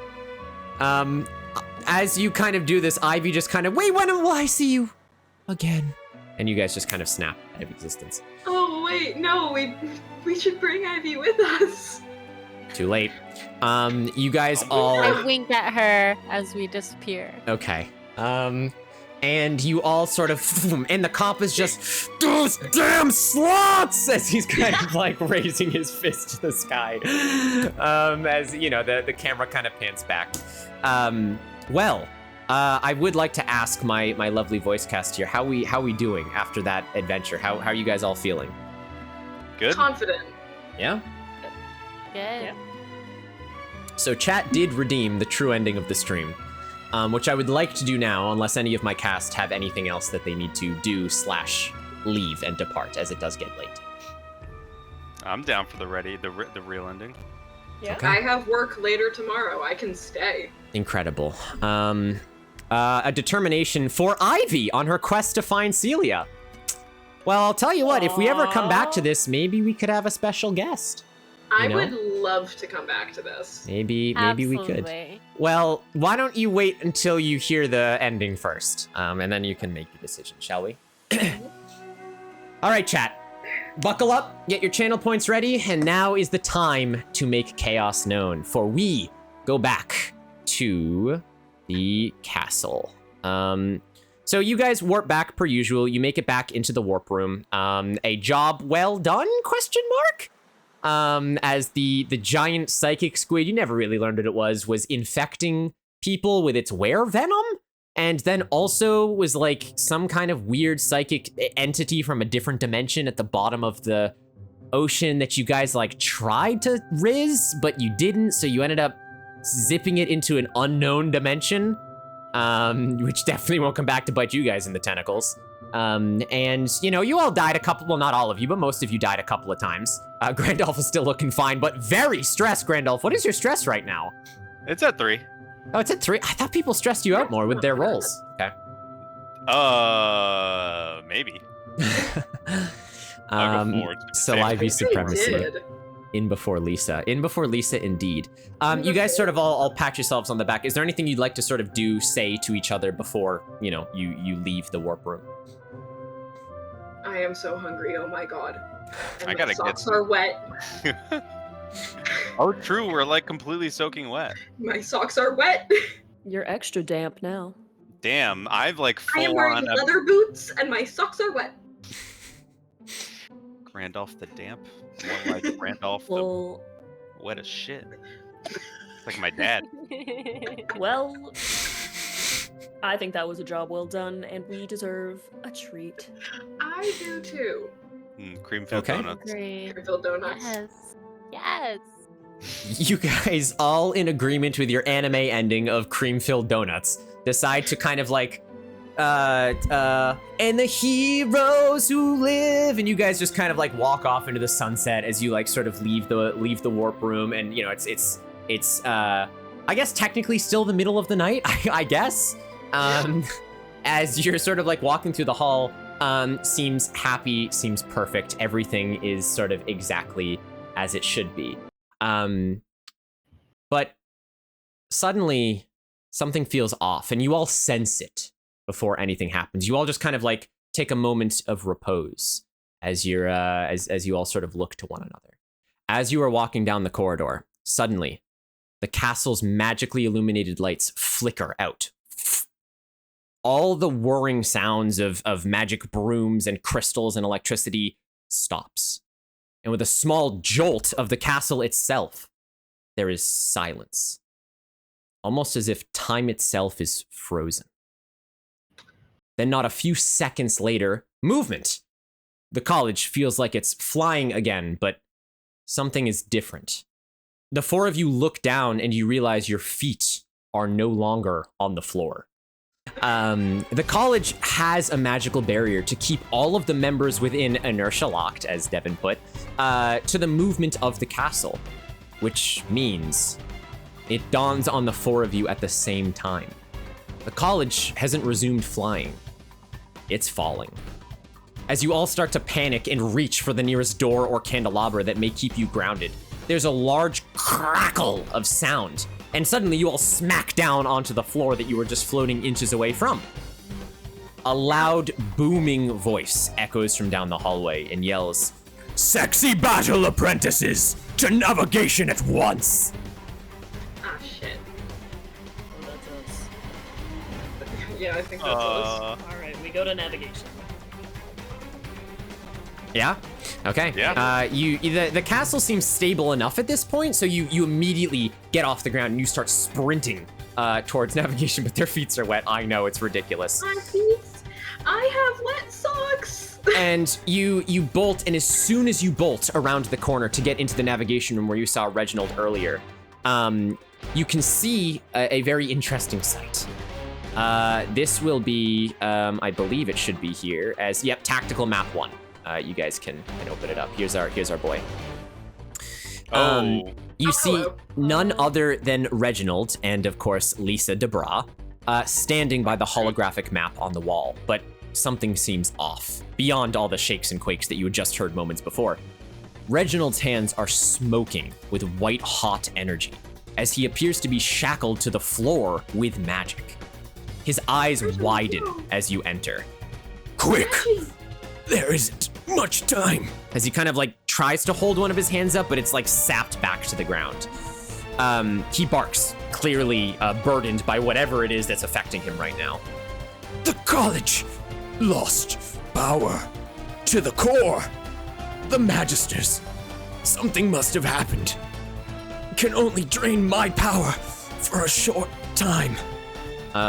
You sort of start to put two and two together with he is supplementing flying the entirety of the castle by himself, which shouldn't even be humanly possible. He is using an insane amount of built-up arcane energy right now, as he's channeling it directly into the castle. As his voice struggles under the weight of his own mana, Lisa picks up where he left off. She's still there as well, as she looks much better. Something's happened to the Magisters on their mission. Otherwise, the power supply they keep to the college afloat wouldn't have been sapped. Reginald is doing his best to fly the castle with his power alone, but we don't have much time. She looks at the four of you almost begrudgingly at this point. As much as I hate to admit it, you four are our best shot to enter the warp gate and bringing them back. She looks at you all eagerly this time, clearly awaiting some sort of responses. This is a lot thrust upon you right at the same time. Shouldn't you be helping him so he's not doing it by himself? Yeah, what? I appreciate your concern, but I'm more of a utilitarian. Trust me, I have a mere fraction of Reginald's own power.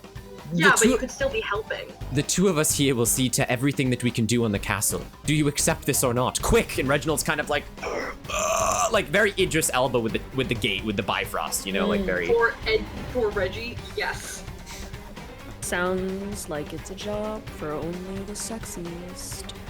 All right, Reggie, we got you, buddy. Just hang in there for 2 to 6 business days, and we'll get this all sorted out. Reginald and I will do what we can to maintain the college here, but I'm not sure you're prepared for... Well, you all know which dimension the Magisters went to, right? Of course, remind us. I definitely did not forget. The one we sent the Cthulhu to, right? No. It's a good guess, though. And at this, Reginald's eyes glow a crystal gray as he bellows to all of you. In that case, to the anime dimension! No! And as he sort of like brings his hands together, there's a thunderclap. And you guys are sort of whisked, and your vision just goes dark. Oh my god, we're going to Gaian's home dimension. There's an ad break right now. Oh god, ad jail. This is the worst time to not have a prison break. Oh god. That's it. I was only able to prison break Des. I'm so sorry. I know, it's fine. It's fine.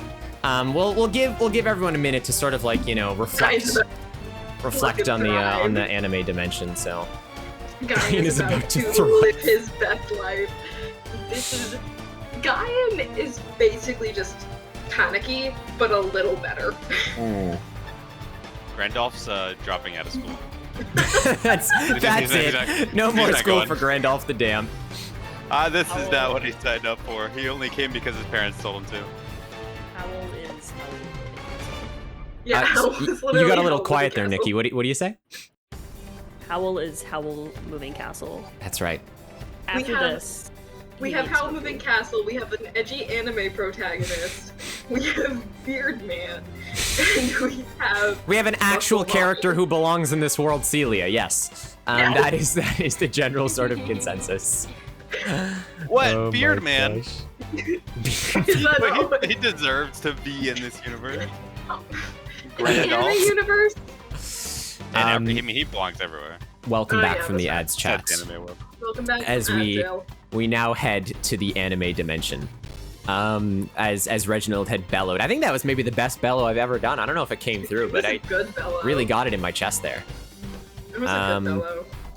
Okay, let's push you. Joy, I don't know if you're still here, but I hope you or someone recognizes this next song for us. We have to head to this new scene now. Chat, our final scene of the night. Oh my Jesus. Okay. So, what the heck? Here's where things get a little wacky. When you're able to come back to your senses, all of gravity feels off. You regain vision and look down at yourselves. It appears you've lost some depth and gained some hard edges. Because right now, you all look like the protagonists of a shonen anime. Not to mention... Gaian normally. Yeah. Not to mention, you are currently floating over a massive, over-the-top, spectral cage of some sort. You're just flying in the air right now. Within the spectral cage, as you guys kind of get appear to be your locked-up magisters. That also appear to be in the same two-dimensional style. They scramble to the bars and look up as you arrive. But before they can mutter a word to even explain what is going on, an incredibly muscular man apparates between you four and the spectral cage. Hello? And that man is on battle map number 1. Mm-hmm. Oh my god. Oh my god. I think we leave, right? Yeah, I think we just gotta go. might Oh my god. might be time Only to go. one man can get me on my knees. And it won't be you, bitch. Oh, nice. You ain't nothing. Nice. Wow, that was a good one-liner. So yeah, before you can mutter the word, this sort of man apparates, and he kind of looks at you with glowing eyes, and he says, "I knew you lot were hiding your true power level." And he flies up to effortlessly meet like the level that you're currently hovering at. And he continues, and he just goes, "Tell me, you four, are you going to put up more of a fight than these bedraggled old magicians?" No. Yeah. Well, do you want to fight or do you want to have fun? That's true. I Guys, would certainly be down for some fun. I love that you're naming this man, but he has a name. Although I do like that you've named him Peep Supichi. That is a good name for this man. We'll call him. This is the last chance to donate, chat. Sorry, what is your response to this thing? Do you want to fight or do you want to have fun? Because I'd be down Yeah. for some fun. Nikki, you get determination from chat. It's an excellent time for a Poyo. You say that, and he kind of looks at you confused, and he goes, "Fun. The only fun I know is fighting." As he sort of looks that's at you. such a sad, boring life. We'll fight in the bed. I used to be like you. It's dull. It seems like your words have no effect on this individual whatsoever. And guys, I gotta level with you. You have literally no idea what's going on right now. But as you look down and you see your magisters stuck in a cage, you do realize that you have to do something to save them. And if this crazy man wants a fight, then so be it. Can I please hit him with my Thank you, hammer? Des. What do you want to do, Celia? I would like to hit him with my hammer. Okay. Roll a battle check for me. Okay, I'm also gonna use one of my determination. Des? Sorry, I saw you said that. Des tipped $10. Des? Holy crap! You didn't have to do that. What are you making? Oh my god, I'm a little worried now. The antithesis to Peep, or they're gonna make Peep. Sorry, Brandy, Celia, go ahead. I have an anime weapon. Does make Peep. Caitlin, what were you gonna do? I was gonna attack, and I was gonna use one of my determination. Should I do that? Okay, sure. You can spend that determination, add another dice. Oh, that looks pretty good. What do we get? Fives, no sixes. That is a fail. As you take the hammer and you you swing it in the direction of this individual with all your might, just kind of seizing up the situation as you would, Celia. And you watch as this individual reaches out and grabs the end of your hammer. As he does this, he kind of looks at it and just crunches it beneath his fist. And your entire Crystal Warhammer just shatters in an instant. Oh my god. Okay, It's like Des. Mjolnir. This is gonna be very anime then. Okay. He just kind of looks at you and he goes, "I thought you had a higher power level than that. Is this seriously all you can muster to fight the great Gaku?" Wait, I'm sorry, your name is Gaku? Yes, like the noodle. Out in space. Oh, No. nice to meet you, Gaku. Nice I'm to meet you. Randolph the Damp. You can call me Mr. D. There is no need for formalities. Either you decide to put up or shut up. And as he says this, his hand literally starts glowing with the solar light of 1,000 suns. Oh, I have a few ideas of how to get you to shut up. While they're doing this, can I be opening the door of the cage? You My sort of dormancy? float down to the cage. As the doorman, roll a magic check for me. Okay. As the doorman. The doorman. you've ever seen. I'm also going to use one determination. I Okay. had never heard of Gaku Ramen, but A now I six. know. Oh, I A got six? Arlington. A cheeky little 6. Okay. as you sort of head down and you, with all of your mind's might, attempt to pry the electrically charged spectral cage. You don't even know what it is. It's some anime shit in front of you. As you're like, what? I don't even know what to do with this kind of thing. You're doing your best. You're struggling. You can feel some sort of tug. And it's not a failure, but you still can't manage to grasp it open when you notice one of your magisters, the headmaster, actually, Yumblemore. He comes over to you, and you see his like face press up against the cage. And he, Oh, my child. How did you get here? Be quick. Reginald. Reginald, yes. the castle. Oh, and he thinks for a second and he, oh, this is not good. Look, we were no match for this interdimensional threat. I am afraid, Howell. But that does not mean that you weren't. The reason we lost Howell was because we only had the power of God on our side. Do you know what that means? You must have, Howell. Anime. Yes, Howell. You must harness the power. I know that's going to be hard for you especially, but I'm going to need you to harness the power of anime to fight this Gaku threat. Don't fuck with me! I have the power of God and anime on my side! So, as you kind of say this, he says, Fly, don't worry about me. Go back and help your friends. The only way you can do this is if you stand united together. Only then may you release Beethelsoth, the queen of this dimension. It's very anime. Look, just go with it, okay? Yeah, I'm down. all right, chat. All right. Here's what's gonna happen. Do that before my hammer got crushed. I'm gonna need someone to pin this if someone wants to write this, one of my mods. What's gonna happen here, chat, is the only way for our party to face off against Gaku is to harness the power of anime. Obviously, there are a whole bunch of wizards in a world where anime doesn't really exist. So I need every single person in chat to spam as many unique animes you can think of in the duration of the fight. Every single unique anime will grant them an additional d6 for any roll they desire. As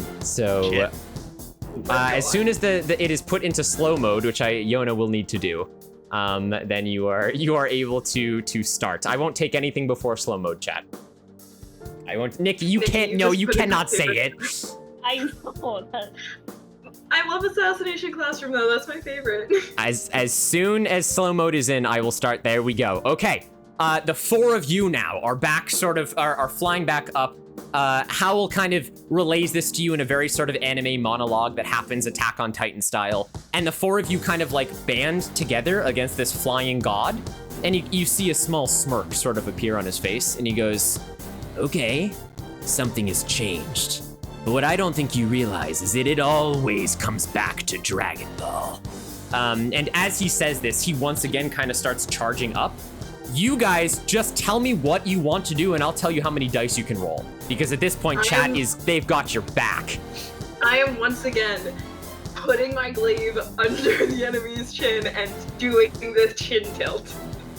Okay, so you're gonna make a sexy roll?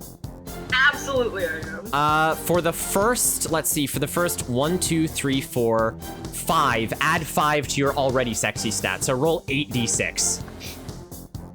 Oh my god. It's a true anime showdown. This is a true anime showdown. Any sixes? Let me see, it's being slow. It's okay. Yeah, I did get a 6. Okay. In that case, let's start the other music. And turn on initiative order. There we go. Chat, some of you may remember this. There isn't actually initiative. I'm seeing some of my favorite animes in this too. I love Kotato Lives Alone. That's a great one, Carla. Chat, if anyone knows what this is from, you're a real one. Fills you with determination. My thing didn't go through. All right, Nikki, there's your determination. You get an additional determination on there. Okay, so you kind of tip your glaive, and this is clearly not an individual that really knows anything about charm, never mind seduction. But you notice his eye kind of falter a little bit, and you think you might have to break down his sexy defenses. As you kind of start with this. Grandolph, Howell, or Celia, what are you guys doing? Just keep it coming. I have an idea. Yep. I love Akatsuki no Yona. So I think I'm gonna turn on my own charm, but it's gonna be like the montage clips of like the sexy guy at school, like a montage of all like the angles where he's just looking like fabulous and perfect. Yeah, sure. And just like you're just like, then the person's just like, oh my god, I can't compete with that. Yeah, I'm gonna do one of those, and I'm gonna make sure my beard oil ready. I'm gonna lube it up for all the pictures. It just glistens even more every time. And then I'll slick my hair back, and then fucking I'm gonna stun him with it. Make a sexy roll. Let's see it. You get an additional Naruto, Kimi ni Todoroki, Spy X Family Bleach. Oh, nope, we had that one. Fruit Basket, you get an additional 5 as well. Good job, chat. You guys are, everyone is overpowered in this fight. Oh my god, I'm rolling so low. I got 1-6 barely. Okay, well, 4-1. you do the same thing. You kind of like, there's this anime montage that flashes across the mind's eye of you just kind of like whipping your beard around and looking sexy and fierce in the school.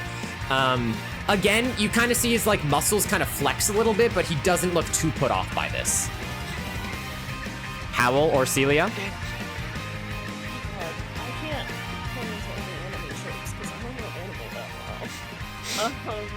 Either, ironically. You don't have to. The chat's doing it for you. That's so true. I am going to get out my whip again.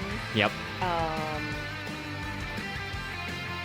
And I'm gonna do a sexy little saunter, and we're gonna use the whip, obviously. Wow, it's gonna be sexy.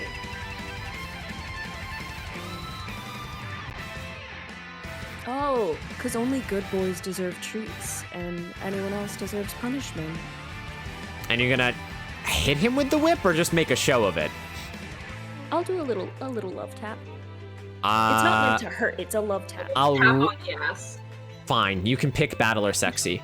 Death Parade, FLCL, Sailor Moon was not said by that time. Goblin Slayer already was. Pokemon, I don't count. Naruto was said. Hunter x Hunter was said. Dr. Stone, that's 4. Vampire Hunter D, that's 5. You get an additional 5. Chat knows their anime. That's Dex Jack, thank you so much for the follow. This Oh, is wait. such a great time. I got an Oh my extra God. 5? Oh, sorry, I need to do another 3. Yep. Tell us how many 6s you get. And Celia, you can well, you can start thinking about what you want to do. How many did you get, I got Nikki? 1-6. Again, it's not really like shattering his psyche or doing whatever it is you're really trying to. But he's like, what is happening here? I'm not really following why aren't we fighting? Like he's very sort of intrigued by all of these flirts. Celia, what would you like to do?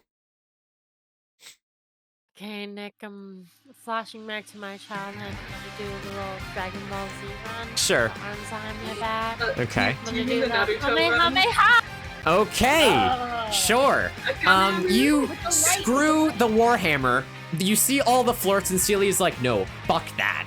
And Celia, like, darts through the air, Naruto arms behind her. And you just coalesce with, of course, the lore of light. You watch as a beam of light begins to coalesce in Celia's sort of hands. JoJo was not said. Maid-sama. Dragon Ball. Is it wrong to pick up girls in a dungeon? Tokyo Avengers. That's 5 more. 5 more dice on top of a battle roll. Magic roll. Oh, Des, Okay. also, I sent you a DM if you want to see that.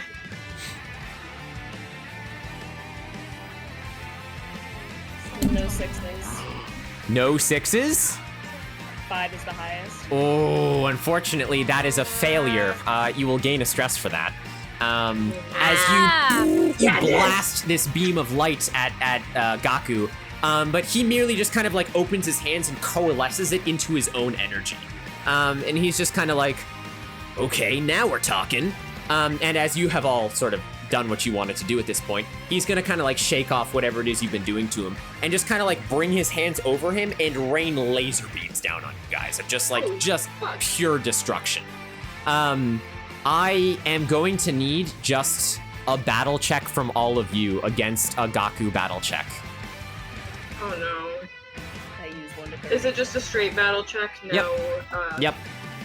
Well, that's unfortunate. Yeah. Hold on, my thing is being slow. How did he get a 10? None of us are gonna be able to beat that. The highest he rolled is a 5.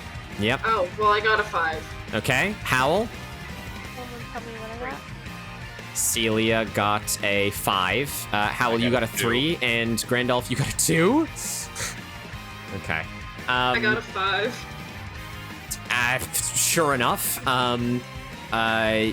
Celia and Guyan, you are actually managed to just dodge out of the way of this attack, as you're sort of like able to resist it. Howl and Grandolph not so lucky, as you're not killed outright, but my god does it hurt.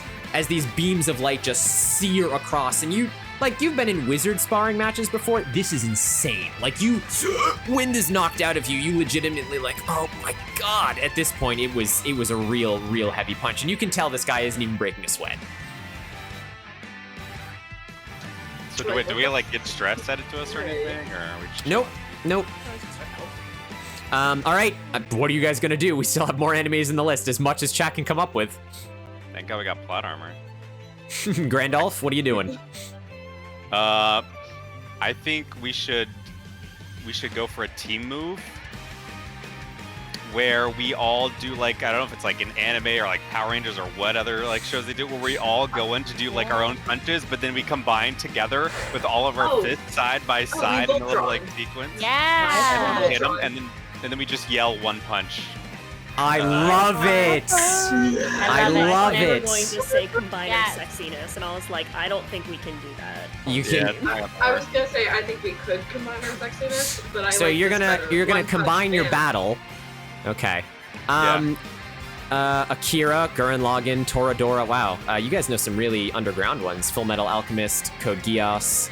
We got Dragon Ball, Cowboy Bebop, Blue Spring Tide, Sugar Apple Fairy, Tokyo Ghoul, Bakugan Princess Battle Mononoke, Brawlers is I'll there. allow, Attack on Titan, Oh, my favorite one hasn't been said yet. Black Lagoon, Aria, My Dress Up Darling, Horimiya I actually saw, Death Note, Clannad. I'll believe you, Supichi. Clannad is amazing. Kotaro Lives Alone, Lovely Complex, and Golden Kamui. You guys each get 6 dice to add onto your battle rolls here. Make it a big one. That's my determination. Oh, I'm Chat also is gonna use my insane right now. determination, actually. Oh yeah, I'll use the determination sure. too. I got 2 6s. Okay. Those are some big numbers. Holy crap. It I got doesn't 2 wanna. 6s. It doesn't want to be nice to me. Celia got 2 6s. And I for also Diane. got 2 6s. No, Okay. you got 3. Oh, I did get 3. okay. Well, now we're getting somewhere. As you guys all kind of combine for the ultra power fist, as you all kind of anime style line up next to each other and all at the same time yell one punch. Is that what we're doing? Yeah, One Punch Man. We're gonna Can't fist beat this 'em. man so hard. Okay, Someone in the clip that. Oh my face, God. right? That's where we're hitting him? Sure. If Maybe- you wanna hold maybe- that. Maybe we like separate the last minute and we make like a vertical line so we get face, chest, like abdomen. We're gonna dick. snap this man's neck. Oh. Okay, Right. you One Punch Man Gaku, I guess. What a sentence I didn't think I'd say. And you all just directly into him as this flame erupts out of this coalition. All the magisters go ooh from the cage down below. He felt it. As you see him kind of like stagger for a minute, he kind of, what the? He kind of looks down and there's actually like a red mark. You've actually, with the way your fists have done it, you've burned like a sexy line down his gi. So he's kind of like fluttering open at this point. And like, he kind of looks at you and he goes, okay, I didn't like that. And he is going to just lunge at Howl for a chokehold. And is just going to attempt to pop your neck, is what he's going to do. Don't choke me, haha. I don't like that, haha. Oh no, that's You become definitely not uncomfortable. something I'm into. You want You to can't resist it exchange via masochism, you can roll a sexy check instead of a battle check. Absolutely. Harder. Okay. Yeah, that's right. A 5. I love that this is in slow mode, but it's still just so ridiculously fast. You are very lucky because he also only rolled a 5. Let's go. So you watch as Gaku lunges and grabs your neck, and you're not gonna lie, there is a little bit of pleasure that sort of, elicits through your body at this. Like legitimately, you're like, oh shit, not now. And you kind of like, you clutch on, and he's like, what the fuck? He looks down at you smiling through the pain at this point. And he's just like, and he kind of like thrusts you into the air, and it hurts, but it could have been a lot worse, Howl. Well, chat, and team, it seemed like the team attack really worked. Would you like to do another one? Let's double down. Now we'll make a cross, and then we'll have the power of God and enemy on our side too. We'll imprint a cross on his chest. Yeah. Okay, you're gonna go for another punch? Yeah, we go horizontal this time. Beastars, Loveless, Yu Yu Hakushu, Angelic Slayer, XXX Holic, Dot Hack Sign, Inuyasha I saw, Cyberpunk, Edge Runners, Code Geass I saw, Tsubasa Chronicles I saw, Dragon Ball Super, fine. Chobits, Orange, I already saw Inuyasha, Orin High School, that's true, Silent Voice. Guys, why are you all weebs? Hunter x Hunter, Vampire Hunter, yup. Saiki, I love this anime so much. Vampire Princess Steins Gate? Shingeki no Kyojin? Oh my gosh, how? Shingeki no Kyojin is just Attack on Titan. Okay, thank you. Castlevania, good. That's good. I would let you guys cheat, but thank you, Des. Sorry, I didn't see that. You guys all get an additional 5 dice to your battle roll here, if that's what you're gonna do.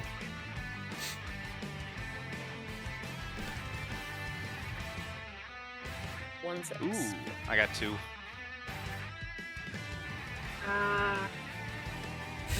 Beyblade Metal Fusion. How many 6s did you guys all get? I got 1 6. 1 6. Nikki, how many? 1 6. And Celia got 2. Celia, you got 7. 2. Grandolph? I got 2 as well. Okay. You all charge up again, and you strike this individual as a cross across his chest. That's what you're doing? So we already have it down, so we're going across now. Yeah, so we have the power of God and enemy on our side as well. That's like the only way to win. That is the only way to win. Sure enough, you all strike, and once again, he is kind of like, taken aback. And you see him kind of start to, okay, I see what's happening here. You see his hair kind of glow an even brighter blue than it was previously glowing, which is, kind of ridiculous at this point. And you see, okay, well, this was fun while it lasted. And he kind of brings his hands together and he goes, no more messing around. And as he charges up a just Nova level of blast, if you've ever seen Dragon Ball, you watch as the cross on his chest begins to burn, and you see a sort of shaft of light come ricocheting out of the sky, and just in time for Gaku to kind of look up and go, what the? The light coalesces into a spear and pierces through Gaku. And just straight goes directly through his body and brings him all the way down to the earth below. And just crashes into the terrestrial land. And you kind of like look thousands of feet down on the ground below, and you can see him just kind of like, what the fuck? He's still alive, but is just kind of like, the second this happened, the cage disappears with all of the Magisters inside of it. Well, the Magisters are still here, but the cage, completely vanished. You look up, and all you can see is the head of a jackal, just like looming over the clouds, like millions of sort of miles in the sky. Very, very big. And it just kind of looks at you and does like a little sexy wink, which is a little weird. And at that, it kind of disappears, and you are left with the Magisters, who kind of also float up to you. As you can see, Gaku has been speared to the ground beneath you guys. Bitch. Damn. I knew this. think we did pretty well. I do too. All right, let's get out of here. So yeah, Yumble more kind of comes up and goes, I don't think the bugger is dead, but perhaps we should leave with post-haste. Yeah, probably. Reginald. Or pre-haste. Just Yeah, Reginald is struggling. That he is. You guys all kind of, you band together, and in a flash of anime, you disappear from the world. Just like that. And takes a couple seconds as you guys named so many animes. Holy crap, good job, Yeah. team. Good job. That was literally an insane amount of animes. I don't know, I can't even see if there were other messages. I'm just gonna There were a few, but it was assume mostly animes. They're still going. they're still going. It's never ending. Never ending. Guilty Crown. Love There's that for you, Kiki. literally so many. Wow. I guess I picked the right chat to have Des? this. Des put one in for me. Des put in Bakugan Battle Brawlers. Good. I saw Beyblade in there as well. Ooh, I don't need more, Beyblade. guys. You did it. What'd you say, Caitlin? Nothing, that just took me back, Beyblade. Yeah, right. Yeah. You guys head back to the college, which I will play as our final section. Did you like your little anime portrait? That was fun.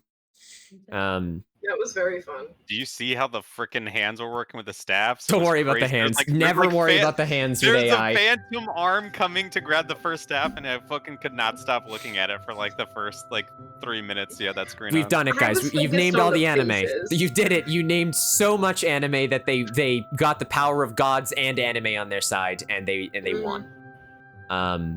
We You just guys became warp- Saitama. Back, and you see that the castle is once again floating as Reginald kind of struggles to get to his feet. The power being restored from the Magisters, of course. As you all kind of convene in sort of the main hall. And Reginald just kind of, oh, you did it. I'm very proud of you, sexy battle apprentices. Thanks, Dad. And Lisa kind of comes up to all of you and she goes, what was it like? What actually happened in that dimension? Are you all right? Are the Magisters okay? What did you do? We harnessed the power of God and anime. Sadly. She kind of just, fine, don't tell me then. No, and that's literally what we did. Yumblemore kind of comes over to you all, the headmaster of the slut school, of course. And he looks down and he says, well. We would have been in quite a predicament there had you not all come along and dazzled us with your sexiness, battleness, and wizardness, of course. We truly are in your depths from saving us from the anime dimension. Next time, we will go much more prepared in the future. So can we have free tuition now? Well, let's not be rash here. I mean, you did a great Can service, I graduate but on time? free. Well, here is what we'll do. Extra credit. Guy gets to graduate. I can grant you each enough extra credit to skip your classes for the rest of the semester, but you will have to come back next time. On Dragon Ball Z. Nice. Deal. So does that mean I get to graduate on time? Well, you'll still have more to go through, but you'll be closer, Guyan. Yes. Fuck, fine. Alright, we'll do it, you old bugger. Let's get out of here. Let's go get some food. It's time for a proper cream-filled donut. God, yes. My as socks you guys- are still wet. As you guys turn away, you hear sort of Fumblemore mutter under his breath. And you just kind of, look, next time, seal off that and alpha through 17 dimensions, okay? And they just kind of continue walking towards the Magister's Hall. And that's it. You guys are sort of back in the castle. Now, truly with your cream-filled ending, donuts, as you go and you daddies, enjoy your donuts. Yeah. Is there anything else you'd like to do or say as your characters before we wrap it up? Thanks for the cream, guys. That was lit. Yeah, Fun. I love all this cream. Okay, I'm gonna regret that. Creamy. Well, we did it. That is the end of our Sexy Battle Wizards adventure for now. Maybe the real I'm cream was the never friends we really made close to along the the way. mic for that. Tier, don't put it on a So true, t-shirt. Tier. So true, Tier. Yeah, how do we feel? That is the end of Sexy Battle Wizards, this wacky one-shot by Grant Howitt. A big round of applause to the cast and to everyone in chat. Thank you guys so much for sticking around. That was great. I had a lot of fun. What about you guys? Did you enjoy your foray into being Sexy Battle Wizards? Yeah, it was fun. Loved it. Just kind of Loved goofed it. around the whole time. Good. Sexy. Yeah. I mean, you did some sexies, you did some battles, you did some wizards. A tiny bit of anime. And a tiny bit of anime. Yeah, I was telling Yona before this, I was up until 4 in the morning. I was in a fever dream. I was like, how do I end this story? Oh, I know, anime. It was just really... Like we ended with Sonic last time. Like we ended with, well, Sonic, Danica Patrick, Voltron, you know, is the whole 9 yards. Yeah. Anime. Yeah, so... Anyway, Gaian Ara Ara is a real. Yeah, has me in a chokehold. I know, right? It's very true. Thank you for all the applause. Chat, what did you think? This is all done voluntarily. Luckily, I was able to rope in the sexiest people I knew to come and sort of enjoy this tabletop with myself. It was a lot of fun to write. It was a lot of fun to prepare for. Hopefully you guys liked it. I know Joy sort of put earlier, and this is what I was going for. We didn't want to make any of the sort of sexy stuff cringe. I think it was funny to play into some of the memes, but you know, I don't think anyone went overboard, which is kind of the whole point. With something like this, which is good. Everyone was wonderful. Y'all are amazing. Well, thank you guys. Thank you. I appreciate it. And I appreciate all of the donations and the follows and the subs and the bits. I'll go through them on my next stream as well. And there's the ad break. Look at that. Crazy. Bad time for ad jail. Which is always wild. I can't snooze it from OBS, which is something that I didn't know. Which is wild. Well, let me just cast before I let you go. What was your favorite part of this whole endeavor? Asking them or us? You. Us. Cast. Oh. I really liked when we accidentally killed that man. Oh, when you accidentally That killed was Crazy Dave? I did love It was Crazy when Dave. we didn't want to kill him. No. No. That was a pretty good moment, actually. Yeah. Yeah. It happened. That just happened. It wasn't on purpose. What else? I do actually think it was really... I liked the giant squid battle. I thought that was really fun. Sure. Yeah, that was very unique. Yeah. Present a lot Good, of combat unique stuff. mechanics. Thank you. Fun, good audience participation Yes. portion, and also completely unhinged. That was 1 of 4. So that was obviously the ending of Bezier, which you could have failed if you did. There were vastly different audience participation endings for each of the adventures that perhaps we'll have to see in the future. This one was sort of more physically graphical than the other ones, but I think each of them sort of have their own merit to warrant chat interaction, so I think that's good. Devin, what about you? I agree. I had a lot of fun just copying you with Crazy Dave. Yeah, sure. And just being a little hooligan. I don't know. It was just fun. I don't know. The amount of pathing and the required is triggering those old like game design classes where you had to like map out entire things, and now I want to go through the rest of them. I know. What about you, Caitlin? I had so much fun. To the people in the chat, I've only ever done one campaign in my life, and that was with Nick as a DM. And I also have not done anything D&D related in like a year. That's so true. This is kind of like my first dipping my toes back in, and I had such a great time. You so did fantastic, thank you, Caitlin. You really Nick. rose to the You did so occasion. good. Thank So, you, everyone. Oh, it was so much fun. Also, I'm- guys, I did find the giant squid. I do have it on my dice tower. look at that, big old squiddy boy. It's a lot of tentacles there. Yeah, so chat, if you liked the cast, they'll be around in future installments of anything we do. You can't get rid of them. The next sort of different change of fate that I have planned is for, actually, funnily enough, Friday the 13th. It is not the spooky one, ironically, but we are having a new change of fate with a whole new group of people, a whole new rule set that's very different to Sexy Battle Wizards. So if you or any of your friends want something literally maybe on the other end of the spectrum as far as PG-ness goes, then you can look forward to that on Friday the 13th of October, which we should be very excited for. But I'm not going to tie these guys down right now. Would the four of you ever come back for more Sexy Battle Wizards? Of course. Absolutely. 100%. Yeah. Well, chat, you heard them. If you want them to come back, let us know. You paste in the chat, write in the Discord. Maybe we'll make this a weird, like, 4-week thing where we just come back a handful of times until we reach a small arc in the Sexy Battle Wizard story. Until Twitch cancels us, I think is really what's going to happen. So, Then we'll we'll just... move to an even better platform. Yeah, we can just go to a different platform. Well, we didn't hit the That's fine. $50, so no Fansly, sadly, but... Hold on, let me give me a second before you end. Make a whole anime arc? Well, see, this is the issue, is I can't actually ever end anything. So if there were anyone paying, like, really close attention, there's already some threads that I was like, I hope we come back, because there's some things that we'll tie through.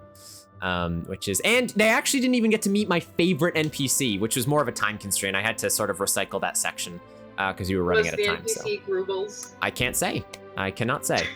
But we did. Jack Daniels was a great substitute for anyone, I think. Was a very, very good, sexy NPC. Very good encounters. Make a whole anime arc. Come back, chat, as needed. Baby, come back. Well, I'm glad that chat had fun to watch. I will let these guys go, and I will do my own proper outro. So, Devin, Nikki, Quartz, and Caitlin, thank you guys so much again for being here with us. Yeah, thanks for inviting us down. Perhaps we will do this exact same thing in the future. We can talk about it. Otherwise, go get some well-deserved sleep. I will as well. In just a couple minutes, I will just end out here. So I got dinner. Bye, guys. Go eat dinner. There we go. Okay. Wow. All right, chat. Now you can tell me what you really thought. So that was Change of Fate. If you are new here, I know I keep asking it. I'm not fishing for anything. I'm legitimately curious if people find this type of format engaging. I know one of the things that we really try and sort of hit with is finding a good balance between interactivity and still letting the players kind of do what they want, so you guys get a good story. We're not trying to do anything like Critical Role, because they tell a very good story as they are playing D&D. So I thought it'd be kind of fun to, build something that's a little bit more interactive with you guys. So, that's why we have the polls and the channel points and all that kind of stuff. So, hopefully, and if you guys have any suggestions or anything like, yeah, this was really engaging, this wasn't really engaging, I like this sort of thing, I'm always open to feedback. This was the third one we did.